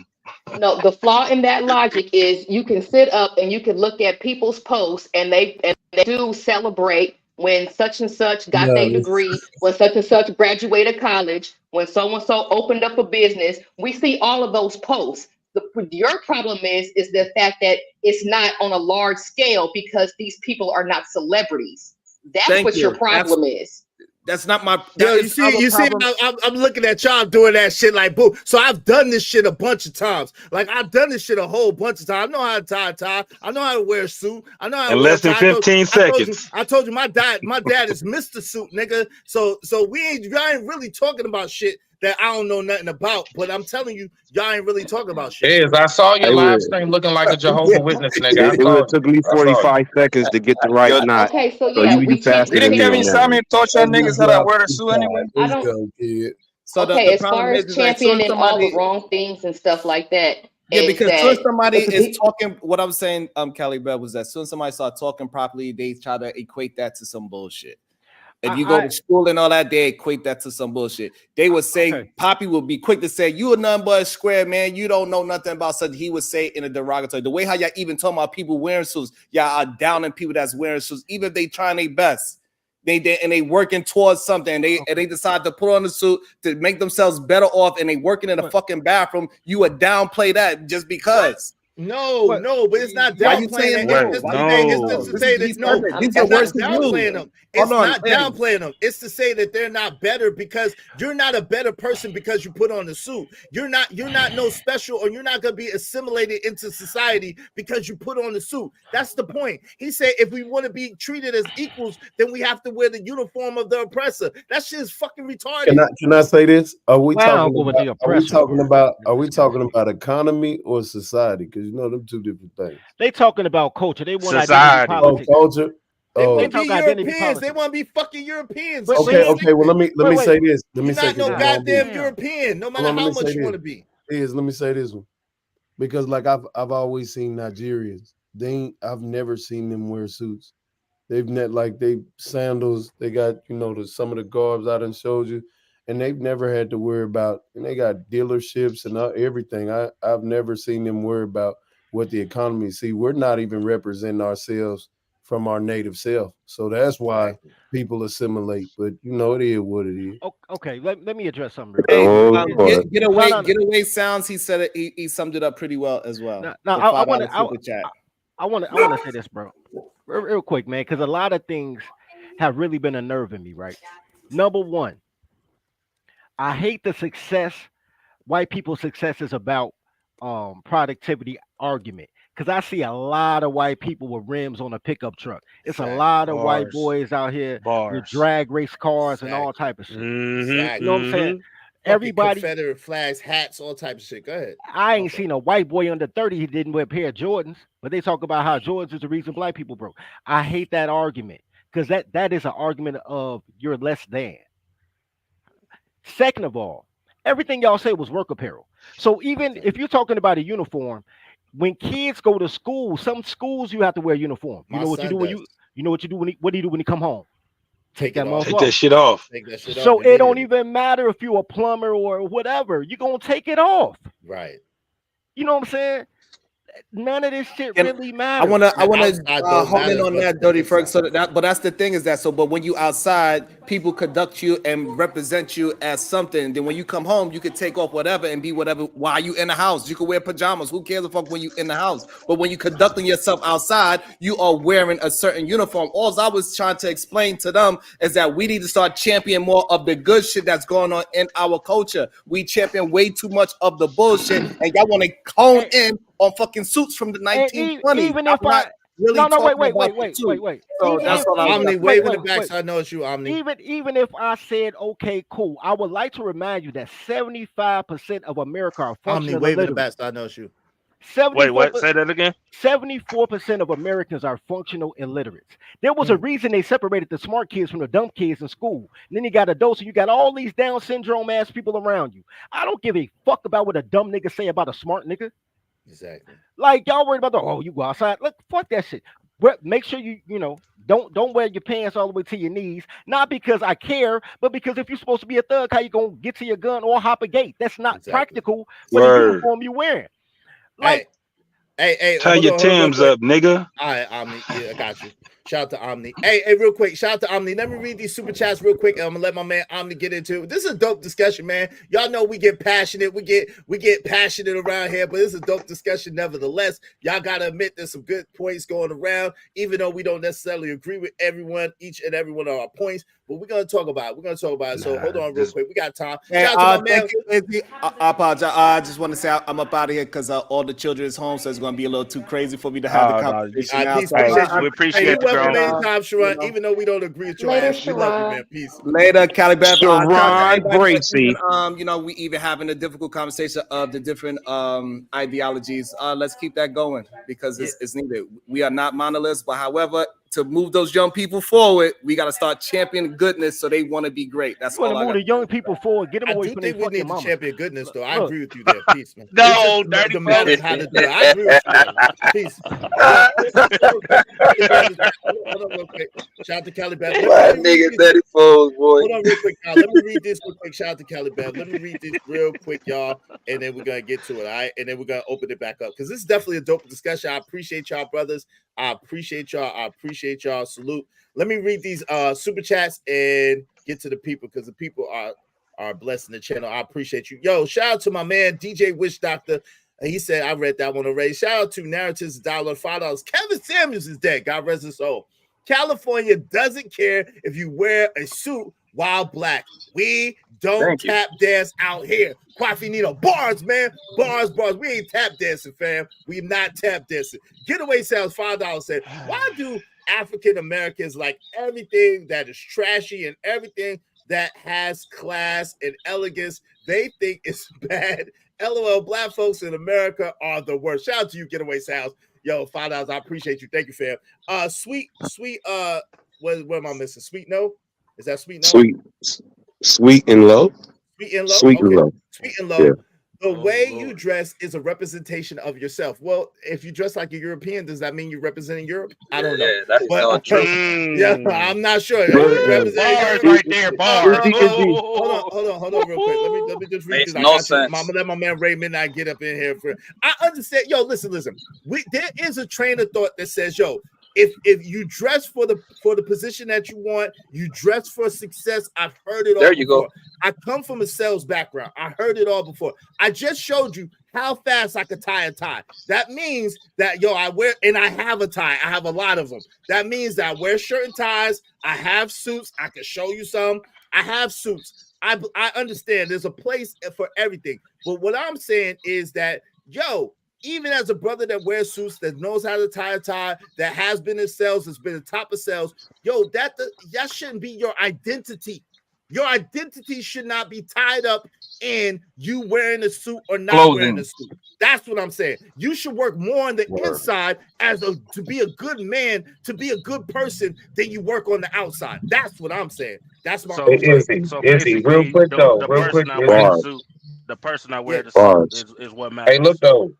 But look though, I think niggas is really missing the main point though. Look, this is what it is, right? Everything that we saying right now, hey, I'm all for it. Like y'all should know I could give two shits how anybody want to live their life, how you want to dress, talk, whatever, how you want to move.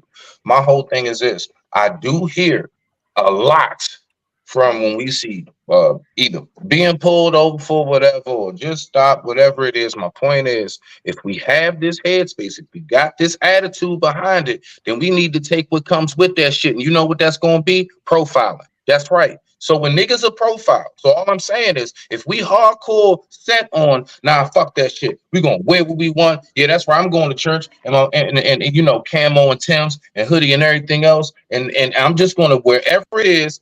If I choose to, then I should be able to do that. And no one should look at me different. I'm gonna tell you right now, my 41 years of living, I have profiled quite a few niggas in my day, and I believe it got my ass home safe. So all I'm saying is, if that's the attitude we got, cool. Rock out with that shit. Y'all niggas do what the fuck you want to do. But all I'm saying is, could we please stop the bitching in the meantime? Stop crying, nigga. Stop your whining. Stop saying, why are you judging me? Why are you looking at me this way? Stop crying about all that bullshit. Shut the fuck up and rock your shit. Who says that? Who's saying that? Well, go ahead, If Kelly. you gonna play these games right now, I don't say that. I don't give a fuck what nobody think. I stop don't say it. saying you. It's not you, bruh. But niggas, I'm talking about listen. even when I was talking about equality. You keep going back and making anecdote. You make it back to you. I'm talking about as a collective. I got you. But Sharon made it about me Stop when he that talked. shit. Sharon made it about me when he talked about my hat. But I'm gonna let Cali Beth get in there, and then we're gonna open. Yeah, I want to say something to Cali, dog. He took that shit to personally. Yeah, you don't tell me I So can't I wear my have hat, a, take my hat off, and act like a I want to say something after Cali. All right, go ahead, Cali. And I'll go after So Poppy. I think I have a better grasp of what what Smitty and Sharon are trying to say, right?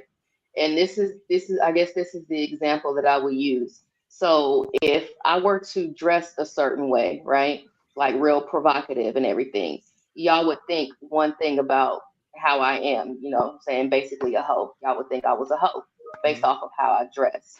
But because I don't necessarily dress a certain way. We're not talking about character or anything like that. We're just talking about, just, surface level snap judgment type shit.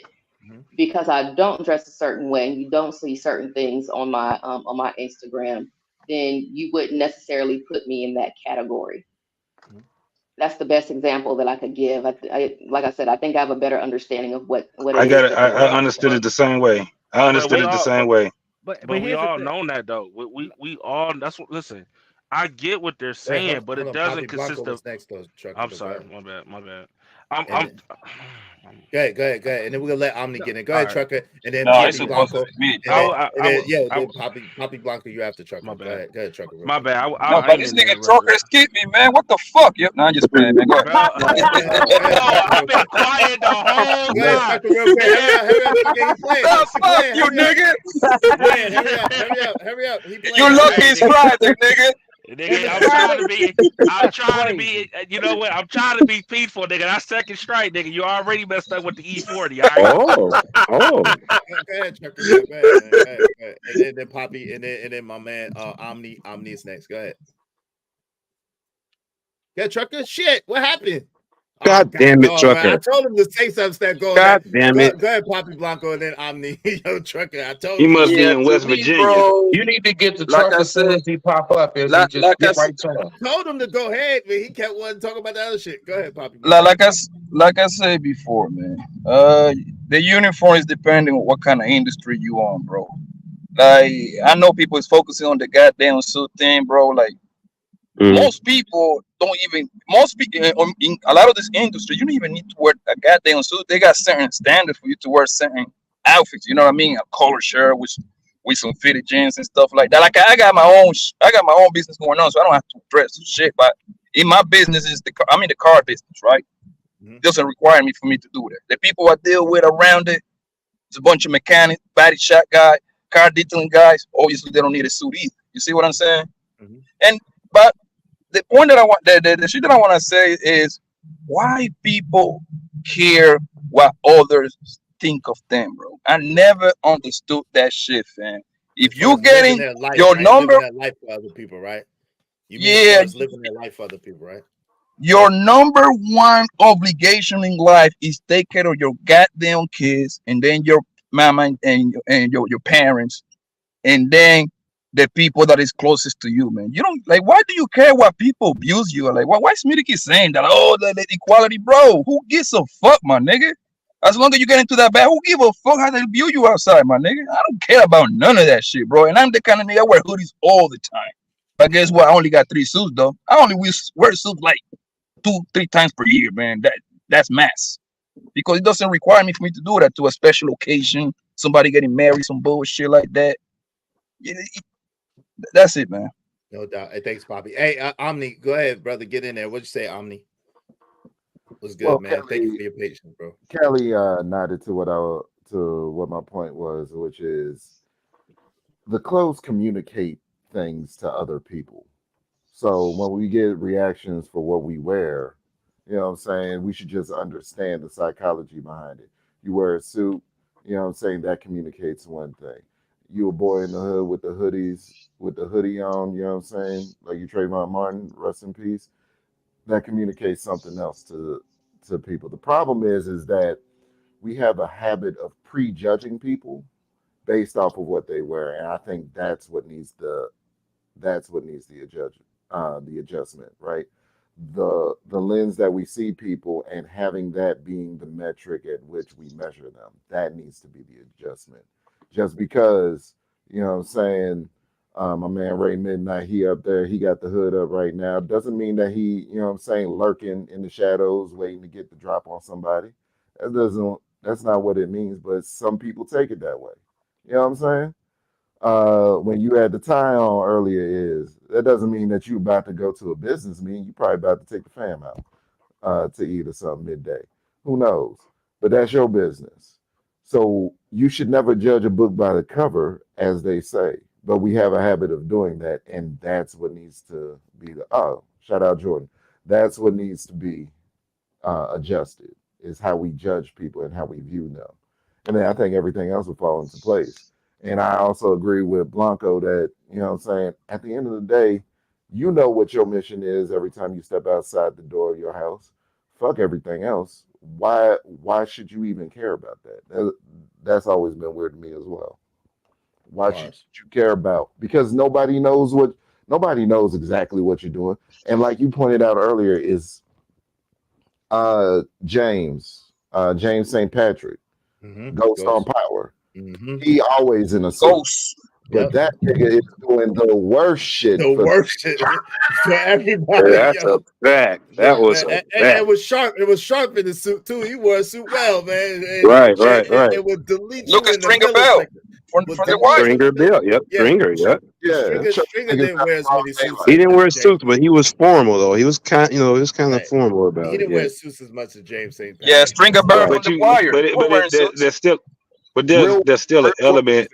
Real world It's example. Real world example. American Gangster. When Denzel, Frank Lucas, always in a suit, will blow your brains out on Fifth Street. Yeah. Right. That's fact. But there's always still an element of when somebody's wearing what they're wearing, that we take them serious or not. I mean, you look at what's happening right now when you see these boys walking around with bonnets on their head. Boys walking around with bonnets on their head. You ain't gonna take that motherfucker serious. You ain't gonna take a motherfucker serious when he got leggings on and his ass got big ass boots. You're not gonna take him serious. So there's an element to it. Lord have so mercy. We have to do is we gotta have, because I'm judging. I don't give a fuck if your ass is dressed accordingly. I'm a judge towards that shit. Okay, yeah, no, that example that makes sense. That one makes Lord have mercy. Yo, let me read these. Well, real when quick. you put it that way. Let me read this real quick. Shout out to SD. SD said he got to be talking about dudes with skills that's just done gave up on life. Yo, narratives and dialogue. Shout out to my man Kwafi Nino in the building. He said 100 Israel Mills. Narratives and dialogues. Ed Hill said not wearing a do-rag bonnet, not always wearing shades, not being loud in public, and definitely smelling overwhelming like liquor can exclude you from the urban group. Shout out to you, Ed Hill. That's hilarious. Shout out to Getaway Sounds. African Americans rather go with hood stereotypes instead of dress dignified and with class, and they wonder why they have a bad rep in America. Yo, so something like this, right? Like I have shirts and ties. I'm gonna get to the super chats in a second. I have shirts and ties, but something like this is a classic look. I got a clean white tee on. I don't have a hoodie on. I have like a sweat jacket on. You know what I'm saying? It matches what I got on. It looks clean. It looks presentable. It looks sharp. There's nothing that looks hood about my wear. Now, I do have on the glasses, the goggles, but the glasses are appropriate with what I got on. You know what I'm saying? No, Match with the wristwear. fucked up hat you look like a hood nigga. You know what I'm saying? You know, I look like a rich hood nigga, so it's all good. You added the rich though. I didn't say yet, but you hood nigga still in there. Hey, it's all good. Hey, narratives and dialogues and facts. Israel Mills, you could put a hyena in a two-piece skirt suit. That does not mean she's not gonna act like a hyena on a job at the office. That's a bar, yo. That's a bar. Yo, narratives and dialogue said the NY hat is classic. They added that into corporate wear if you really know fashion. I have 200 suits and wear them as needed. Kwafi Nino, shout out to you. Appreciate the super chat, brother. Dan George, yeah, that was a big flex, right? Dan George said, Israel Mills, I see you. It's not about what you got on. It's about how you carry yourself with what you got on. Yeah, who you are on the Yes, inside is way more absolutely, important than who you absolutely, are on the outside. Y'all better work on. See, the problem is again, absolutely. if we were people that look nice and were nice on the inside, because I agree with that part of what Sharon is saying. We have to start prioritizing the more excellent parts of ourselves and start being better. I agree wholeheartedly with that. However, I don't agree that we should focus so much on the outside as we should, because we got that down. There's those of us that look sharp in a suit, that look sharp in our clothes, that look good. We gotta start working on the inside, because we don't start working on the inside, the outside ain't gonna matter at all. Hey, Israel Mills, they tried to change Mary J. Blige, and 30 years later, she still Mary J. Blige, even in the transition from Yonkers to the star on Hollywood. That's a Quasi Media, fact. shout out to you. Go ahead, That's a family. What you fact. want to say? Yo, you know what's so crazy about that? What's that? So what Bev was saying, I was gonna have a similar take, but not her take, right? She's like, if she just like a hoochie mama, people gonna think she a hoochie mama. I got a different spin on that. Okay. They literally got something called white girl wasted, and them girls just wearing sundresses, but they getting white girl wasted, busting down the whole football team. Like it's what's in you, it ain't what's on you. You know what I mean? I agree with that too. I mean, Shit. yeah, I mean, but we're just talking about snap judgments or whatever. We're not even talking about how you act yet. You know what I mean? I Yeah, understand. I guess it's a lot easier to spot, it's a lot easier to decipher with women or whatever, because you know you're either scantily clad or you're not. You know what I mean? It's just black and white. But when it comes to categorizing our fashion, Black people's fashion, as being wrong, then that's when I have an issue with it. You know what I mean? You're not going to take you're not going to take our whole culture as far as how we dress, and then automatically cast that as as negative in a way. And that's where the racist shit comes in, and that's when people start, that's when people stop listening and just toss it aside, like, oh, you just being a dick. You know what I mean? But you know what though? Women's standards and men's standards are different, right? I'll tell you the truth. The stuff that women worry about, men don't worry about. When y'all get canceled for being too sexy, that be Karens and fat girls. When y'all perception come from hair and whatever makeup you have on, that's how men perceive you. We don't even care if you come outside naked. We care about if you got them windshield wiper eyelashes on. It don't matter because y'all don't listen to us when we say you don't like it, but y'all gonna do what y'all want to do anyway. So no, y'all care about people being scantily clad. no, we care about Y'all the do. woman who goes to school to drop her kid off in a house coat and flip flops. She's like, what's wrong with her? We expect y'all to wear club clothes to the club. Well, no.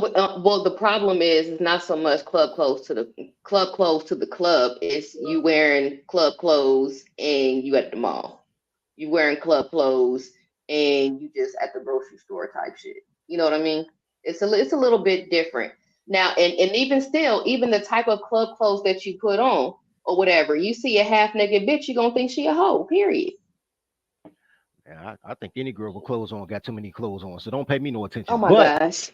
There go dirty folks, boy. Being dirty folks. There go but dirty folks, boy. but I'm saying Be anything more careful, than Callie. Be I'm careful. saying anything more than glitter lotion is too much. But what the difference to go with what Fan was talking about when it comes to guys, because women are only seen as competent or Harmless. sexual, right? And you could be both. Men get perceived as, are they dangerous or not? It's a whole different thing, right? So I understand what he's saying about I don't understand suits, but I understand what he's saying about a dress code. What he doesn't understand is fuck that dress code, right? I need to know when I get into a particular. Blacks love to say they're not a monolith. Then they ask you to be a monolith. Word. Factual. It's weird. Yo, that's a good Factual. point. That's a good point right there. Yeah. I ain't gonna lie to you. That's a good point. Go ahead and hold on real quick. Shout out to Winchime. Winchime said categorizing black women in general as being wrong is where I have a problem with it. Shout out to Winchime in the building. But let him elaborate on that. Hey, Winchime. Omni, and then I'm gonna let you get in there. Go ahead, Dirty Folks. Elaborate on your idea. I'm saying, if Poppy Blanco front story is he sell cars. Look, when I was a young man, car salesmen wore suits. Now they don't have to. right? So you be like, I don't need a suit to sell a car. Cool. But 20 years ago you did, right? When you make a move as a man, and this is something Generation X should get hella credit for, by the way. When you make a move as a man, men's moves are judged on merit. So you got a dude that's making a move, then you got three niggas that want to be in the passenger seat, fighting who get to be in the passenger seat and who got to be in the back seat. Because every nigga ain't gonna make a move, but every nigga want to be next to the nigga that make a move, right? So move makers and shakers don't care what they wear. They care more about what they drive than what they wear. You know what I mean?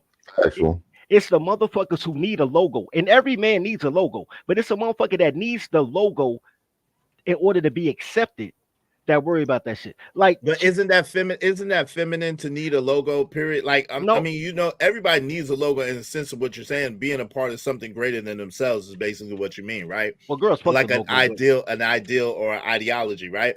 But at the same time, wouldn't you say that that's more of a feminine trait to chase after the logo than a masculine trait?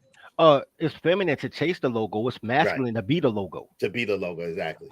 Bars. And the logo makes the rules. The logo makes the rules. Right.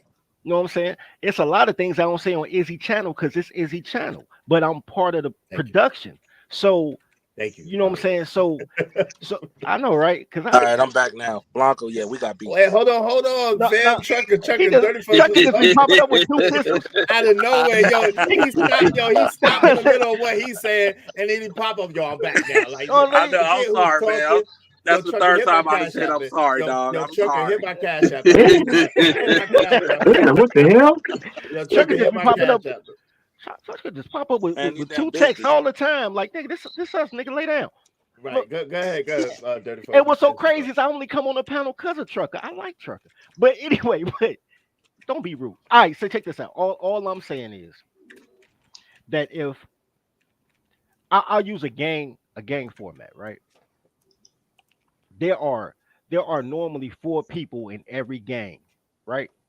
You got the ones that's in there for leadership because they need a group of people in order to accomplish what they're doing.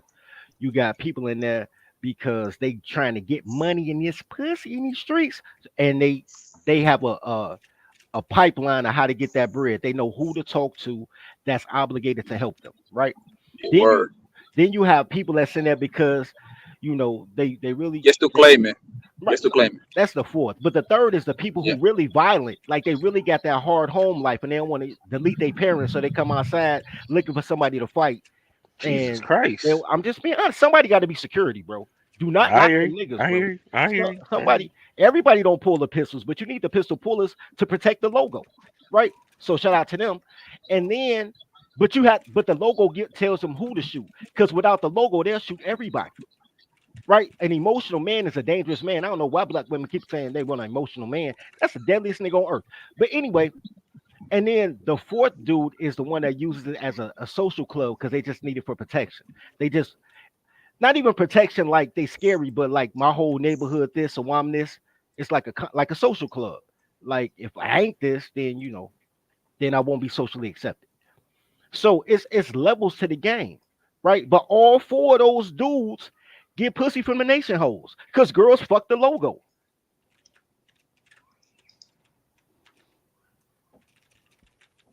Solution number 3. Please tell your sons at an early age to say no to the coochie. Never let the coochie control them. All right. Solution number 3. All right. It will save the headache in 10 baby mamas or 13 baby mamas, all that bullshit. All right. I'm just keeping all the way above.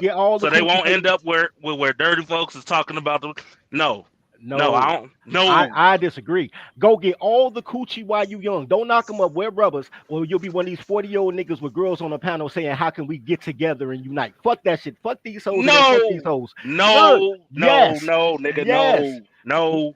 Nigga. We've been hearing that shit since we was younger, nigga. How that shit pan out for us?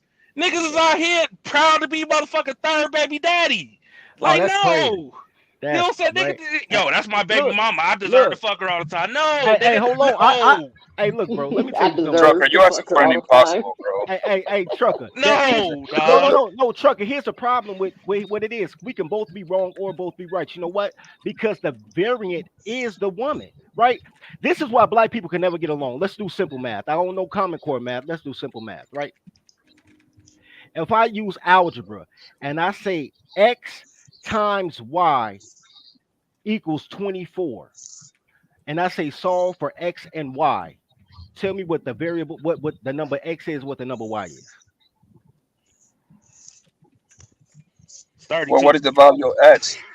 There you go. What is the value of X? It's an impossible thing. Y'all want black unity, but y'all ain't figured out what the men do versus what the women do. So the men have to be Y, right? Y chromosome. So Yeah. Y is, if in my scenario, Y is 3. So I say Y, X times Y equals 24. Now you know what X is. A. It's Right. A. Because All I'm once you know what men are, you know women are the fucking listen. problem. So All you have to, y'all got two okay. variables Leave though. it up to I'm We good at Beyonce, okay, algebra, my but Y'all nigga. nigga. got two listen. variables at To the same solve time. that problem, we need to be telling motherfucking our kids, our sons, all right, especially our daughters. Yo, stop fucking with these raggedy ass niggas, and son, don't be bringing no raggedy ass female to the house. That's the whole point. A lot of niggas You be asking for an championing this shit, impossible, dog. Trucker. Come on, bro. Come on, It nigga. That's ain't not impossible, nigga. impossible. A lot of It this is shit, no, impossible, bro. it's It is not not. impossible, You bro. asking, bro, you gonna ask a 16, 17, 18-year-old boy, man, to go against his goddamn nature, my nigga. No, nigga, Niggas I'm gonna telling fall him. for that No, pussy, No, bro. you just no. What you No. That's do? the problem. No. That's Well, What you no, do what is you you need to teach your teach, what you 16, need to 17. teach that little nigga. Hold on one second, girl.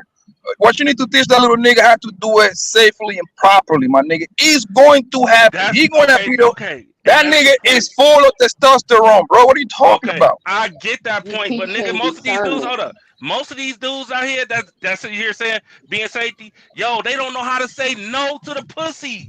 They don't even know how to say no. She like, nah, take the You time learn off.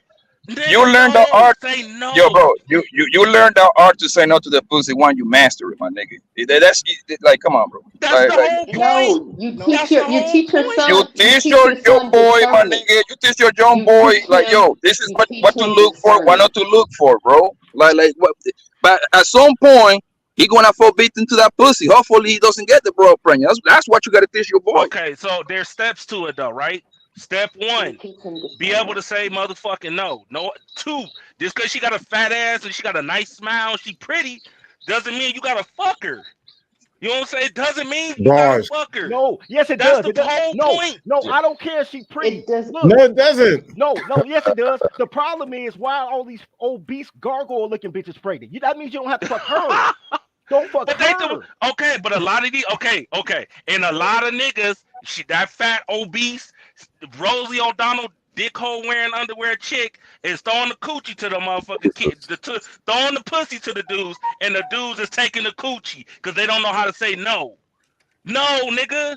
Ah, shit, Right. man. It I just don't Trucker, can't matter get my what you trucker, dick let. wet. Hold on, hold trucker. on, No, hold By on, it's hold just on, hold steps on. to One this second, shit, one bro. second, one second, Trucker, 1 second.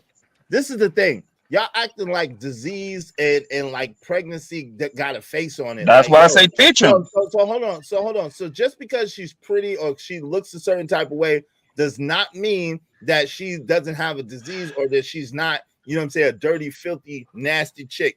Yo, Kwafi Nino, wave in the back so I know it's you. All right, my man Kwafi Nino, salute. I know that zebra. Yo, let me read these super chats real quick and welcome some more people in the building, and then we'll get back to it. Shout out to my man KP from KC5. What's going on? What's up, Ratchet City? What's good? What's good? What the F I come in on? Salute is Real Mills in the chat. Salute. Rapid One says salute is chat and panel dope convo. Thank you, Rapid One. Appreciate you for the $5 super chat, family. That's that European money. Thank you. I like that European money. Thank you, family. I really appreciate that. Hey, the concierge says, "Come on, bro. You had to fight raise your kids, and you telling us you can teach your son better? Oh man, come on, the concierge. Don't get on the brother like that. What the hell is going? What the hell? What? Oh Hold up. Well, my God, ain't no that the whole way. point, nigga? Hold on. Ain't Teach that the them to whole be point like of what the Jay fuck I'm Prince. talking about? Teach them to be like Jay Prince and F coochies and Yo, that's crazy. Go ahead, See, that's what I'm saying. That's what I'm saying right there. Yo, listen, we got a great understanding. Yo, it ain't always the pretty girls that's out here nasty as fuck. Yo, the point is, most of these niggas, they know that the girl nasty, and they still will smash with a smile on their face. Yo, they will smash a chick who will melt a car because of the way her pussy smell, bro. That's what I'm talking about. And yes, I talk about this shit so a nigga won't have to go through the shit I went through. That's crazy. Oh, you had chicks that melted cars? Nigga, the pussy, man, listen. Y'all, I ain't talking about me, but we. You just said what you went through. No, I ain't talking freak ass about nigga. the part That nigga trucker snitch on himself, dog. No, nigga. Hold up. Oh, No, freak I never ass had nigga. that. But the point is, I am a He freak, ate that bro. pussy too. I can But tell. the point is, the issue that I mainly talk about, why I always mention this shit, is so a nigga don't have to go to court for fucking 7 years or 8 years or 10 years because they chose the wrong woman to have kids with because they couldn't say no to the pussy. No, they didn't That's say the no point. to pregnant. They didn't say no to pregnancy, nigga. They said, look, here's my thing. Use the analogy of money, right? And Izzy was just talking about the Cuban links and all that. When you new money, you do new money shit. Then when you used to having money, you're more conservative with your bread. Pussy is the same way. It's a commodity, nigga. Look, if I got 2 tacos, nigga, I'm a 2 taco to sell. Then be like, nah, I'm good. All right, I'm good, mom. Dirty folk. All right, you Oh my God! See, this is the Gen X motherfuckers that people be talking about. Wait. So let me get this right. So, dirty folks, you made the mistakes. You learned from the mistakes, right? You know that all pussy ain't good pussy, right? All right. pussy ain't all good. That's the whole point, right? So you gonna tell your son to go out there and go through the same shit you went through? No, I know the lessons of the coochie. So now I can tell them What the hell is this about? So now I can tell them how to avoid certain situations. So what you need to be doing is teaching your son to value his not dick. to avoid women. You need to be teaching your son to value his dick and don't stick his dick in a fucking blender and then get mad when somebody turn that bitch on. That's what you need to be teaching your I ain't worried kid. about that, nigga. That's but it's not just for the sons, though. It's for the daughters too. It's for the sons and daughters too. And that's what and you're that's the concerned whole about. point. No, nobody concerned about the teaches this, bro.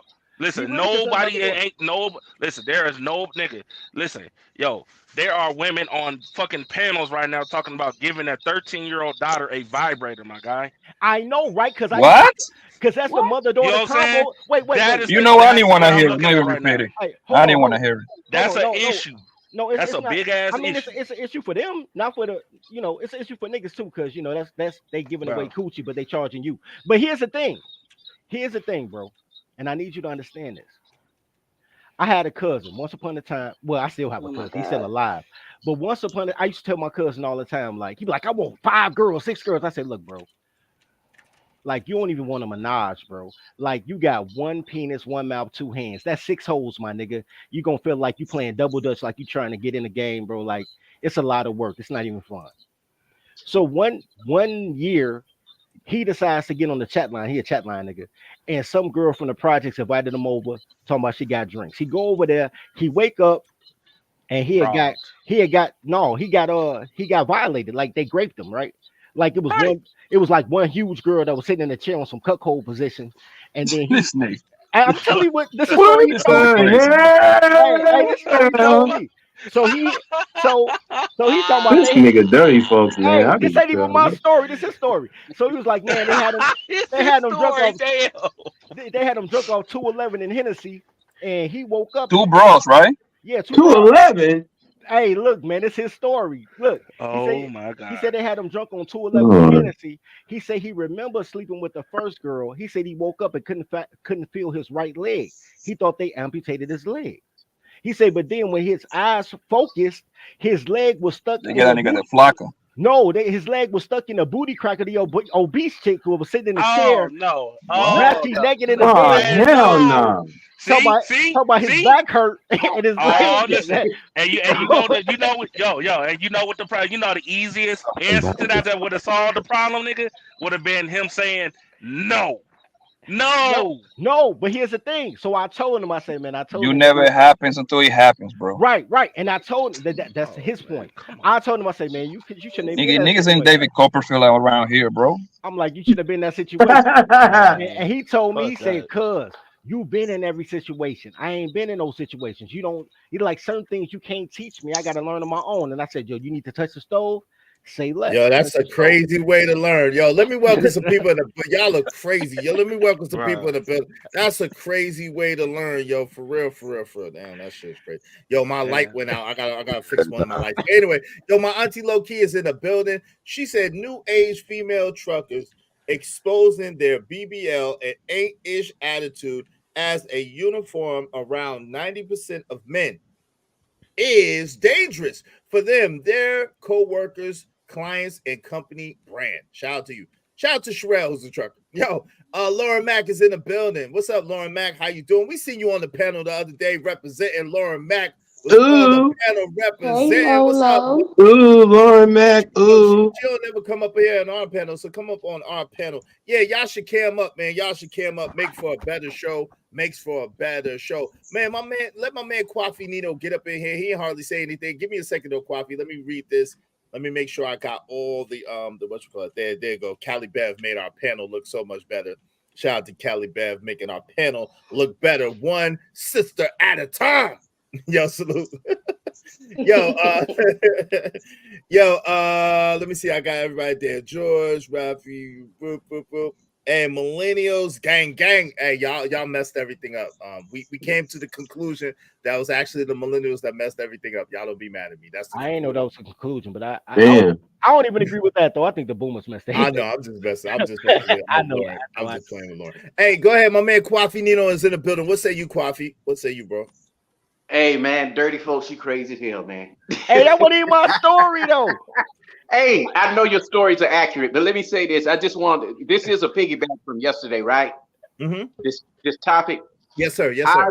I even because I didn't know if I was gonna be on the panel today because I'm working from home today. I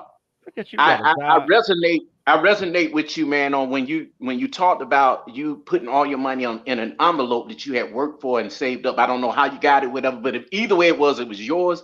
You had put it up and you came home, your shit was gone. I get that, you know. It happened to me before too. So to get your money stolen from your own folks, and they turn around and tell you, I'm not going to tell you why I took it. You know, that's an issue. So did you ever get the money back? Yeah, I robbed my dad. He said robbed his dad. Wrote a Oh, check yeah, that's for right. $3,100. Okay. Yeah, but that's kind of messed up though, man. You know, and back in them times, you just couldn't. You know, they didn't want you to question it. You know, I'm your mama, I'm your daddy. You know, but they taking your money and shit. You know, you work hard for it. You know, I personally started working. I've said this before. When I was 13, I lied on a work permit because shit. I wanted Jordans, and mom wanted to buy me goddamn Pro Wings from Hey, bro, I feel your pain, bro. Yeah, so but that money, man, and I even put it in a different way. If you were out there in them streets and you had money on your head, that could have been a dangerous thing. Bro, I did have money on my head. Look, let me tell you what saved my life, bro. I'm just a cool ass nigga, bro. Like niggas had a bounty on me, and then they motherfuckers used to send me to the store. I'm like, I can't go outside. They be like, go to the store, get some bread. I'm like, I can't go outside. So now I'm trying to go through all the alleys to make it to the store, and I run into niggas, and they be like, yo, dirty. You know them niggas looking for you, bro. It's $1,000 to bring you to the headquarters. He say, but bro, I'm gonna say I didn't see you. And then they say silly shit like, yo, bro, why don't you let me take you? And then they give me the $1,000, I let you go and you run. I'm like, nigga, I ain't finna do that shit. So they did have a price on my head. That's why I robbed my dad. That wasn't my intention to rob my dad. But I'm like, yo, I'm telling him, like, yo, this is your pussy problem. You cold-blooded. No, he was trying to survive, niggas. I know. I still had to throw that out there. He cold-blooded though. Bro, I'm telling him, like, yo, nigga, look. Nigga like, robbed his parents like a crackhead. Bro, no, parents robbed me like a crackhead, nigga. You took it, you pay it back, nigga. This your bitch. This ain't my bitch. Like this my mama, but this your baby mama. You knew her before I knew her, nigga. You better pay her bill, Y'all nigga. crazy, y'all crazy. Hey, well, let my man Kwafi Nino finish. Shout out to Tracy in the building. What's up, Tracy? How you doing? Go ahead, Kwafi. Yeah, and the second part to this is about the suits. You know, that's why I came up here too. Yes, sir. I already know. And Mr. and the New York hat. You know, if we don't know anything, you know, I know it's a totally Callie Bear. She probably could speak to this because she's out here in California. You know, people don't really look at what you wear. You know, well, she's down south. I assume. Yeah, You know, she's in Atlanta now, but yeah, she was Oh, in Cali. Yeah, I grew up in Cali. Who leaves Cali Yeah. to go to Atlanta? I've never heard that. Cali Bev does. Cali Bev does. Leave her alone. Well, women can make it out there. They got everything for women out in Georgia. You know, a man, no, you have to come out here and get it. You know, Well, she is and then take it married back. though. She's a married woman. y'all. First off, she's been married for 20+ years, y'all. Bro, Put I've some only known respect on one. it. Yeah, I Put forgot. some Yeah, respect I've on it. only known one From man that San Juan ever Fight went Club. from Cali to Atlanta, and he had a Fed case. I've never known nobody. People don't leave Cali, bro. People don't leave Cali. Mitch did. My man, hey, Mitch did. Mitch did. It's cheaper. It's cheaper in ATL. He had a Fed Jordan. case. And he Yo, wasn't he from did Cali. He not, was from not when Detroit. not when he first got there. Not when he first got there. And He he ain't actually from left Cali. He from. from Detroit, ain't he? I know, but he I left from say LA make it. to Cali. Go ahead. I say if you have to make your money other places, have several homes, different places. Atlanta is that place where you could buy a nice home, you know, have a vacation home, or even buy a house in Vegas. You know, those are two places I would buy a house. I probably would even do it in Arizona. You know, but I'll just say this about the suits. You know, whether you know how to tie a tie, whether you have no suits, maybe one suit, maybe even a couple of suits for different occasions. It's good to have one in your collection. But out here in California, when it's more about your qualifications and can you deliver on the job? Because trust me, even college students where I work, they're not even dressing for success. They just rocking the slides, the Adidas, you know, joggers, you know, and a hoodie. You know, that's all they doing, you know, and they going to school to be attorneys.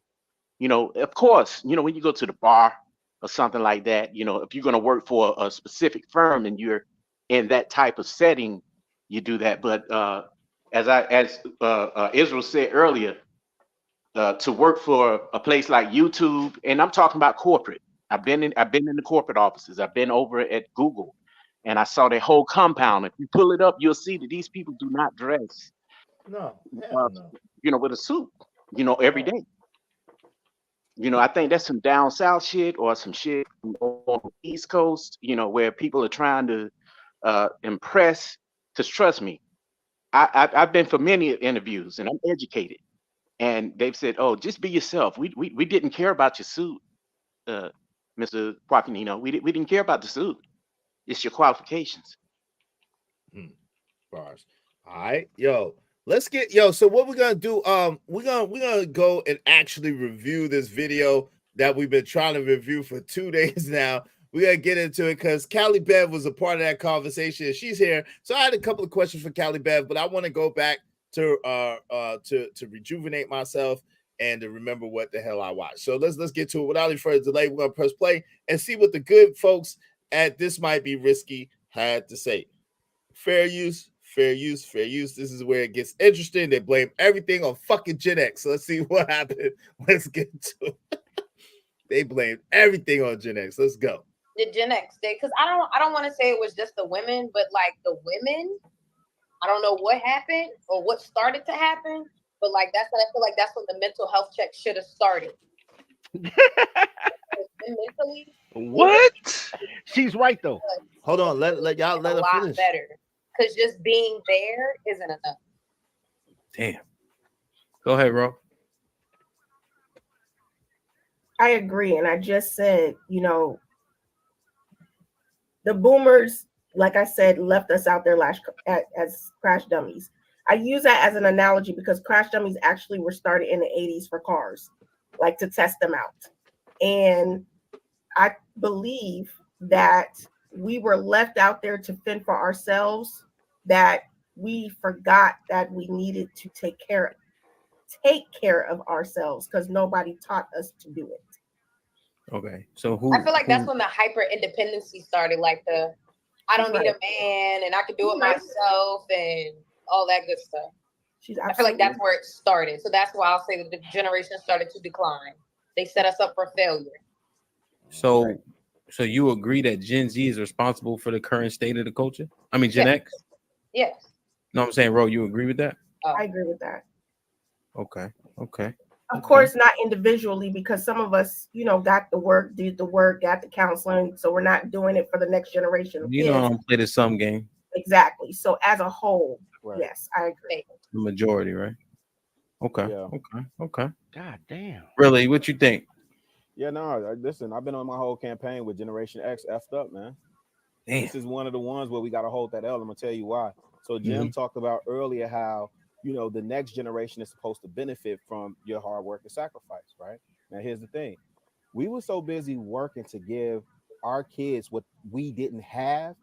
We didn't give them the lessons and the wisdom and insight to teach them how to get it and how to maintain Bars. it. Remember my era, Yeah, I something that's not remember true. seeing people going to buy baby Jordans just so they can, when they had their baby and their baby grew out of them, they could hang them on the rearview mirror for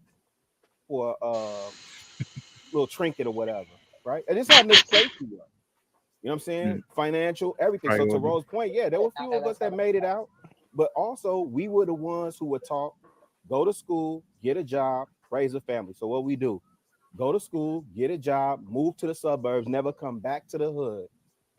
You don't bring none of that insight, wisdom, and resources back. And then again, we're living with the results of those decisions. We're seeing that play out in front of us. So yeah, this is one of them times where I say Generation X got to hold that L. Damn. Okay. So ask And then Abe. You go ahead, Kelly. You want I was to gonna say, and piggyback? then as far as like the music or whatever, as far as gangster rap, although we did have different genres of music that was going on. We had the gangster rap, we had the feel good music, we had the dance music, all that kind of stuff. The gangster music took over, and then now the generations behind us are trying to imitate what we were actually, what I'm saying, rapping about. So the line became blurred between what is actually really happening on the streets versus what people are just rapping about as far as just lyrics. That line got blurred, and now I think that the life is trying to imitate the art now. It's actually doing. Yo, so I wanted to let's talk about that because there's a lot to unpack there. There's a lot to unpack there, but I wanted to go over a couple of things because y'all made a couple of interesting points. I didn't necessarily agree, but I want to know what y'all have to say. So I'm gonna start with my man Dirty Folks because he was the most vocal. Go ahead, Dirty Folks. What do you have to say about what Chicago? Shout out to Chicago Rilla. Shout out to Callie Bev who's here. Shout out to Ro who had something to say. The woman Ro. Shout out to her and DJ Hamp. Yo, what say you, Dirty Folks? All right, and Chicago Rilla, my guy, but I don't. Shout out to my man. I be Wody. Peace, man. All right, here's the thing. It's very rare that I agree with a girl with clothes on, but she was right. But she's right under the auspice of what I always tell you: black only represents women, gays, and felons. It really don't represent men. I remember we came up with another word for that other word. Oh yeah, you're right. Women, rainbows, and felons. So here's the thing. Yeah, thank you. Here's the thing. She's right. Generation X women were the first ones who stole kids. Boomer men didn't show up. They was high. They was on crack, all types of stuff. I remember we used to have a slogan in our neighborhood in the 1990s: "Keep the baby, shoot the mama," because so many girls are stealing our kid, bro.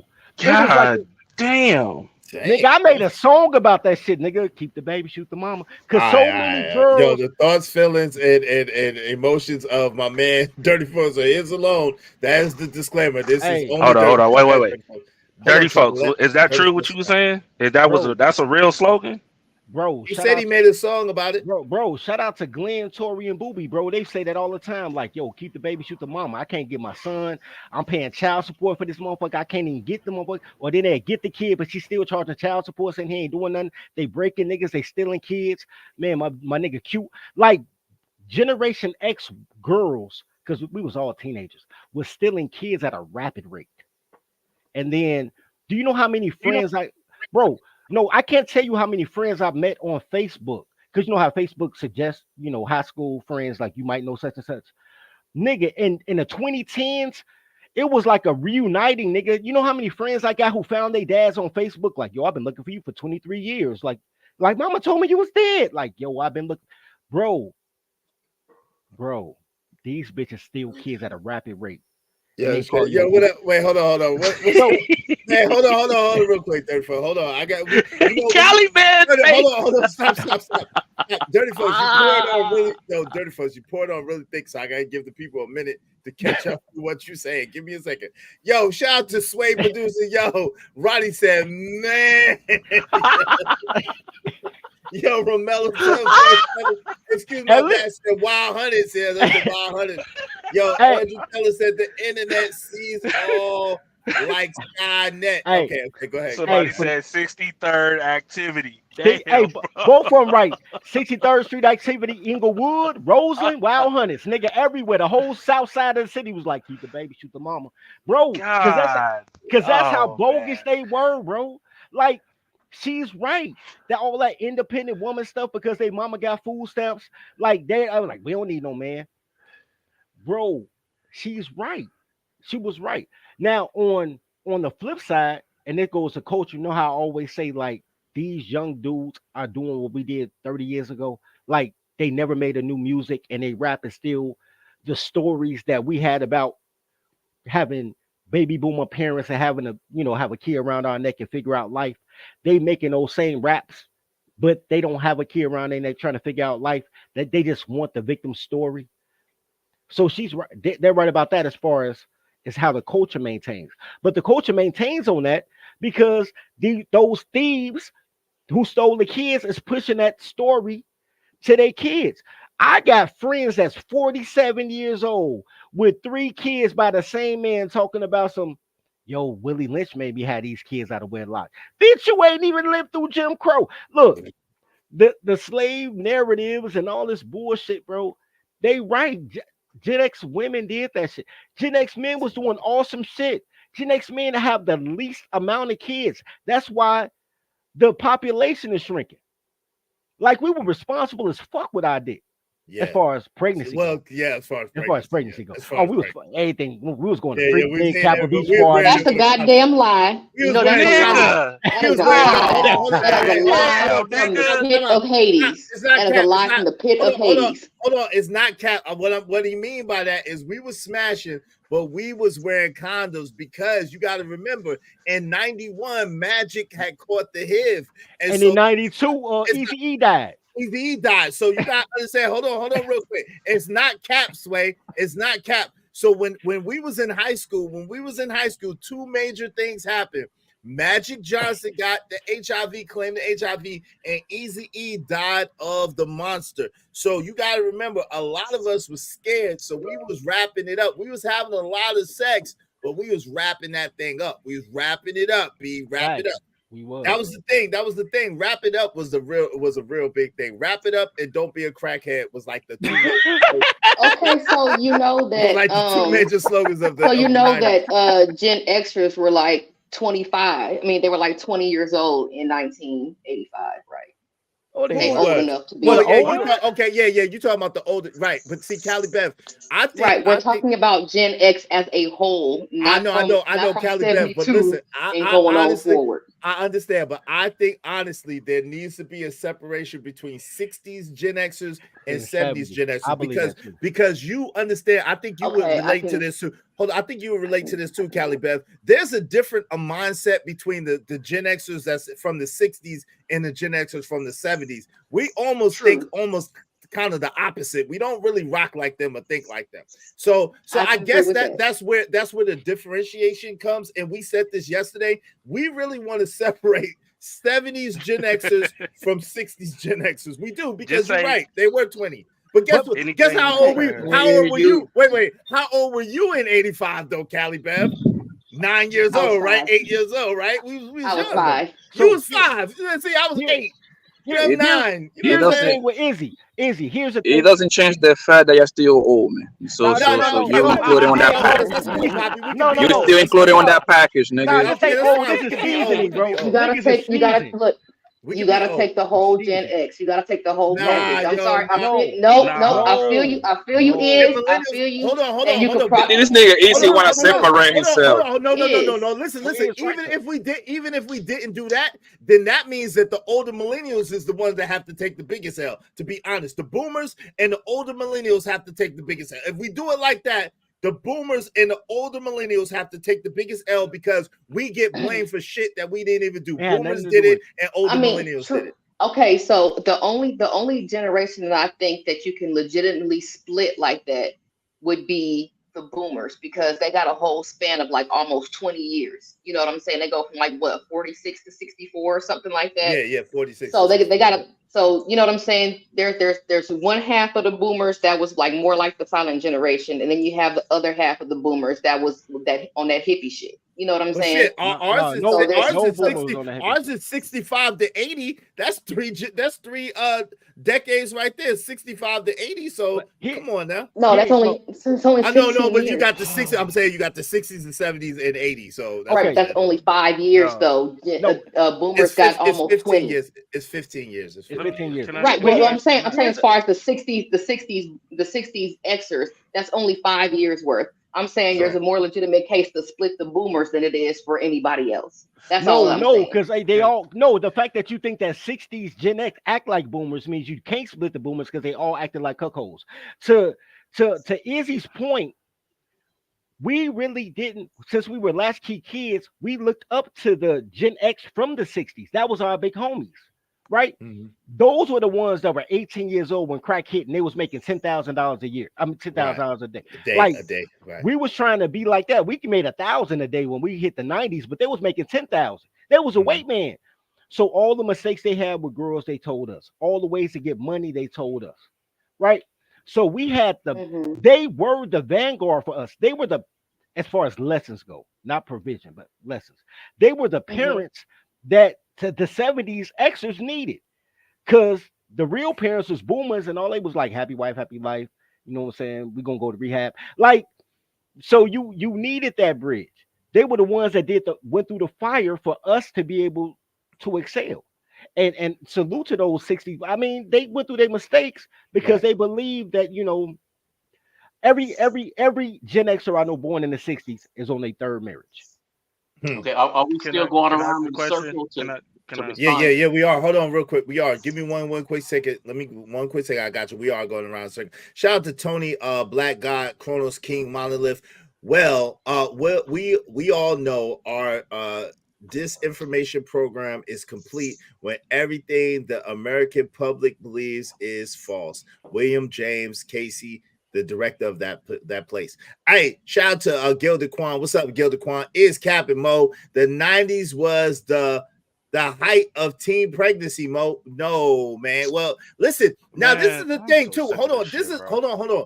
Let's say it was, right?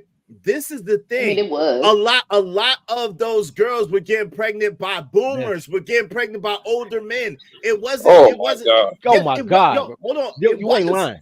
It ain't a lot, right? A lot of those girls were getting pregnant by older dudes. That's what the whole thing about niggas pulling up to high school, picking up the girl is about. You know, y'all don't come on, that. man. Hold on, Poppy. That is what that's all about. A lot of them Gen X. Listen, I'm telling you for a fact. I'm telling you for a fact. Well, I'm telling you for a fact. When I was in high school, there was only one kid that had a kid while I was in high school, and that was one of my friends. And that was like the worst thing on. Yo, he was the talk of the town.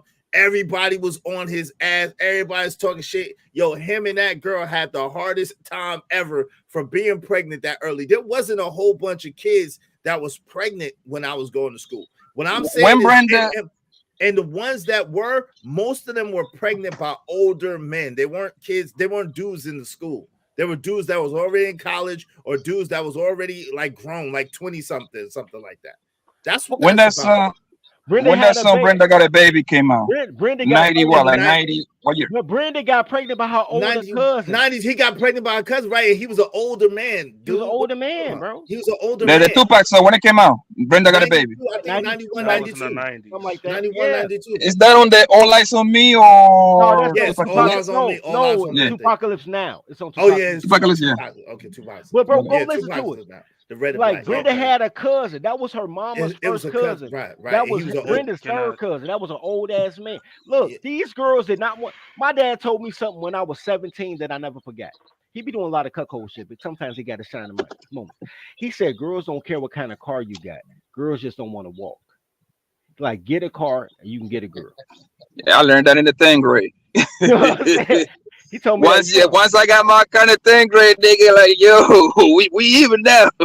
And look, You know Edward what, Coach at 3 and 3 the Great said, right is I remember them old ass niggas coming to our middle school and high school In them and box Chevys and them cutlasses picking the Right. girls up. Yeah, that's what it was, man. I'm telling you. Ratchet Yeah. C said is right on that. It's a fact. Yo, my man Ronnie said, hey, you right though. It might have been propaganda. Yep, because it wasn't no whole bunch of pregnancies when we was in high school. No, not it, us. no, it was a whole lot of girls getting pregnant, but not the guys. That's why I agree with old girl, and it's crazy because she had clothes on and anything. It was a Gen X women. Here's the problem with Gen X women, and the same problem that Boomer women had, by the way. Women should never get to choose their own man. So Women let me can't ask you choose this: me. Wait, let me go, finish. go ahead, Derek. I'm sorry, my bad, homie. Women should never get to choose their own men because women have horrible discernment, and they think their discernment is hindsight. Bitch, that's happened in the past. Like, I knew I shouldn't have. That's called hindsight. Women have horrible discernment. That's why they love sleeping with married men. Like, oh, he's a good man to his wife. He faithful to his wife. I'm gonna cheat with him. Then he ain't faithful, bitch. Like, girls are dumb. So the whole thing is, there you go. men, That the thoughts and feelings of dirty folks. I don't give a fuck. Look, girls can be mad at me because I'm a man's man. Men be like, yo, he own us something. Girls be like, he hate women. The fact that you think that means I'm a man because everything about black is backwards. But anyway, look. So the whole thing is, it was the old ass boomers coming up to the school, them R. Kelly ass niggas coming up to the school, going to Kenwood High School. They 28 years old, fucking with 16-year-old girls. Nigga, I'm 16. She won't give me none. Talking about I'm too mature for you. That was the thing in the 90s. I'm too mature for you. I fuck with grown men. Now them same bitches online talking about something. He a pedo. Or the old women was messing with the younger dudes. But go ahead. Go ahead. So let me ask your son, dog, because to me this shit sound crazy, bro. Because I remember my high school days. All the bros that end up pregnant, it was by us. We was fucking them hoes left and right, right? Right, but what are you? Hold on, time out, dirty folks. Hold on, time out, dirty folks. 1 second, one mic. Yo, Papi Blanco, you are a millennial, bro. You're not a Gen Xer, so that's what I'm saying. Is no, but hold on. I say that to say this, bro. Like all that grown man, the oldest niggas that used to pull up to the school was like the niggas that went to college and they came back to see the coach and shit like that. You see what I'm saying? And say what's up, nigga. And then the 11 or 12 grade bro kind of like the nigga that was like a sophomore or a sophomore in college, right? Type of stuff. That what I'm trying to ask is, when y'all went to your school, the majority of the bros that was getting pregnant was, but I cannot believe that, bro. Like the old ass niggas, all of them were getting the young girls pregnant. No, not all of them. Like most of them. Hold on. Most of it was older dudes. Like most of it was older dudes. Most of it wasn't dudes our age. It was older men. Yes, it was older dudes. Because you gotta think about it. Like, think about this. Like, yo, when you were in high school, see, y'all come from it's kind of a different era. You came from an era, right? Y'all already had cell phones, right? Yeah. Yes, we have cell phones. All right. So you gotta think about it. We didn't have no cell phones at all. We didn't have no internet at all. Internet was just when I was graduating high school is when internet came out. So we didn't have internet. We didn't have no cell phones yet. We didn't have none of that shit. We had beepers. Beepers was popular when I was about to graduate from high school. So what I'm telling you is that y'all access to technology and the access to stuff, even as a millennial, was much different than us coming up. So you got to think about it. Yeah, beepers. Yeah, we have beepers. But listen, a dude that had a car was everything. A dude, if you had a car, you was everything. And most of us, being from the hood, ain't had no goddamn car in high school. So it was the older dudes that would come through, like you said, the Bosch Chevys, the Caprice Classics, the damn Cutlass. They come through, they be chopping up, they be getting the girls and take them with them. That's how it was. So they I had it an wasn't 87. us. I had an Hold on. 86 Yeah, box. Trucker, we're gonna let you get it. It wasn't us getting them girls pregnant. Go ahead, Trucker. What do you want to say, bro? Israel, Okay, I so was Wait, hold on, Trucker. going Trucker around was I'm sorry. next. Go ahead, Trucker and was next. narrative. My bad. Go ahead. My bad. Oh, go ahead. No, Go go ahead. ahead, narrative. Because he been Okay. waiting for it, man. I'll wait till you go next. Well, this is what I want to say, fellas. We had the fucked up group of people back then, and you also had the people that was on their shit. I was one of those that, like in 1996, graduated from school. God damn. Who? Yeah, high I school. graduated in Yes, yes. 95. I graduated I'm an in old 95. nigga.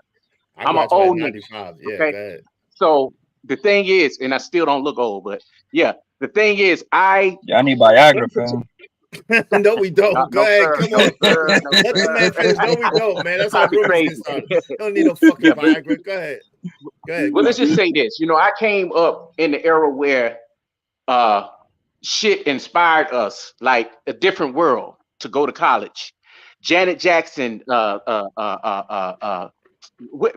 you probably know what I'm talking about. When Janet Jackson came out with Rhythm Nation, Of the course. school rate of girls going to school and men went all the way up. So we did have some better times back then. I know what y'all talking about, like in that Reagan era, going all the way from the 80s all the way to the mid 90s. You know what I'm saying? But things start to get a little bit better as things start to change futuristically. We even believed in the Y2K bug shit. Remember that? Yeah, So yeah. we were destined for change. So some of us that are like older millennials who believed in change, we were able to change and transition with pause, but you know what I mean, to go into uh to accepting what is new. A lot of people don't like new. It's foreign to them. Like even the older R&B singers, they don't like you to take pictures of them because Okay, it's but what? foreign to them. Okay, I'm trying to understand what that got to do with what we're talking about It right now. got some. It got something to do with the fact that when Chicago Rilla said that Gen X was to blame, but he probably think like that simply because he has children that are the ages of now. So, and he said plenty of times before, on panels, you got to meet them where they are to try to understand them. So that's what I mean about change, and that's where I'm coming from. Okay, I got you. Hey, go ahead, Trucker. What you want to say on it, bro? I'm back. So, Just All right, FYI. okay. So I hear everybody, right? When I was in high school, niggas was fucking, and niggas wasn't coming up to the school, right? The older ones wasn't, but the girls was going over their house. Just keep it a buck. But Well, hold outside on, of that, real quick, Trucker, real quick. What year did you graduate high school? 2007, Exactly. Guess what year I right? graduated? My nigga. Wait. Hold on. Guess what year I graduated high school? 1976, nigga. That was what year I was born, you motherfucker. I graduated in high school 1995, right? I graduated Yeah. high school 1995. So yes, I could imagine that things would have changed by the time y'all was in high school. But when we were in high school, it was a lot different. Yeah, Right, 94, 95. It was a lot right, different, yo. and right, and I understand that, but just for the people in the chat, just to let y'all know, um, this is not a Gen X or Boomer problem. Like, yo, everybody keep talking about this generation shit. It's like, yo, Right. right now, like I said yesterday, y'all got people right now 35 celebrating being a grandma at 35 and 36 years old. That's insane. Celebrating My that grandma shit. was a grandma at 36. So That's so millennial. so Wow. so That's insane, so Bobby Blanco. you know what I I'm ain't gonna saying? lie Like to I remember when think about it, She like popped her when first I baby at 16, so you. so Wow. niggas was like, expecting to be grandmas at Bless your 60, grandma. maybe 55, 60, you know what I'm saying? Nah, Yeah. niggas is celebrating being grandmas at that. But that's all I'm saying. Like, it don't matter what the teen pregnancy and all that, when it started. Yo, currently right now, 2024, niggas is celebrating their daughters and sons having babies at 14. Still, yo, I what's the but trucker. solution I that's don't gonna know about solve the that one. problem? But I think back in the day that was the norm, bro. Like your grandma used to get